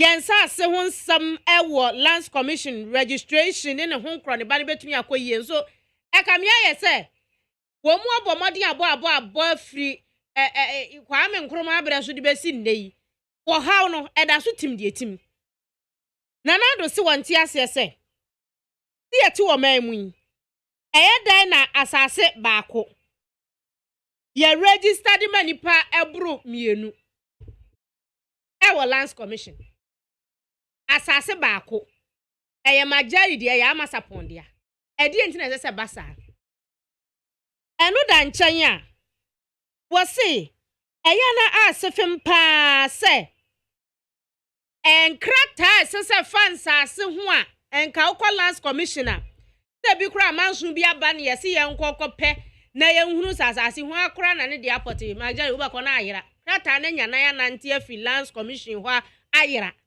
ya etwetwe so odwen ho a onte ase na mampanyin de eti anu obupo sansem we so mako ne se e wa cha ye kasiem wo Jubilee House ho na wa power board of directors esa wonum nko Lands Commission na wo mu enkohwe entoto niema yie na se bedwoku o metan Lands Commission ti no ma hwese sa wo how bebrebe ya what asase unim se nka Lands Commission dia we your registration bibia wi a eye janu enso obi timi firi ho no abebu da agu se sa asase kọ na asan ne dia nti eya na high pa nti o sempanyufo no wo mu emeye adwuma emfa mo na wo how no emfa emfiri ho wo se eno da nchen a dia wo sre bia woni se edie pa sunti ena wo se documents any files a ye de koma Lands Commission se omo enimu dwuma bia omo nhwehwe obi kura ase mpesa yenhwe se masasi ewa abusia bedi mu ayira baby kura yire kogunu wo sre committee no wo mpa kira kwane ehu because entimi ma krata ni 9 enti eno omo nhwehwem afei wo se eye den na so obi to asase no opese wo register asase baako mienu miensa eno gisemfie dodoa mu enfie num enfie du afi na yentimi register enfama ho eye die ntia eho so mampanyi si wo nhwehwem afi wo se wo se ye tumi di dwuma mpanyifo ni timi ko di dwuma na omohwema mpuntuo ba ho na Ghana ye di suade hunu se yensa ase ho nsem atumi agya ne na so na ma boni manso sam won sa ase ho ne obi abemua ani abayua bi afenu wasi so na wo ye adwuma kakra tietia kakra no de asie wo de akwato asase no ubehu a ni age asase afinisam ubehu a na obi wasini dan na obi akobu agu saa niama no eyade ema yenko yanim se wo man enti wo se saa board no abapa wo mu se omuntu saa adamo no emfa enkoma ema no afei enkofo ntimi fa eho no mo Lands Commission ho nye wo mu business center se ho no wo mu do eye business jinkofo hu sika deal dabi e wo se niema esesa eno eda nchen a wo se eniema ni bi asaso wo mu ye eye nipa ye adwuma wo ho processes ya omu from one san ya jinipa wo ho no mpanyimfo no hwe na nsakra ye mram afei wo madwuma yesu that is a working culture commission no adwuma said you also omu si ye adwuma sifa se wo sentete ye no omu ye ma lands commission adwuma no omu nye se bi mu necessary wo mu nim adwuma na ni so ana wo nim di asase wo de ye adwuma a eno so wo mu hwe ho asem nka afei se obi wo ho no mo na nam kwa mra kwa so se wo ye adwuma wo ho no wo ye adwuma na wo kasa su ni ben ya mampani sisi su dua makomako so a wo mu hwe na omuntu hu ana mo sansa wo sensa kraye no ye de ne ye de ne na ye nya sa aba kwa aba eba no ebe koso atena ho no mo amankofo adiamia e won sase e ho ensem emu o mampani na dan kwa akufu ado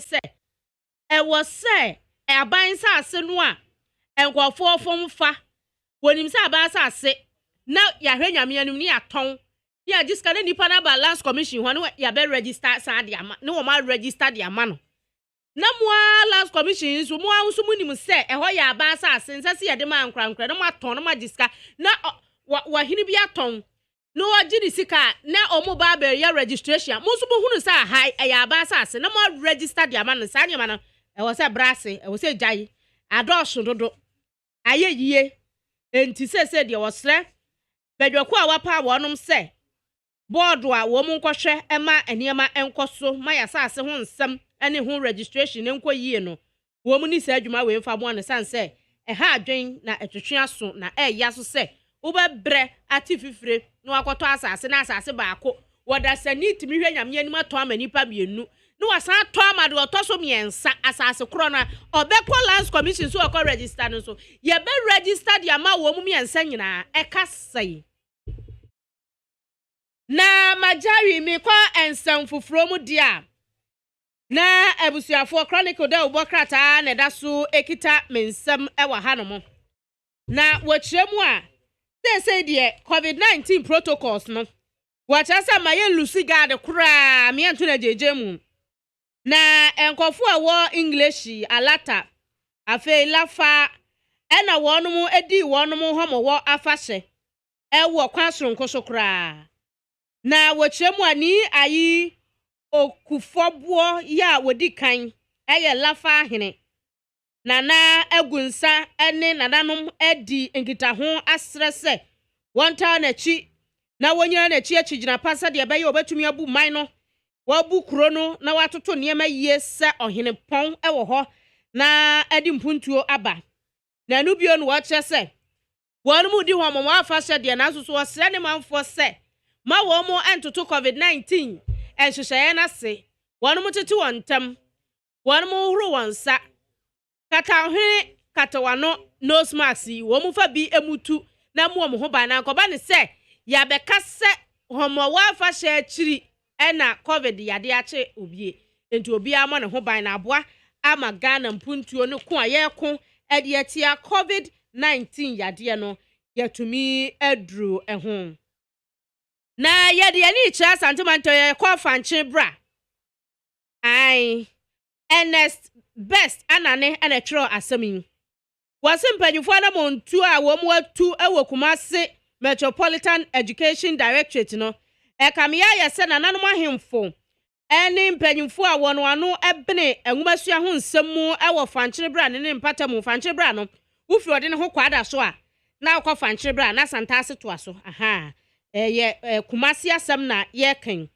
wase enkofuo eguso enne suku nimu ho no na ho no mo de aye sabia kronto ya ne ho no mo gya wo manan ye ha adwene papa payie wase ye subambone a esese wonu ma edi sa adwuma no ejan ye ka say head teacher ne teacher fo na ekira de wo fanche bra eme basic school no wo mo kire say wo mo ntimi nkoso enye entra school nimu sa se da bia mu wo fanche bra ya ye kan bomba ya ni wo udru wo asijanshi ho no mutwa kwa anim kwa akira public toilet wo ho enti na fanchi bra MA school ho no moana ebi mu ayi se ho na wo beja wanan o mudwe ho o monte ase enti mpanyimfo ahwe kropon na no enhwe nka ho asem sanse ensamonidifo hunu se eye nipa adwembone na aba nipa tirim ene wodi tu anamon a etesa wasi a teacherfo ene adwumayefo a ewo honom head teachers ni enkwada ni nyina wo kyese ha adwen no da nchen a wo mu so wo sere school na nkasa so ntiye school no nkasa so ntiye sebe yempo na se ye fence bi wo ho de ama wo mu a na wahunu se yabo ban yabo wo mu ho ban obi ntimi enwura mu enti se de kromafo no wo mu ya ane asai enti ya ane a wo mu asie eye fankyere bra basic school no eho no om de aye hwitem eho no wo mu se wo mu je wo mu nan amframafo wo mu ho yie enti school no park suo classroom o tata ba bi o mbenya bia eho na fankyere bra ne santase boys ne wode ne ho kwada asefo bo mu kwan no om de awura ho eho na om de aye tiefi yo ama sabon kuma je majore edno bi de ha me kra say the wudra owas owas junction one go cross ko ekwan na echi say ya bomba latrines wo ho yam pontemre so many okay enti na wo kwa akoja na esi school ana say emiri bi ye chi obi sa na oja ne nan esi school mo yo mbisa no so ano no oja ne na opemframa okọ we ni so a yes opemframa ye onko wi also opemframa ebebo me kompona no ko interview empapafo na wo kompona no a majari empona no de mo refresh de mo na mo wi I don't you fish mi kodru ho no on your fish 3 months na me fa fish nkama fish de na wi papa panyina hu sa wo de camera asi ho no a no abekoto wanim no awro sabia ku sabia front nika no akoto wani oja nanan si twa na camera da no so wo se eho no oja nanan a enframa fa ne ho omo de to ho aso na fish de ko so chene be fa na de ko krobi ni o mai bizi Didomu ya wano de say ngetwa Pasa hwana no watching. Me see Majai me said that one to na me hear original tone. Me call Winiba.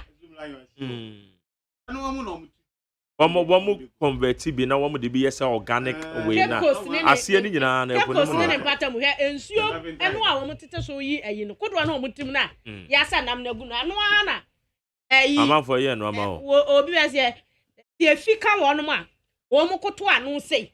Awatwa de agu. Kodo anu a no akoto anu no atwa gu nsuo ni. Na fish gu na. Ebi mo amkopo so bi wa 2 weeks no ma ba. Na 2 weeks no e de wo ho. Kodo anu su yi. Kodo anu na so no mo. Kodo en te say na na do flight o di tukwan. O di tukwan o gwa o. Ne de mabo a de. Mabo a de. Obi a o jana nan e wo sa kodo o jira kodo na anu jana na agu nsuo ni. Wo dun so ayen kwa na no. Ama yo fa chewa bi so wa ya yem riso. Ama me da say I need 100 points in a brand new sampa is a part because but I am from so and then they said you so na traffic no enya asem ketwa krabusa make us say they are woten kan na no den mi ami no usu bana he no ha dwen kwakwa usu bana he we wa bei obeya na me na kwanza ya pon masa okay bagu me wa chat say Yenua Jerry minua baby aboko obo ade ade wo ba na wiem te sen so na na to ntiama munye starting on 9 ne ade eti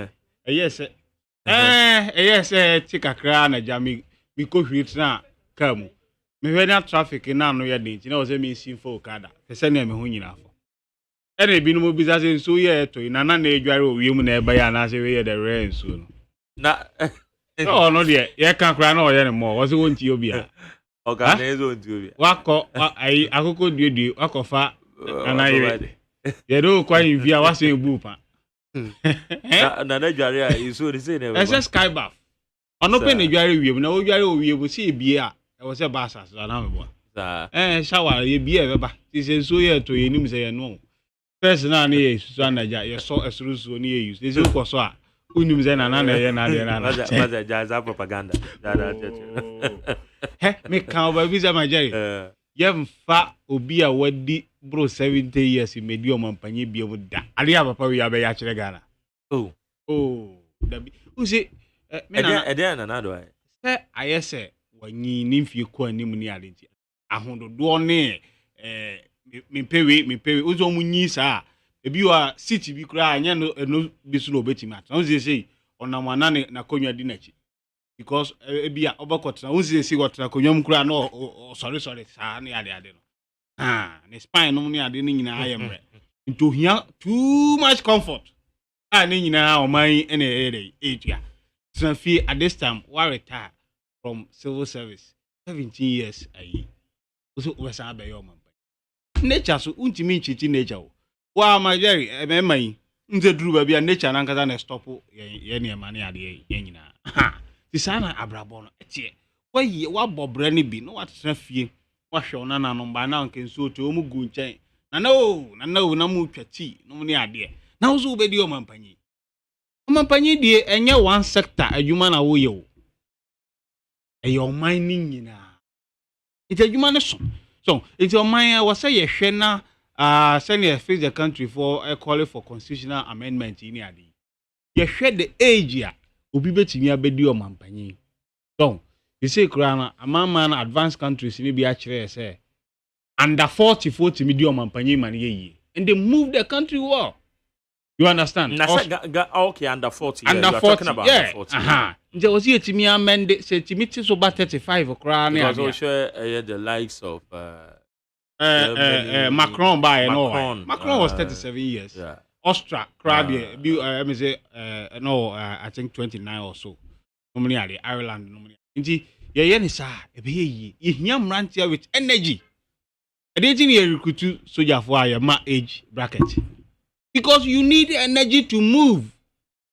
So that then you be a wayemra or that continue or the crown and honey ade. It was all medium company. How many hours no beti ma transit to even work? We do flash staff house. Work you say or your meeting or but then okay some reality sana nanado you hu no na me or born adwuma yi ono kwa ye so mpontem o na say ya odi ni birthday na Rebecca say Rebecca say ona na adwo no ote ne ho ni ale papa itina bedwam na wada apart from ono omampanyi ben na tena bedwam a wada e wo krom a oh jai and they wint me on na dey be a camera say na me say ma me bi e ba beto abonte ma me bi body ba wonim so omo bread na me wa bread na me ka say e nature being mampanyi no say that form e nature you understand now saying Uganda president Museveni or address parliament the ministers ni nyina ye ni age group omu nyina da che say the all can cry enya no mutie oduru ba bi ahwe Euras a presidential advisor Safo Mafo Priya Koto Koto say no omu nyina nyinyi so edien pa no mbetimi ayamo man eno ti na ye hu niema e koso yo ne unemployment o hwe CDD report wa eno na edi kan jobs aban se oba e wafa adwuma enipa ahen wa adwuma unemployment edi kan CDD report no so just here ene ufa enipa miensa bia wo Ghana emu mienu se nanado eye too corrupt we can fight corruption young kwa semenemo abusa ayo us kwa usuba na hene ye member of the NDC National Communication Team me hwe enu se Solomon Asante oye MPP Greater Accra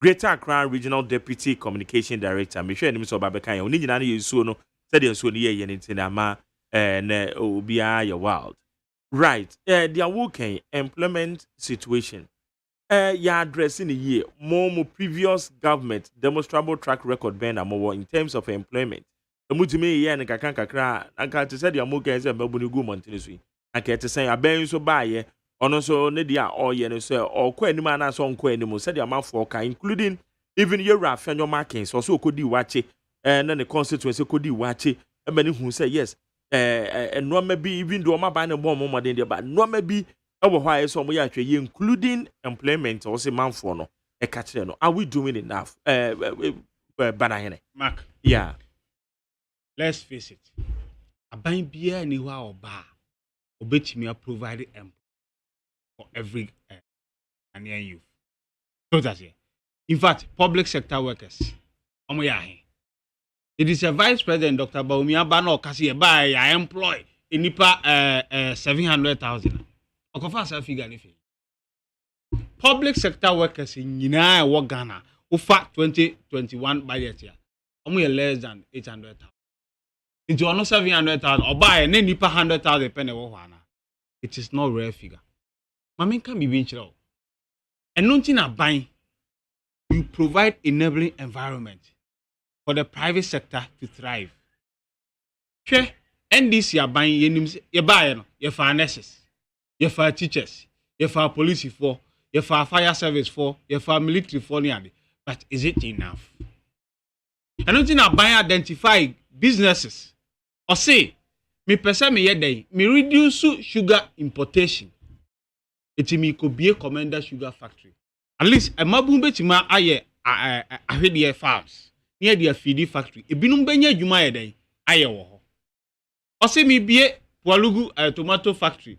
Kumasi shoe factory no money ade nyina. Ye de sika koship send ye bema enyuma yeday aba. The pharmaceutical companies. Yema companies be to say NS Cameso $10 million a year grow to expand your business at 0 interest rate. Send your expanding now, you employ more hands.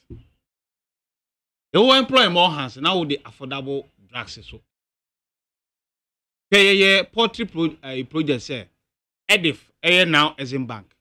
The broiler you import from abroad no. The person you produce one yamma and mabum sikanomon into poultry farming. We and a yeday and ma inuma a ba. That's the oh.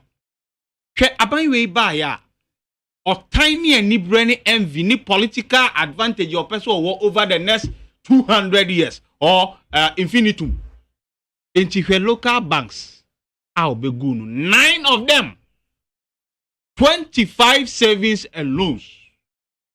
And Abandon they said the good local banks. The political decision. Abino could have said, the Omaye, I will save the banks. With that 9 billion Ghana cedis injection, no more here. Why you? You spend 21 billion cedis to collapse those banks. And one for lose in Yuma. The banking sector alone over 50,000. Per microfinance. A maba one branch, you no more co market, no more GJ, ye new my near my menum susuka cracker, Koto Bank or idea. It provided jobs. At least they earn something at the end of every month. Now they are all home now. It's unemployment now. You can't want seven. It is not your NAPCO. Wako be and you cannot even pay them for months. NAPCO workers, you don't pay them. Forestry, you don't pay them because it's not sustainable. How can you pay every month over 700 million cedis for NAPCO workers alone? 100,000 Ghana. It's not sustainable. In the private sector now, but two years now, with this I expand it. Normal employ more. So we're there. What good? Today you have 100. Well, good private sector and anka on a year private sector create na partner one district one factory. It's as a support to Ben buying the man. Abaya provided support to them. So I mean, I have a friend. I have a friend in the US. Yeah. On the Wabesi factory no was all by 10 tomatoes no money mokoshi ton money area the good plastic way no money area obe biye amasama transform my ECG wakwa in fact not a contest even USA organizer na onimisi nko wakwa to the energy minister ye man m1 transformer keke esi ene factory ni yeah. Saban e support private sector and kaye hu se abrantia yi e wo se ye boa no be se ene enipa bebre complaining omo ne ma kra omo import to the port a omo ebe yi e dia be set up factory no ne ade ne e te say na say hu former boxer I caught it yeah ne hospital ya dia asem no ka equipment or dia back to the port e wo se aban e boa no na wo yi helpful help.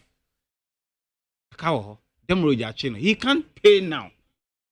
Yeri chese enipa bebre ho a omako yelala sulala amia momo hospital equipment ni ade anko mo de beboa amai ye ba health minister we just we will not benefit so we won't help kata free aka benyanti yenye etiniema e koso no omoka bisa say support ben e na ban de ama onipa na wako bi any factory. Is it roads?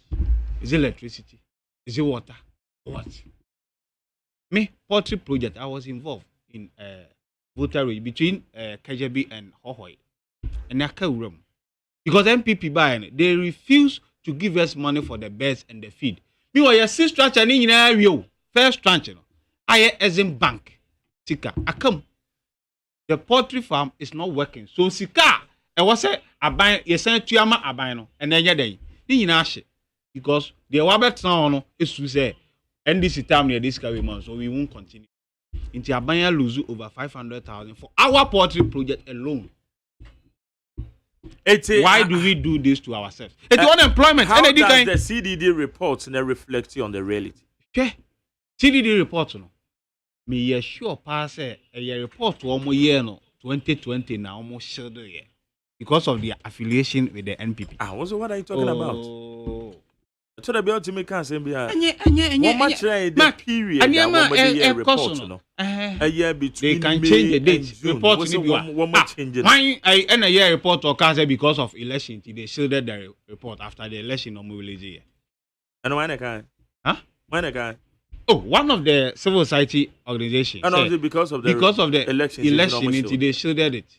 I think sir, I University of Ghana, political science. You understand? The affiliation to the MPP because unemployment, no, sir, corruption as someone the reality on the ground. So one cross 80% here. Ghanaians almost say Abawi, too corrupt. They can't protect our public purse. Even though the president claims, I will protect the public purse.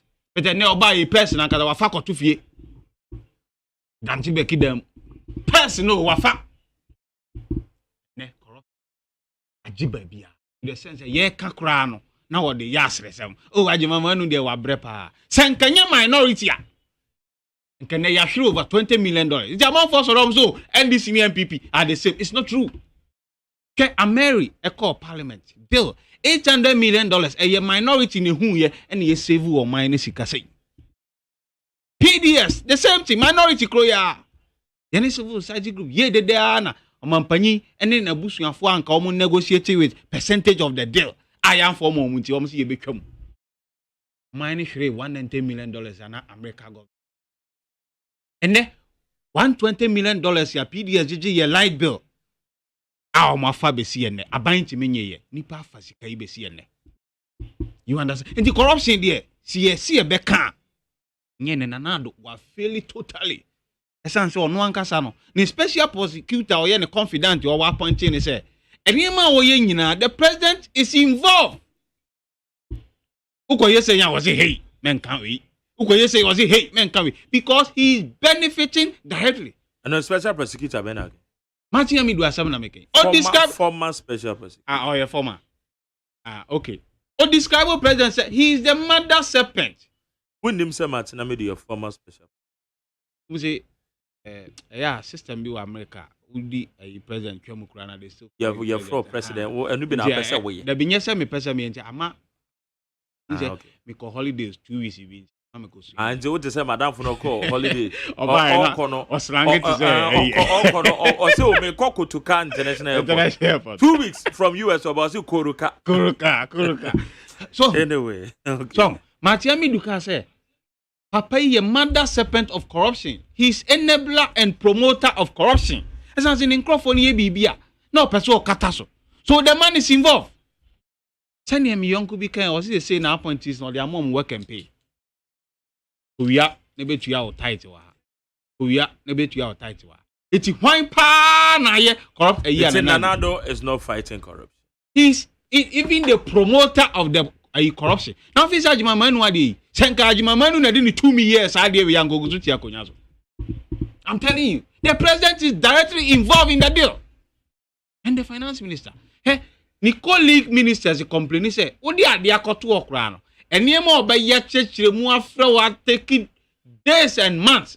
ansa na obesan ye betua we dey ba ya awotua na wakotra omo ankaza radio stations we should empathize with AGYEMAN na we dey obia finance minister is talking like this na waso hu ewo moti so he's involved in the whole deal they are there anko mo bebu ye buka you understand enti they can say corruption na Kufuado entimi in fight in 2016 Dankwa Institute summary of a report to be say so sourcing a John Mahama administration ayenkwan sika yebe oman na hwere no billions of dollars today their family architect David Ajay alone so sourcing a contract ye dia mano Dankwa Institute ne gabi ochidako omunye sa value for money no fa mechire sika anko oman okay all right family architect no competitive bidding yes sorry drawing baako near $206 million.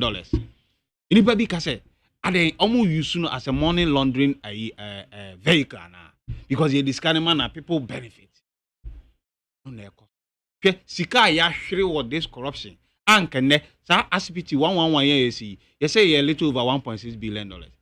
But an auditor general bet say financial impropriety in the under this administration 2020 alone is over 12 billion cedis. Yet me find insist our hospitals. And Kufuado. 2016 now say Mahama is corrupt. Under it, Auditor General's report, they recorded a little over 700 million infractions. But then they 2020, what do 12 billion? Are they? And the free zones board. To be time Sikase media kwa financial na shit over 17 million Ghana cedis. Yasan Deputy Minister of Trade. Nobody is talking about it. You understand? Japan Mesa is involved in PDS. They have taken our money. Yasan Deputy Minister of Energy. The Kufuado was who can cry na me yen more on Tiobia and their cost. The corruption na yaba. Me by in so talk akra traffic because obi antimi in fact a kwanche that on third rules to be them. We need and there about corruption who the wura. Near man can was into development. Yeah, they amount. Mark, I'm in your Medan say, how you need 100.9, Memo Makwaba. Solomon Asante, Memo Makwaba to say. All right, Bibi Aboko there. Solo, the Greater Accra Region Deputy Communication Director, the NPP. And a soprano, so aha, Sylvester Sapon, soprano, a Director of Communications, said the ma, CPP. Soprano, Memo Makwaba. Yeah, to say. Boko, Nyamiado Boko. Yeah, but are you feeling comfortable? That means we're going to release you and I'm going to confirm Kakra. No, aha. Opposition there is okay. Good. I said there'll be access to the microphone. Very well. All right, okay. Good. Mami call a solo. See the report about to Ghana for bidding more Makasa. Actually, say, Womu Nijidi, a war, your president, mo say, of fighting a dietia ketasisha. Yeah. Dedi kan Jerry mami chia ye chiefo adop anopo de nso no ene edi kakra na so de nyame pe na oyenti no ye da na se at long last ye timi aba bedu ye edi djuma no the woman ni say CDD report no also 62% of omo respondents no na omo adwene kire say omo mpani opepa na ye bede be kotia ketase she no eni ho na sample size no nipa 2,400 across the country no multimedia years awomo no but ade baako am person yet as ye say that the drumming of nanado any sa opepa no ontimi fight corruption ade a ye nuanum NDC for and omo drum sa de no hwehwe Yebeko Abato in 2016, our MPP so mujinemu with all relevant facts available to us and the entire nation say, yeah, Papa John Dramani Mahama, or ye incompetent and corrupt. Ye jinemu kaya sa diya ko 2016 ye wini power. Yebeko 2020 so despite a name infrastructure nema ye nyina ye sanso kan say, Papa we mo kase mu uja ye akwa akwhwe no a ye kai mo say sa corruption say no ewo. And this is what tenants if I'm preview to a meeting bi omkoya I say there was someone making sure through the social media various traditional media sound drum home the fact says our corruption tag na the tag yam turning it back to nanado no mo say then it was very pungent a timi a call in the favor of the MPP therefore they should also make sure say push that agenda back to sender enu agenda no me enti no we be share to about 2020 ewie December according to report report yes survey within May and June this year yes enti to about wie 20 to be kai so court so your friend is election petitions so court ye agitations even minority MPs they were on the streets marching to your friend is saying you see not sa and common one and do corrupt and this period na any there look sample size number 5 and any there I'm not surprised but say the people are saying so but yeah cause yemra to reality yeah share nanado ni emfa ya papa his excellency the former president John Dramani Mahama NC simpie so ni enhwe so mienu no hina na yekase corruption na on need that of a pastor hwe obi a ono tam oye basolo me pastor mi twa no say ye data juma ofa corruption perception index Transparency International and awomoye ofa within a 10-year period between 2010 and 2020 the highest percentage points 48% na the year 2014 and the highest 2014 percentage points and the lowest the 2010 and 39% and the bar surabedi 48% and if you see a call for I think you been 43 40% then 41% in your first term NPP and nay young we say 2020 no akosoro 43 percentage points. It is a data way a year juma. Would you say a DNA informing crowd for perception on corruption? Ewo mabemu a chain a year the previous government. A simple propaganda and this for a year. And then inform for decision because the thing is Oman pen John Dramani Mahama yati ase Oman pen that John Dramani Mahama yati ase Ghana for your short memory entin o say Machiavellian tactics mo make sure say mo be hono e be kan microphone ni trim say yes enti ade na rank microphone trim say oh you ka corruption the NS na MPP crap o mo sene and this ade na rent at the point o mo koye wo mo survey no people just say because eno ni ade a e current ye de hye wo butrim and it is true me see say be see who the reality I am for the two personalities ni ngina ho. This is Obi Atamoye, vice president of the entire nation. Onwani mampeni ekoso say yenye investigation efa Embraer jet. Any hangers be any sensembi. Look, say on mampeni eya boss, immediate boss. I say who as not mean a person as the vice president of the land. Ni yesi yenye hwemu fa ade bi a wakwenje say o mampeni na kan trimu entren wo sa ade na ekoso no. Now, you feel us, Yambra, ya papa, John Dramani Mahama. Yeah. Ebano say, no interview, efa corruption, ye bisanis and ye bia waji, your friend is saying corruption at the mudi waji bida. Question obisa interview one. Or see, as a president, well, meeting us here because bia or person bisa say, so be a president, okay, fine. And I see they be as a human being, and I know the second one as a human being, and I was as a person, but on him, obisa those questions. Stop. Yes, say, dear premises, no, did I question? And I say, Masa, what you na all narrating us you as a human being, no, dear, every human being, dear, corruption, there is one way or the other, no, a be better by power, and I branch and Sunday, Pimini Bill, missing what you and also, Debbie. So look at the stances. Two stances. One, see every human being, which of course you are part of human beings. See every human being, they beat me in one way or the other. Corruption beat me. Now another they pay finally no. See they be unje. So then now at that instance now kasi they be no. Now who person defeated the first instance now state here say every human being there in one way or the other. And also person at that time now dead goat until now human being. Until now who answer then. Say they be unje be now answer as a dead goat and answer there. This should go a long way to prove to you say. Yeah, Papa John Dramani Mahama, yeka corruption, dear, enya dear, obetimi na bonsa hoda.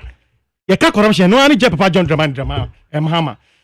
One-on-one interview as a president, ye bisano, na no ye, in fact, you tie video no crap beginning, they will J home back, J home ansana, all baby bisani question, they will bisa asemono, as every human being there. And as I just say a direct question, Yes, what Jibida? A simple debut, and as a human being, there, every human being, I say, yes, this is a person and the actions. Depicted say yes, a ban corruption, only corruption, no, Sebi, difference any. And that's what to me, who free corruption. That's you have your fun and others. And I also to make nothing people look corruption. No, this is somebody crap who at time I know a minister crap, not Sebi, the salary crap than under Mampelinku for.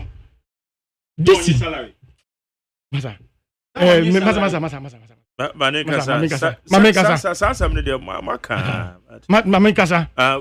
Solo.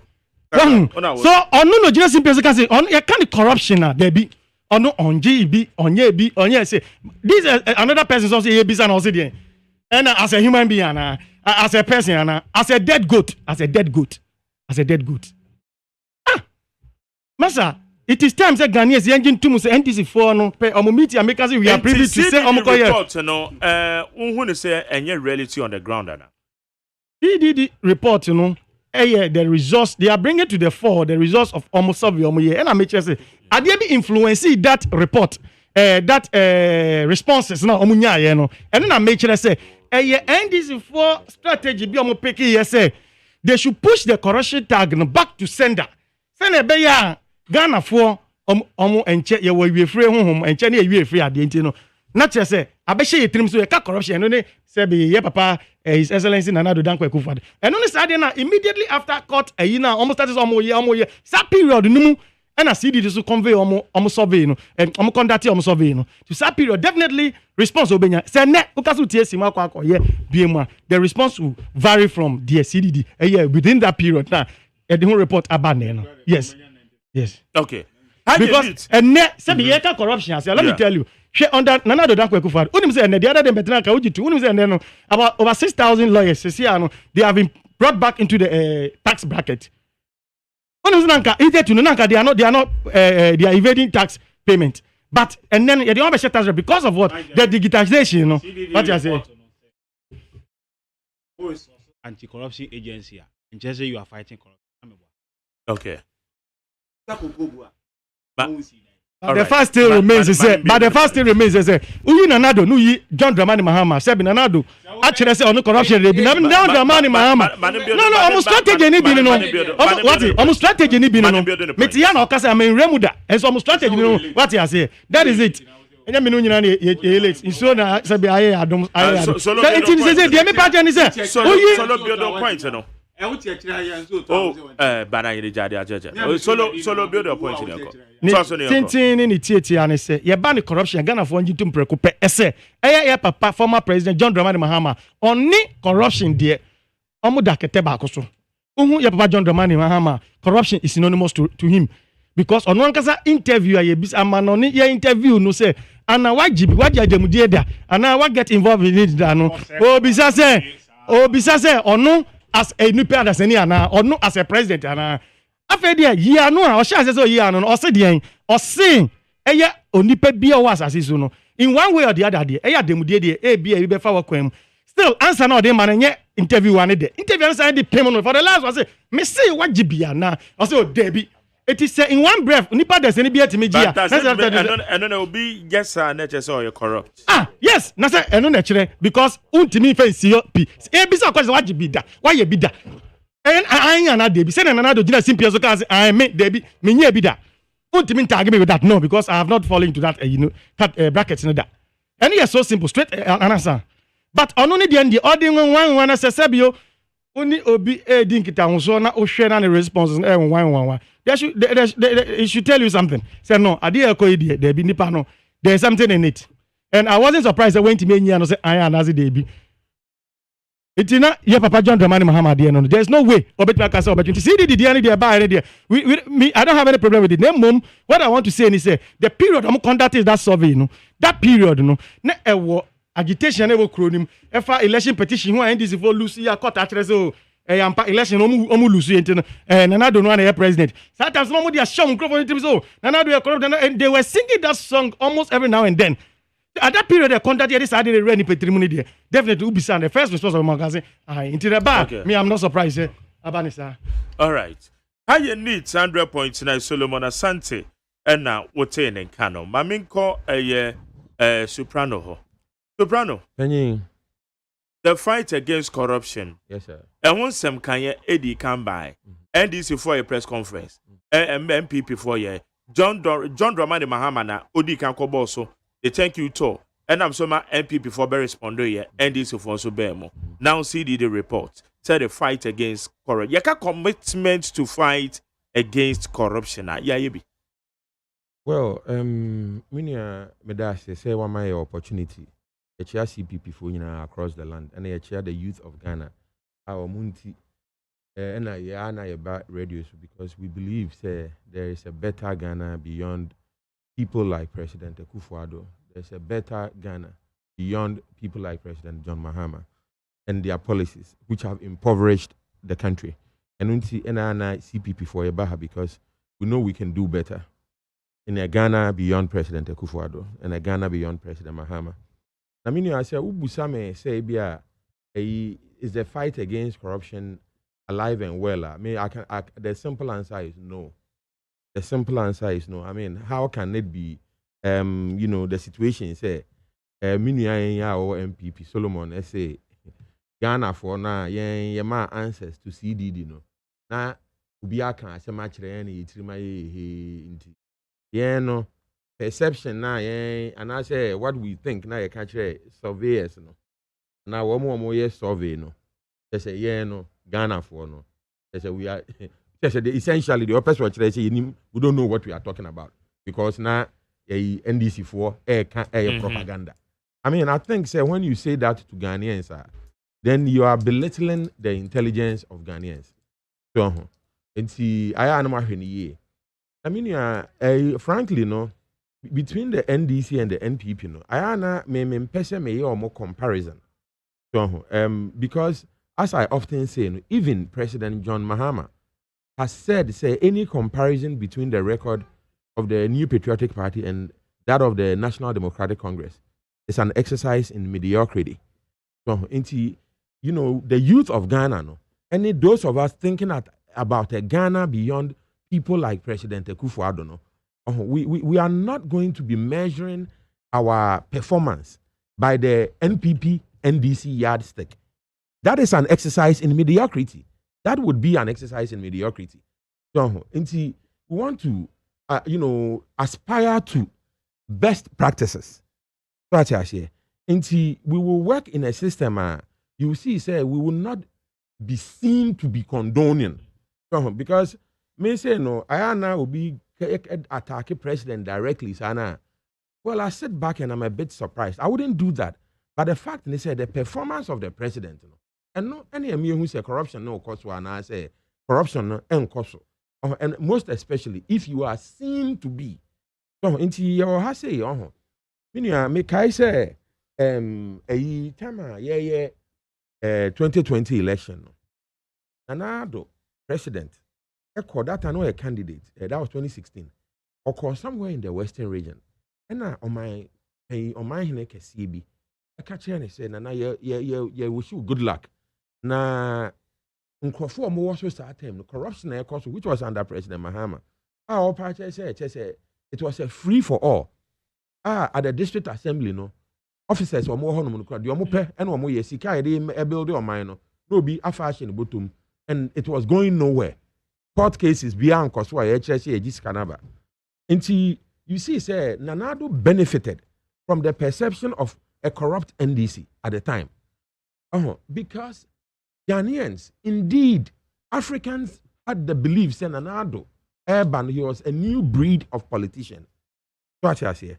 But the reality is, say Nanado is not being seen to be really actively fighting against corruption. Meaning, BB about architect. AGYEMAN, opinion AGYEMAN or architect, or Mr. London, and opinion AGYEMAN. You can't say AGYEMAN. Oh, it's what I can any. But you can't be an based. But you can't AGYEMAN. I don't know the spelling. I quite ADJYE.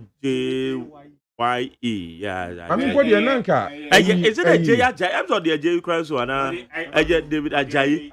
The name. Then Gabi no Michiro, I'm content abroad.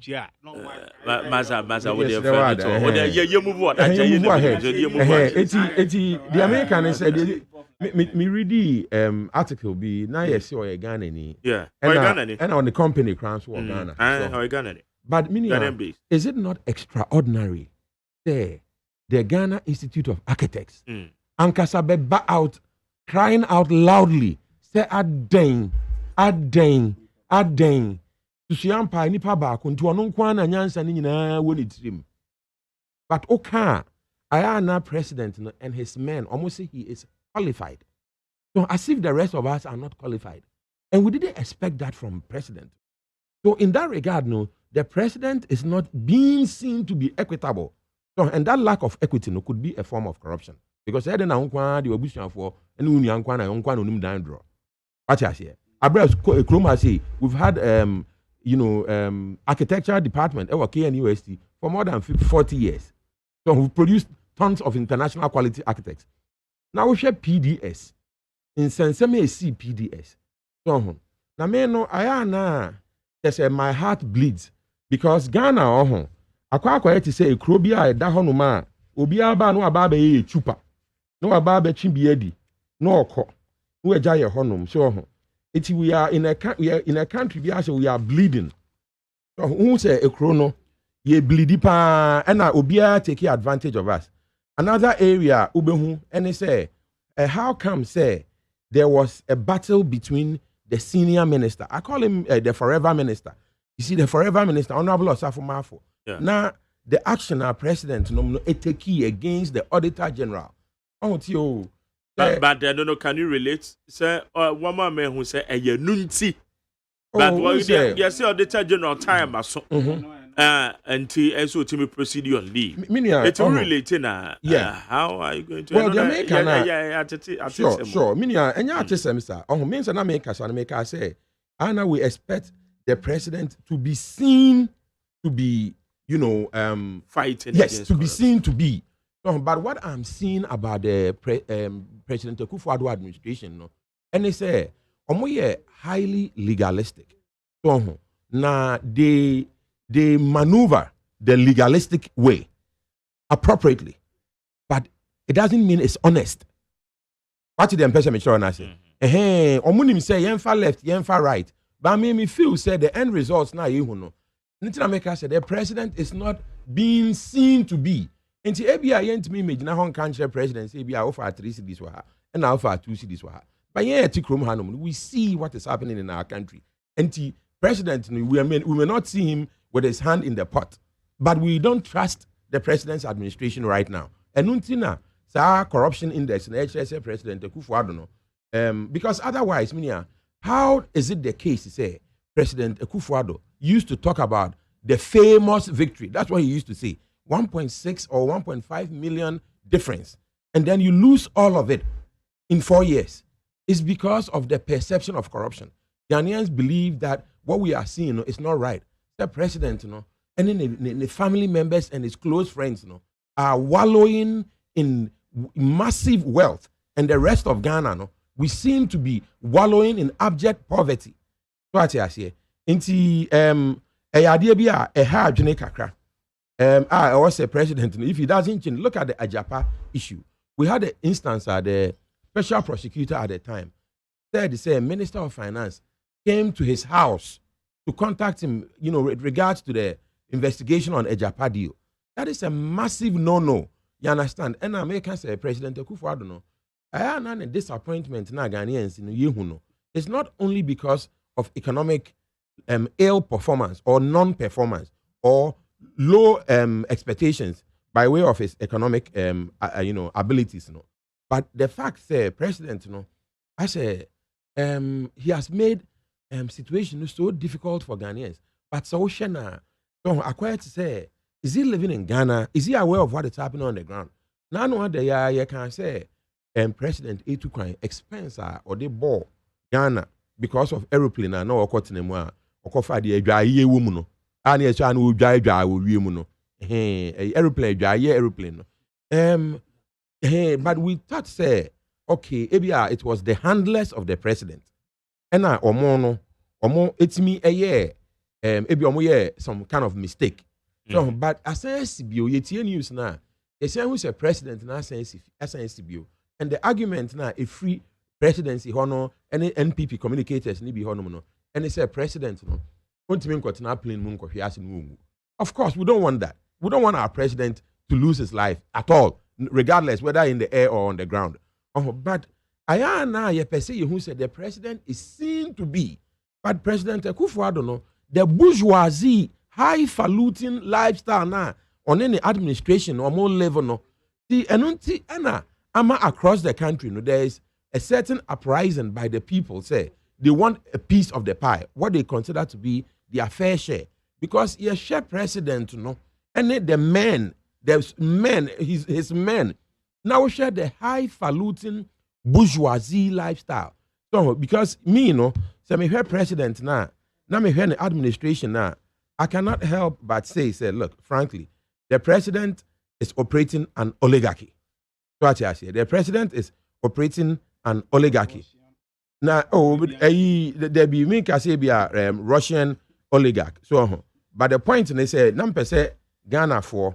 It's what oligarch asechre inti minu very briefly you call online so and then you say you see what is the meaning of oligarchy. Just bear with me momentarily and let me, because it's so important to the discussion. So you say an oligarchy, so according to the website Britannica.com, www.britannica.com, an oligarchy is a government by the few, where power is exercised by a small and privileged group for corrupt or selfish purposes. Let me repeat. An oligarchy is a government by the few. That is abaya and ni family and friends for. That government, power no, and almost controlling power no for almost selfish and sometimes corrupt deals. So now even worse than oligarchy so almost say oligarchies need be members of the ruling group are wealthy or exercise their power through their wealth. Among from plutocrats in the government. As I see it, it is made up of oligarchs and plutocrats. Just a few group of people.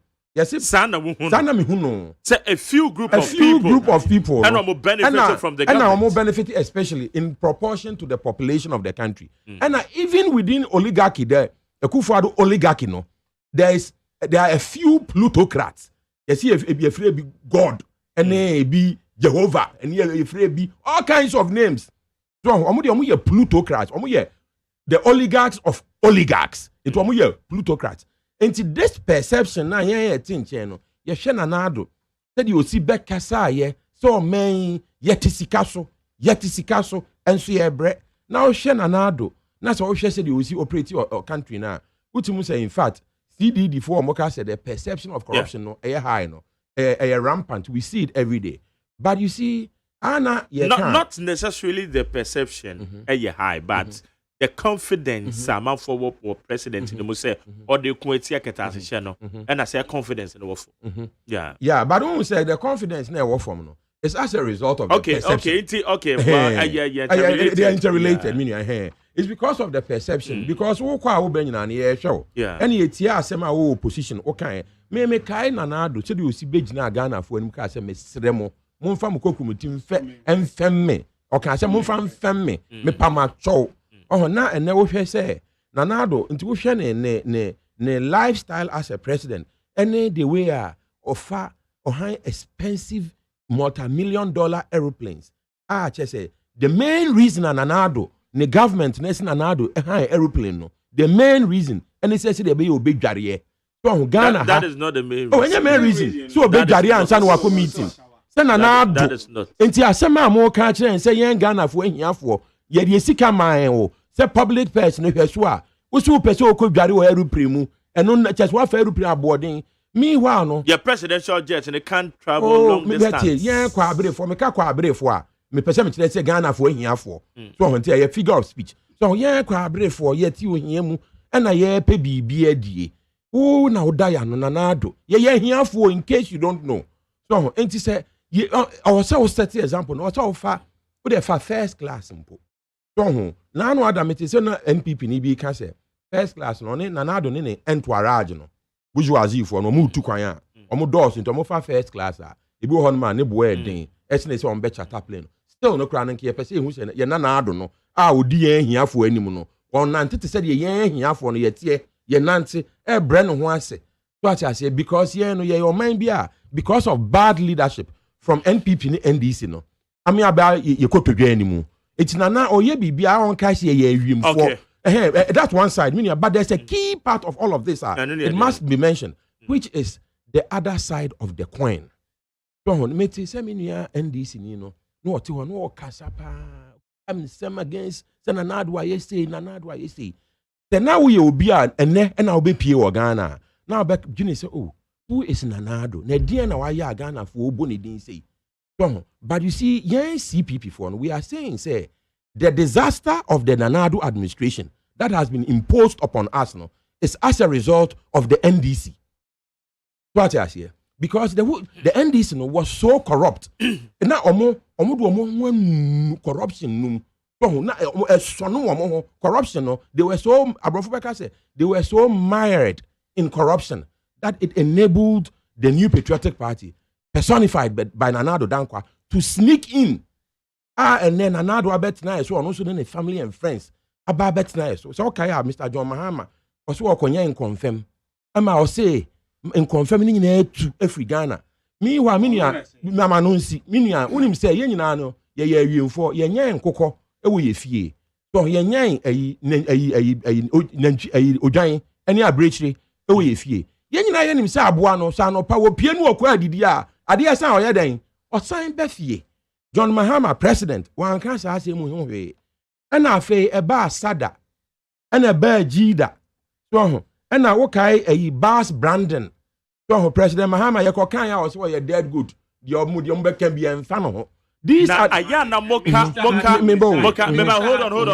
hold on say ayana mobo bosso jida te say jida sada no na abuga pele ba ne say na abuga pele oko fesi nam so man kokko da fia say anya sa you say some ya jida stories ya na ma abuga pele ne habits wa kokko fesi no yes the omo kan bi yen na ye o sleep no we feel say the president didn't go the president at the time President Mahama didn't go far enough so I mean we feel he didn't go ono a obi o wana ba mu won be hye obukako gina mrada na no prosecution that was the tip of the iceberg. Abuga Pele was the sacrificial lamb. You understand? Why do you think President Mahama lost the election so massively? Because everybody thought he was massively corrupt and his administration was. Susiampa president was Ojiji cars any adi. So Yampe president of Ojiji short for your reports. On the cars. So we're talking about the perception. So we are talking about the perception. President, your kukuru public purse need the amount. So what you say? It's precisely the point. It will jika na pedien. Apedien. No, because Mama Nusi, listen. Let me tell you something. The perception of corruption. Shrat kind say pen we no or say bibia no na wom say yeketa se na mom na entesa nanka oje on moral but that is the point. Yeah. That is essentially the point. You understand? It doesn't look good. The perception of corruption to be seen to be doing the job. Our presidents over the past few cycles, Obi to say President Akufo-Addo, anything concerning the man, a man of due process, so rule of law.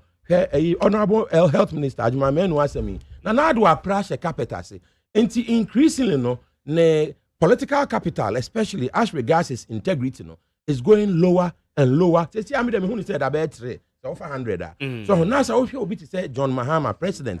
Now on also administration, I shudder to imagine Mahama 2.0 in the Flagstaff House. We've seen this movie before. It wasn't a good movie. It left Ghanaians impoverished. Okay. It left Ghanaians without our dignity. Manusia, it's meaning the American because there be my American Sanchez, no Ukrainian American. So in closing, the American say the youth of Ghana and Omo pay the price for all of these corrupt acts this ineptitude, this family and friends, industries, and industrialists, the youth of Ghana, and they pay the price.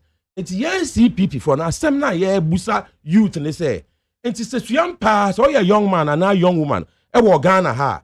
That's a show life in 3 years' time, in 5 years' time. Where do you think you will be under President Akufo-Addo, or God forbid, under another President Mahama administration? You understand? So we here school no. I mean, busada. What does so da papa saswana? What does so da kiosk mu? What does so da bonting? Which na traffic mujina wiamu bre. Ah, person ye bibia enye ya na.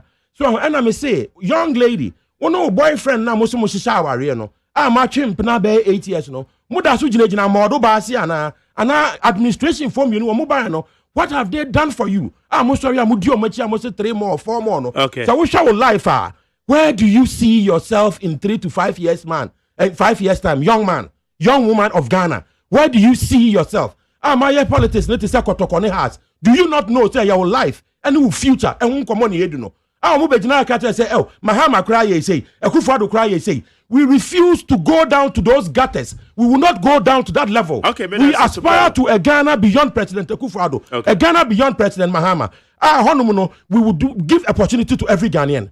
Opportunity to every Ghanaian youth. Okay. Thank you so much. May I say, how you need 100.9 now on the last lap, no. But I BB na menua solo kasalo. Na some ye marry. Anyway, some way the other story so be fine you can Sylvester you know what's the oligarch no family and friends. Solo high in so to and on no moon family and friends no matter those who are benefiting greatly. But some more corrupt deals. Now we better now we defend here. I don't understand. She be to say a japa a botched deal. You see ye come. Now president ni brother ni legal firm. You turn over $100,000. Sikana wa fa. Meanwhile you see deal no and yet president ni brother ni data bank. You saw more transaction advisors, you're $20 millions almost far. We are not benefiting. Few people and a benefit. Now we survey no, they will say they say age bracket in here between 18 to 102 years. Yes. Only pana wadi 102 no so ohun Kwame Nkrumah ban. Ohun Buzia, ehun Rollins no mo be si atamos ni Nana Akufo-Addo. No ohun omanpanyi o ye corrupt chain Nana Akufo-Addo da. 102 no. And 18 years in there. Or say or no there. Ohun wi ase. Abanya wabtimi abehu eye Nana Akufo-Addo aban. But nay our school no. You said duane kra ye nya bi mo ni. There's no food in secondary schools.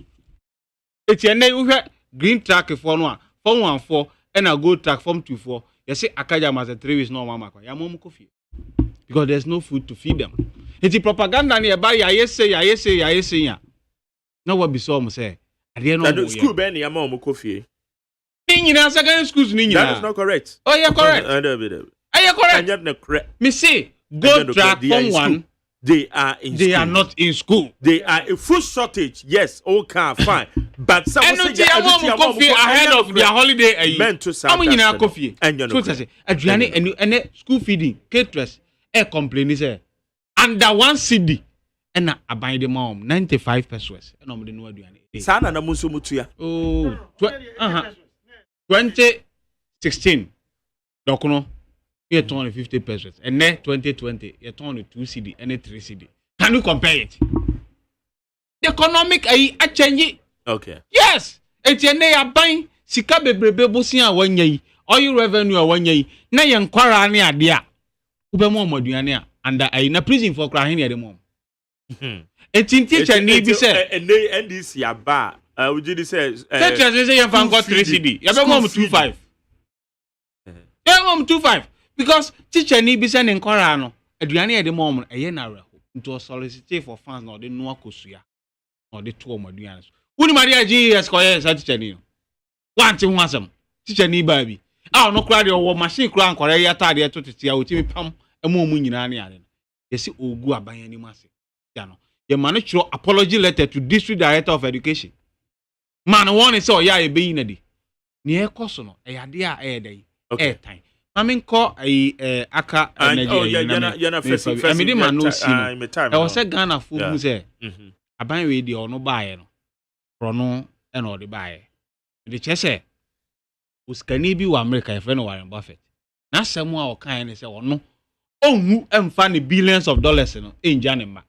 Because you don't have to die a rich man. Hence, I want to impact society. Nemum obejom enough to say they can do everything with it, but not enough to say they will do nothing. So, I didn't $100 billion. No, they have to go and work. And then Kufuado, I didn't at 77. O person who ja winchirima ona na nkanso anom sika no mo babeto no mudi. Aden una obo bramom. Every deal corruption is involved. Aden Aka Energy a 1.65 billion dollars.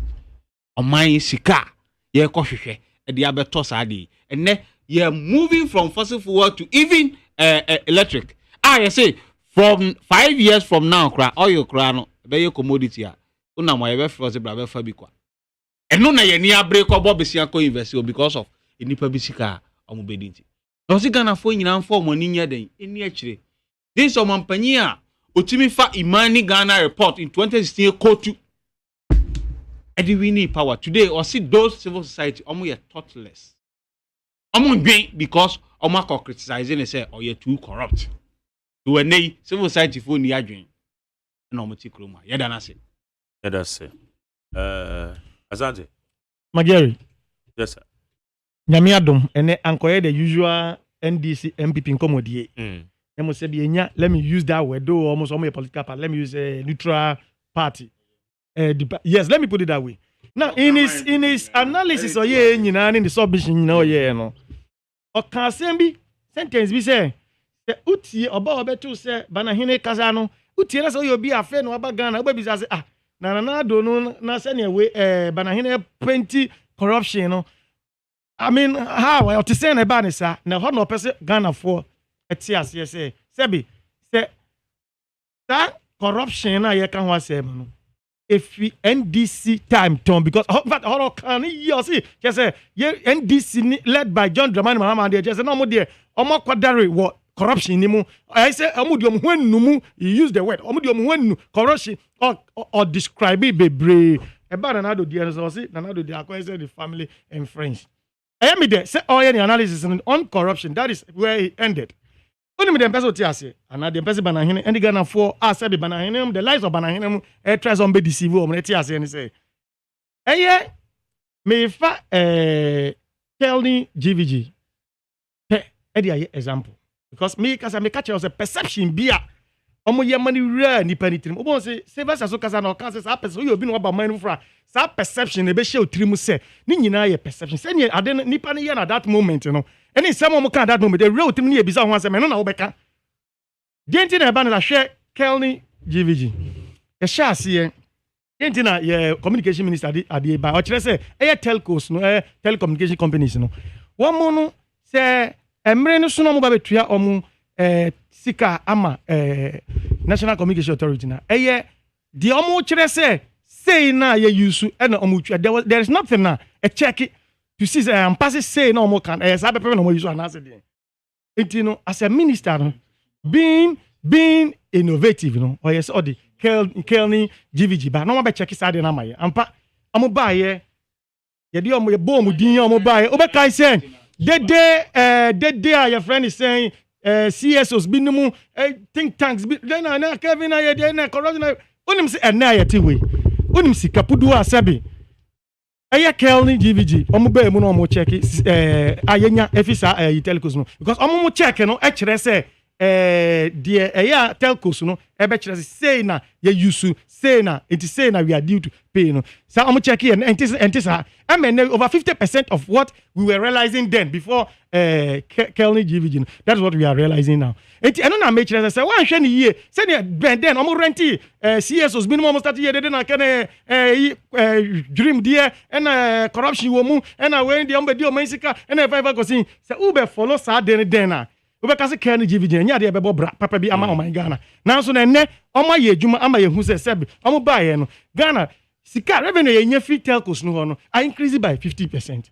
plus enti eno kyerɛ wo sɛ eno na mepɛ sɛ wo gyina so kitobo prekɔpɛ ɛsɛ de meka sɛ de amanfo bɛka ebe form nipa no receive information perception no eno na mo gyina so edi yi nsɛm bia no enti saa CD the report no de amade yate ase na mo me say at that period no mo no May to June this year no that oni akoko court declare na do so ono NDC mu ni case ase do calculator or do ni nyina nkosi ga Nanado na president on to as the president okay sa perception na no mo di kram that am person painting Nanado say corrupt eno na na won crofo trim amono enti ne bisa omo no ano na piefi omutrim dey bae na mo there's an impression as Sylvester create say me cause I'm about to say Ghana for they don't know what they are. No, that is not what I want to say is ono kasa crap but some can be see me there's something called perception and there if you be banu betu the we are not but ahine kasa na yes uba ni we be say na then na yes I didn't know kasa because I don't know crofole room trimu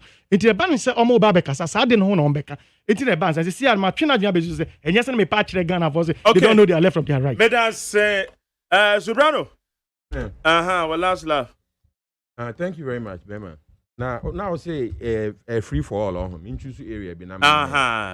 Meaning no nanka area very of much concern to us, no, very much of concern to us. No.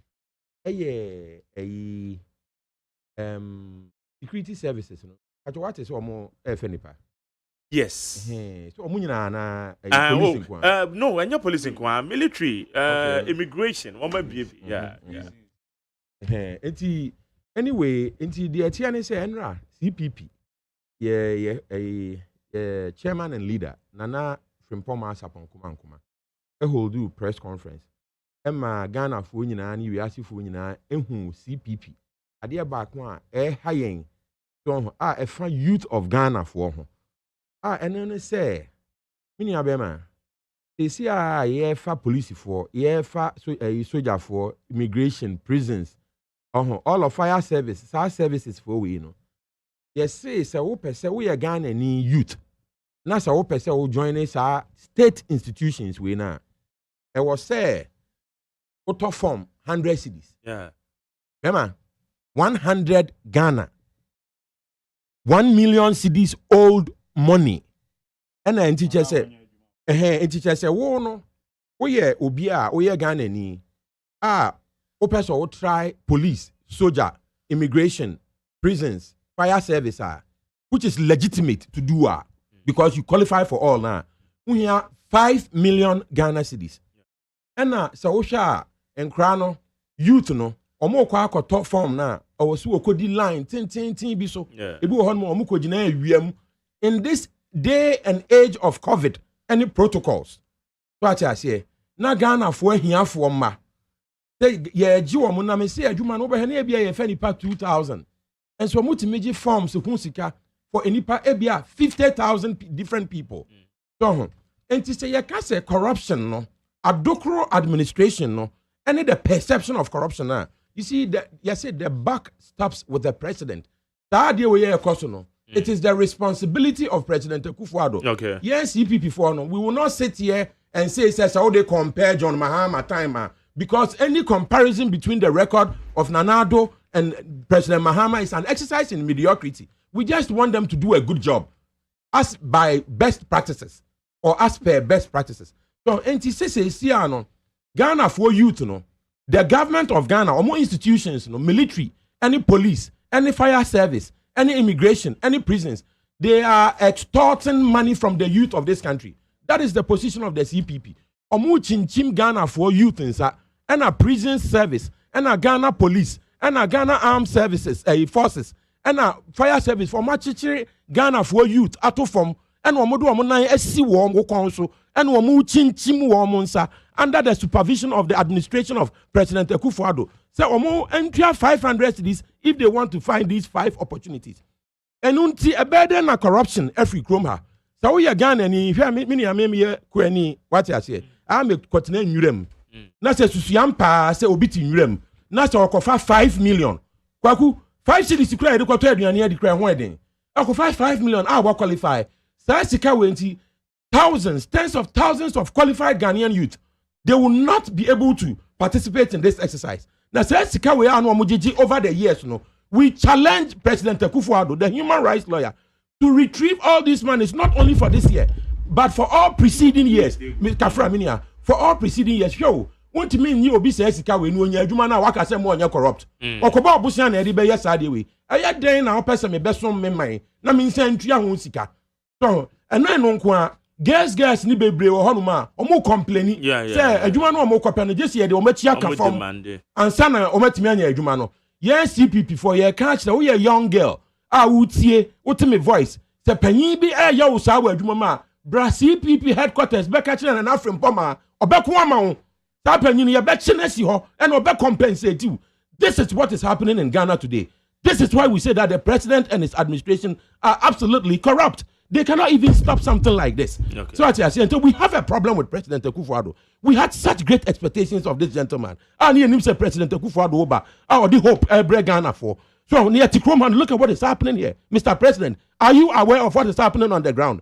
So it's our youth to know compare you mano. Me baby ametino, you to know me say me ba no pay.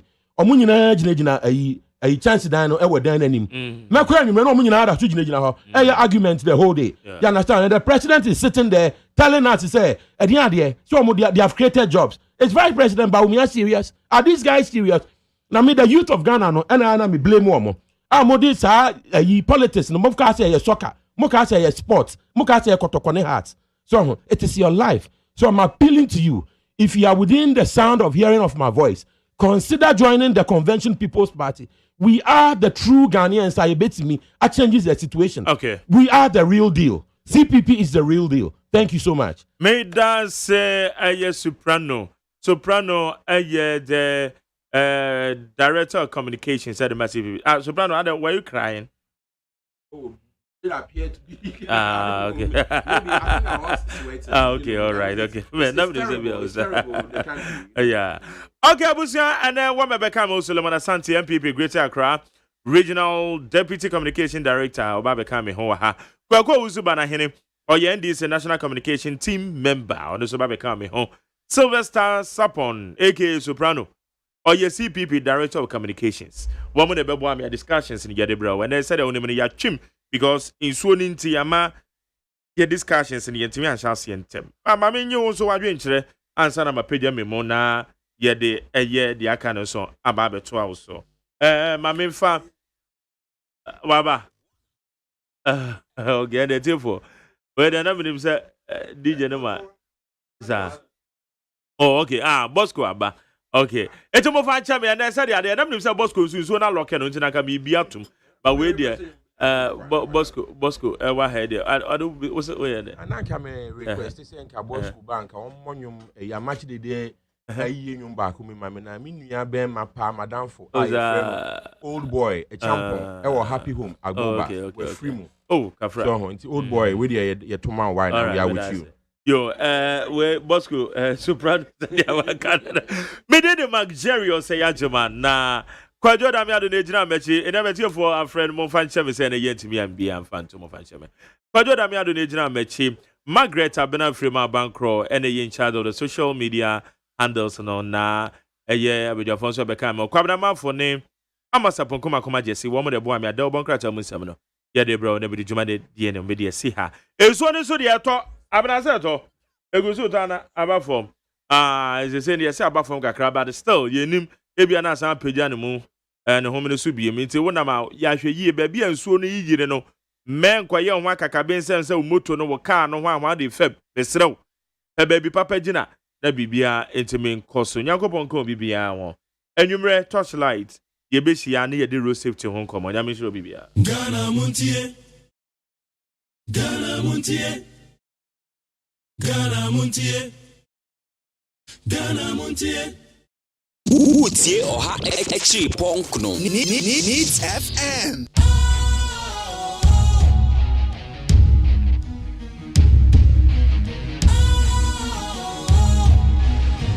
What's cool, fresh and trendy with a new look?